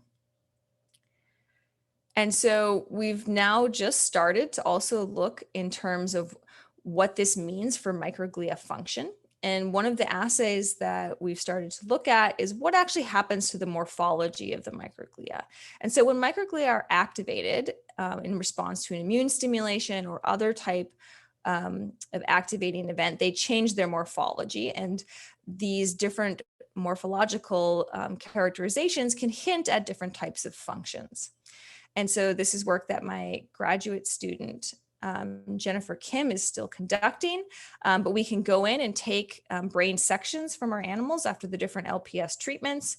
We can then take pictures of the microglia and then do some image analysis in which we can trace the branches and then quantify them to look at how long the branches are, how many endpoints they have, and the total number of junctions, among other things, to get an idea of what kind of morphological features are impacted by our different LPS treatments. And so this is just a little teaser for some of the data we've started to collect. Under baseline conditions, you have normal looking microglia. In response to the single dose of LPS, we don't really see a whole lot of changes, but in response to the second dose, we get actually hyper-ramified microglia, in which they show an increased number of endpoints and an increased number of branches. This somewhat returns to normal by 3x and 4x, but they don't completely return to baseline. So even during the tolerized phase, when they don't respond at the level of gene expression, the morphology does not completely return to baseline. And one thing that we are still working on is trying to understand how long lasting these changes are and how they relate back to the changes in gene expression. Oh, and there's actually, the graphs finally came up, but this is showing the ramification and the branching that I just described. Okay, so everything I've showed you so far is on the adult brain. And I prefaced this talk about neurodevelopmental disorders, which happen during development. And so we've started to expand our work into early postnatal development. And I'm just going to share briefly some of the work we've been doing to develop this model of early postnatal infection, in which we give PBS or LPS, the same IP injections, either at postnatal day 4 or postnatal day 14. There are rationales for these specific time points that I'm happy to talk about, but this postnatal day 14 time point was specifically targeted to be during that time window in which microglia are actively pruning synapses and impacting circuit development. And then we wait till the animals are weaned, and then we begin a behavioral assessment battery that includes a whole host of control behaviors to look at anxiety and motor function. And then we have some tests of cognition, as well as repetitive behaviors and social behaviors, trying to really characterize what kind of developmental abnormalities these animals might have. I'm just going to show you data today from one task. So this is the 3-chambered social approach task, in which the test mice are given a choice between spending time with an empty container or with a little container that holds a novel conspecific mouse. So this is an age and sex matched novel animal. Normal animals choose to spend more time with their novel partner compared to the empty cage. And that is exactly what we see for the PBS controls. So these are animals that got PBS on both P4 and P14, and males are in black, females are in green. We don't see any sex differences, at least so far on this task. What you can see is the time the animals spend with both the social animal or compared to the object. we see very similar preferences if the animals receive a single dose of LPS, either on P14 or P4. They all show nice preferences. However, we lose that preference if the animals receive LPS on both days, indicating that you really need this 2 hits of immune challenge in order to prepare social behaviors. This is still in pilot phase. We're actually repeating this behavior starting next week. And so we'll see how much of this replicates, but it was certainly exciting to see that these repeated LPS doses appear to be impacting social behaviors and development. And with that, I'll just lay out some conclusions. So what I've showed you is that LPS is able to prime microglia, potentially specifically looking at regulation of epigenetics at enhancers, and that microglia is able to, that LPS is able to prime microglial gene expression, and that these changes in gene expression are paralleled by changes in morphology. We also have some data on cytokine release and phagocytosis that I didn't show you today. And then some preliminary work looking at social behaviors in early life. So there's still lots of open questions that we're excited to start exploring. So specifically looking at dynamics of histone acetylation in response to LPS, and then trying to understand how these distal enhancer regions are actually linked back to target genes. And then trying to tie these genes back to actual changes in function, with the goal of trying to then understand how changes in microglia can impact neurons and behavior, and with the long-term goal of being able to develop strategies for blocking, priming, or inducing tolerance in order to sort of tone down the hyperactivated microglia that have been observed in numerous brain disorders. And with that, I just want to say thanks to the molecular epigenetics group that's here at UBC. If you have any interest in epigenetics, this group meets pretty much weekly as part of a journal club, and they've been super great as far as helping my trainees. And then, of course, my lab. So this was pre-COVID. We'll have to do an updated photo once we're allowed to be back in person. And then our collaborators. And of course, none of this would be possible without our sources of funding. With that, I'm happy to take any questions. This was beautiful work, Ania. Very nicely done, very logical, very elegant. Sorry, I have to. There is a question for you. I have gazillion ones. Let's see if there is time for at least one of mine, but there's one already in the Q&A and says, fantastic talk, thank you. What constitutes immune activating events in humans outside the lab? Is it just kind of infections, or could it be stress? Yeah, that's a great question. It can be all sorts of things. And at least in the context of neurodevelopmental disorders and increased risk for them, a lot of the work is focused on maternal immune activation during pregnancy, which can be anything from stress to asthma to autoimmune disorders, exposures to air pollution, pesticides. All of them have been linked to increases in neuroinflammation. How exactly that leads to increased risk for things like autism is not completely clear. But yeah, we chose LPS because it's an easy thing to control. We know exactly how much each animal is getting, and it's time locked to a specific event. But yeah, in the end of the day, we have long-term plans to branch out to other types of immune activators. Stress would be a good one to potentially look at, or other types of potential in utero exposures as well. Although I will say, not as much in Canada or the US, but in Europe, actually, there are human studies where they give volunteers doses of LPS, and they don't look in their brains, obviously, but they are able to show changes acutely in response to LPS peripheral injections. So there is at least some human data that we can parallel. Okay, you have one more question from the Q&A. Again, complimentary, really exciting, and so on. And the question is, how relevant are your findings to the cytokine storm that we heard so much about in response to COVID-19? Is there any link between the two? Yeah, so we're way under that as far as immune doses. The amount of LPS we give is enough to produce mild sickness behavior. It's not anywhere near the sort of levels that would be reminiscent of what you would see with like a cytokine storm. There is, of course, work on higher doses of LPS or other types of immune activating events that would model more like a sepsis-like condition, which would be closer to that, where animals start to actually die. That also produces immune activation in animals in the brain. And that's not the area that we've chosen to focus on for now. And so we have 2 minutes, so I will ask you a really difficult question. Good. So it's more conceptual, really, because I would have thought evolutionary. A lot of the mechanisms in our body and our brains, of course, must be adaptive, must work to preserve us and keep us alive and keep us going. So in what way do you think, so I'm guessing again that this kind of increased activation after the second hit, for example, should in principle be adaptive. What makes it maladaptive in the animals, do you think? It should be there to protect us rather than to destroy us. Yeah. Yep, that's a really great question. And it's something that we've thought about in terms of what we're actually modeling. And I have a couple of thoughts on that.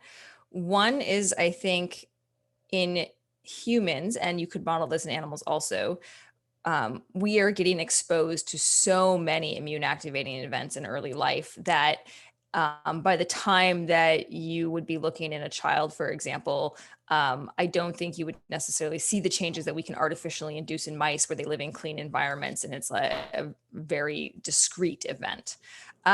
And what I think actually might happen in humans is that you're actually just inducing tolerance over time. So because you're exposed to so many things, you don't really want your microglia going haywire, as you suggested. Yeah, and so most of the time we're probably in tolerance or something like that. I think there are probably cases, and maybe this is what happens in neurodevelopmental disorders, where that for some reason fails. You either don't tolerize or for some reason you get stuck in more of a primed state. And I don't think it's probably universal. At least when people have looked in like autism postmortem brain, you see changes in microglia morphology reminiscent of hyperactivation only in about 25% of cases. And it's unclear what causes that. Most of those postmortem studies in humans are in adults. Who knows how long that's happened, if it was onset in childhood or sometime later. But it suggests that it's probably not ever going to be universal in that case, which is probably not surprising considering how diverse that disorder is. We've also thought about sort of the evolutionary potential benefits of some of these immune activating events and responses that people look at in during maternal immune activation and then early postnatal. And maybe there's some adaptive things that can happen. So if microglia are being hyperactivated and they reroute neural circuits, maybe some of that isn't necessarily bad, quote unquote, but for behavior, but could be potentially also adaptive in some ways. We don't know. There's not that much known about what the specific behavioral impacts will be. I was just thinking about your little mouse that didn't want to go to speak to the other new little mouse. And I was thinking if that was a human in a high infectious environment, you would do exactly the same. You would go to the empty cage. Yep. It's basically a model of social distancing that we've all been practicing. So exactly. Yes. So they know how to do that. Yeah. It's yeah. I have to close it here, although it's all wonderful. And in the Q&A, you have people like Evelyn Stewart making positive comments about what you have seen. But now I'm going to hand over to Trisha and Tim and Lakshmi, who are going to do the award presentations and close today's meeting. Before I say my goodbyes, I would like to thank everyone who participated, either by giving a presentation or being part of our bigger sort of participants on Zoom. And I hope that the program satisfied your various interests and that you found it stimulating and that you felt that you've invested your time well today. So Tim and Trish.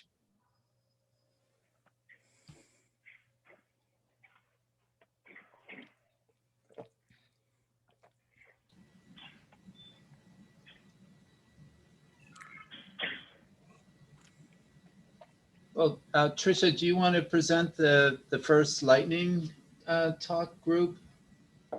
Yes. Yeah. So again, thank you to all of our presenters in the lightning talks. I think as we anticipated, it was a difficult decision for the audience to pick their favorite amongst the two different sets, because there was quite a wide range of votes. But we do have the two that got the highest number of votes. So from our morning set, our first winner is Laura Jones, who discussed her project on help-seeking behaviors amongst BC University students with suicidal plan and intent. And then from the later set, we have Clara Westwell-Roper, who is talking about celecoxib versus placebo as an adjunct in children and youth with OCD. So congratulations to our two Lightning Talk winners.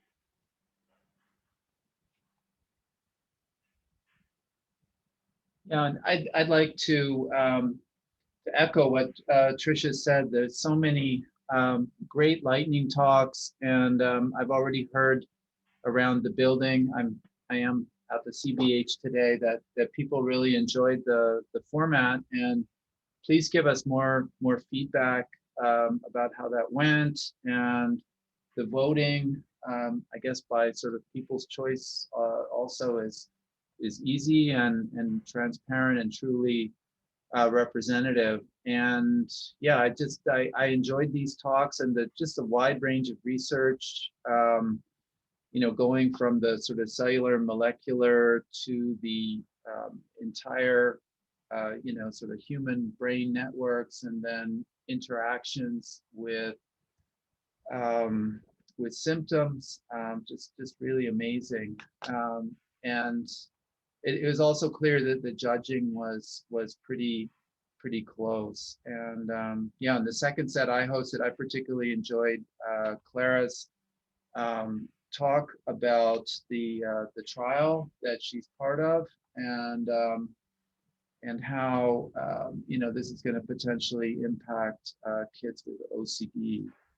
Okay, so in terms of moving on to the poster winners, in the basic science, we had a tie for first, and this was between Judy Chang and Wissam Nisarala, and both of these trainees are from Lynn Raymond's lab, and it's I think really interesting, and just shows the level of contribution that Judy is an undergraduate who started with Lynn during the COVID pandemic, when we thought that, you know, people couldn't really make much progress, and she did an excellent job. And I enjoyed listening to her taped explanation of her poster. And then Wissam is one of our superstars, Vanier winner, awardee, and then also MD PhD. And Wissam's work was on calcium handling in neurons from HD mice, and Judy's was on tracking behavior in the HD mouse. And this is also working with Ellen Kosh, very talented student. Do you want to take the translational ones? Sure. So the winner for the translational poster was Gayatri Saraf, who is a fellow working under the supervision of Dr. Lakshmi Atham, and her project was looking at PET dopamine imaging in mania. And yeah, and just to echo kind of what Tim was saying about the resilience of some of our trainees in this time. Gayatri just recently had a baby and has been dealing with COVID, but has still managed to do, obviously, excellent work. So congratulations to her. And the clinical poster goes to Andy Tai.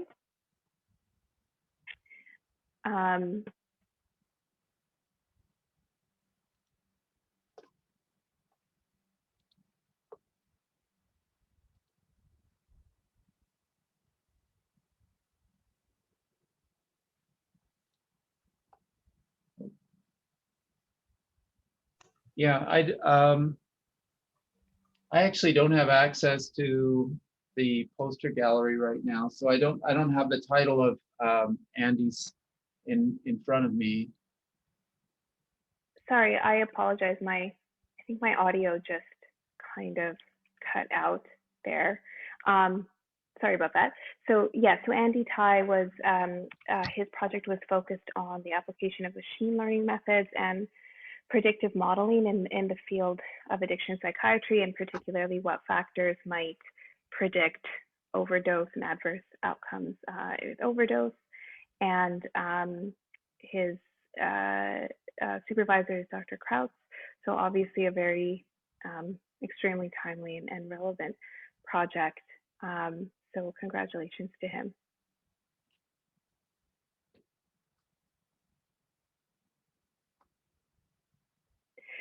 And I think with that, we'll go to Dr. Yassam, who will be presenting the undergraduate and postgraduate award winners from this year. Great. Thanks, Risha and Tim. Well, you know, if it weren't for this pandemic, at this juncture at the research day, we would all probably be holding a glass of wine, munching on cheese. As we announce the award winners, they would come and collect their plaques or certificate or a check. But sadly, with the pandemic, we can't do that. We can't even show the award winners this year, but certainly hope, I guess we all hope that this will be different at the next year's research day. So as the part of the research day tradition, in addition to announcing the winners of the presentations at the research day, we also recognize our residents and also faculty who have contributed to teaching and education at this event. So we'll start with the resident awards first, and we give out 4 CanMed awards each year. And these recognize residents who best exemplify the CanMed competencies. And these awards are, of course, based on the recognition from the peers. So in other words, all the residents vote and their votes are tallied, and that's how the winners are selected for these awards. And as you can see, Lingsa Jia is the first place winner for this CanMed Awards, and Martina Shotens is in the second place, and Harrison Lee, Raman Srivastava share the third place, and Jennifer Kloon and Evelyn Jesteva share the fourth place honor. So these awards do come with some money. I think the first place winner gets about $800 in the plaque, and the others also get some money as well. So congratulations to all our CanMed Awards winners. We also recognize residents who have made a significant impact on learning of our medical students within our MD program. And each track selects one resident who has made the most contributions to teaching in their area. So for Vancouver track, it's Chandel Riedlinger. For Fraser, Jessica Chin. Vancouver Island, Robert Nathan. And for Prince George, Christine Kennedy. So again, congratulations. Research, of course, is a significant component, and we obviously want to recognize residents who have been contributing both in terms of leadership and also supporting the research goals of our residency program. So the first award is really recognizing a resident who has made significant contributions in supporting research goals of the program, and that goes to John Jose Nunez, who is in his PGY 4 now. So congratulations, John Jose Nunez.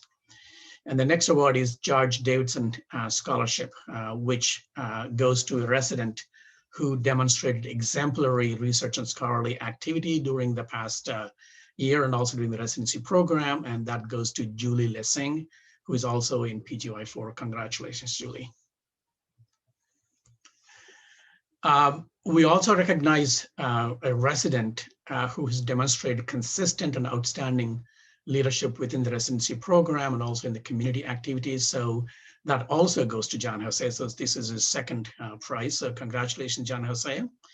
And Emily Ellinson Prize is given for significant contributions to UBC Psychiatry Residence Program. So this is contributions in various areas for the program, including training, professional development, and camaraderie. So this is sort of someone who has demonstrated excellence overall, and that goes to Paige Jan. Congratulations, Paige. Postgrad Psychotherapy Award recognizes a resident who demonstrated strong interest in psychotherapy and also exceeded expectations in terms of acquiring various psychotherapy skills, and also demonstrated evidence of positive development as a psychotherapist. And this award is chosen by the head of our psychotherapy program and their group. And this goes to Valerie Nichols, and congratulations, Valerie. Now, Providence Healthcare established awards a few years ago to support, to recognize residents for contributions in various areas. These awards, again, ordinarily are presented by someone from St. Paul's, typically the head of St. Paul's Hospital. But given that we're doing a virtual research day, I'm going to do this today. So the first one is Brian Morris Memorial Award, which is given to a resident who has shown exemplary compassion and empathy combined with excellence in clinical area. And that goes to Connor McLean, who is a PGY2 resident. Maria Correll, who was the previous head of Providence Healthcare Psychiatry Department. And she was honored with this particular award. And this award usually goes to a medical, for a resident who has shown excellence in medical student teaching. And this goes to Julie Lessing. And I think this is a second award for Julie this year. So congratulations, Julie. And finally, Robert Kitchen Memorial Award is given to a resident who has shown excellence in CL psychiatry, and that goes to Brian Cho. So congratulations, Brian. So those are the awards for residents. Now let's move on to recognizing clinical faculty. As we all know, our teaching programs cannot be sustained without excellence without the support and contribution from our clinical faculty. And of course, the names that you're seeing on this slide are no surprise because all of them are well known to be outstanding teachers. And of course, each hospital, there is a faculty member that was chosen by the Resident Association for Excellence in Teaching. So Andrea Chapman from BC Children's Hospital, Summer Telia from Vancouver General, Leona Adams from St. Paul's, Edwin Tam from UBC, David Ward from MSJ, Kenneth Heng from Richmond Hospital, Jane Yu from Royal Columbian, Lindsay Bishop from Surrey Memorial, Jerome Lee from Burnaby Hospital, Doug Maskell, who was one of our residents many years ago from Peace Arch Hospital, Ashley Jewett from Victoria, and Daniel Chin from the community psychiatry area. So congratulations again. As I said, no surprise, these are all well-known, outstanding teachers. Also, awards given to our clinical faculty who have demonstrated excellence in teaching for undergrad students, mentorship, amongst the other things.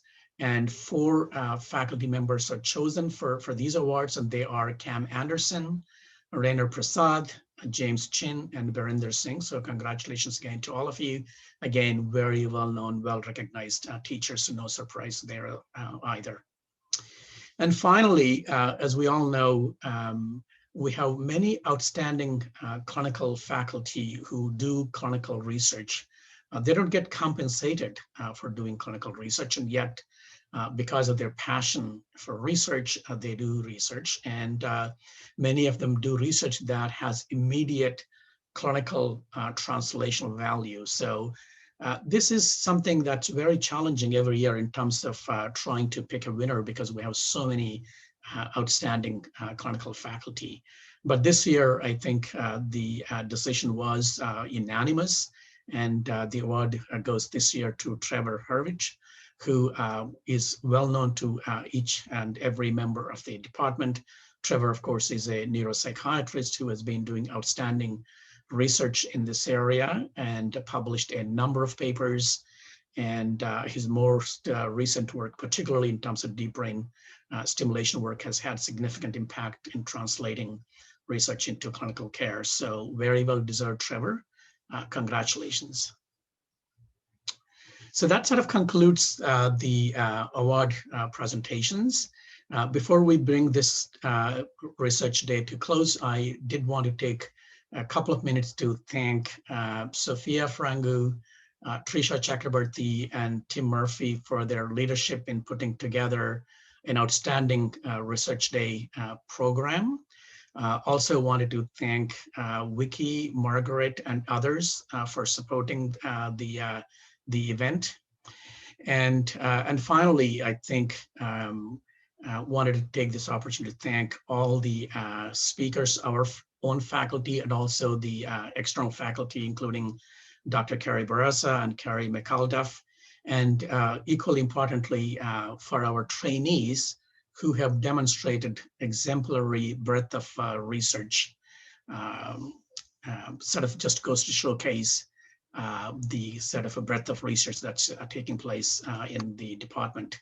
And also wanted to mention the presentation by Annie Sierna, which I thought was superb as well, which sort of tells us there are many faculty members at UBC that are doing research that's highly relevant from the mental health perspective. And therefore, as we saw in our strategic plan, one of our major goals is to really forge the collaborative partnerships for people across UBC, but also across the country and internationally, to leverage the expertise to sort of advance mental health care for our patients. So with that, thank you all again, and thank you all for attending this research day. And I very much hope that we will have this day next year in person. And I very much look forward to seeing you all. And I think, as Tim mentioned, please do provide feedback, because we do want to hear from you. We want to know what kinds of topics are you interested in hearing, so that we can select the faculty amongst our own and also external speakers to address some of the topics that you want to hear. And of course, we'll continue to showcase the breadth of research that's going on in the department. Thanks again, and enjoy the rest of the day.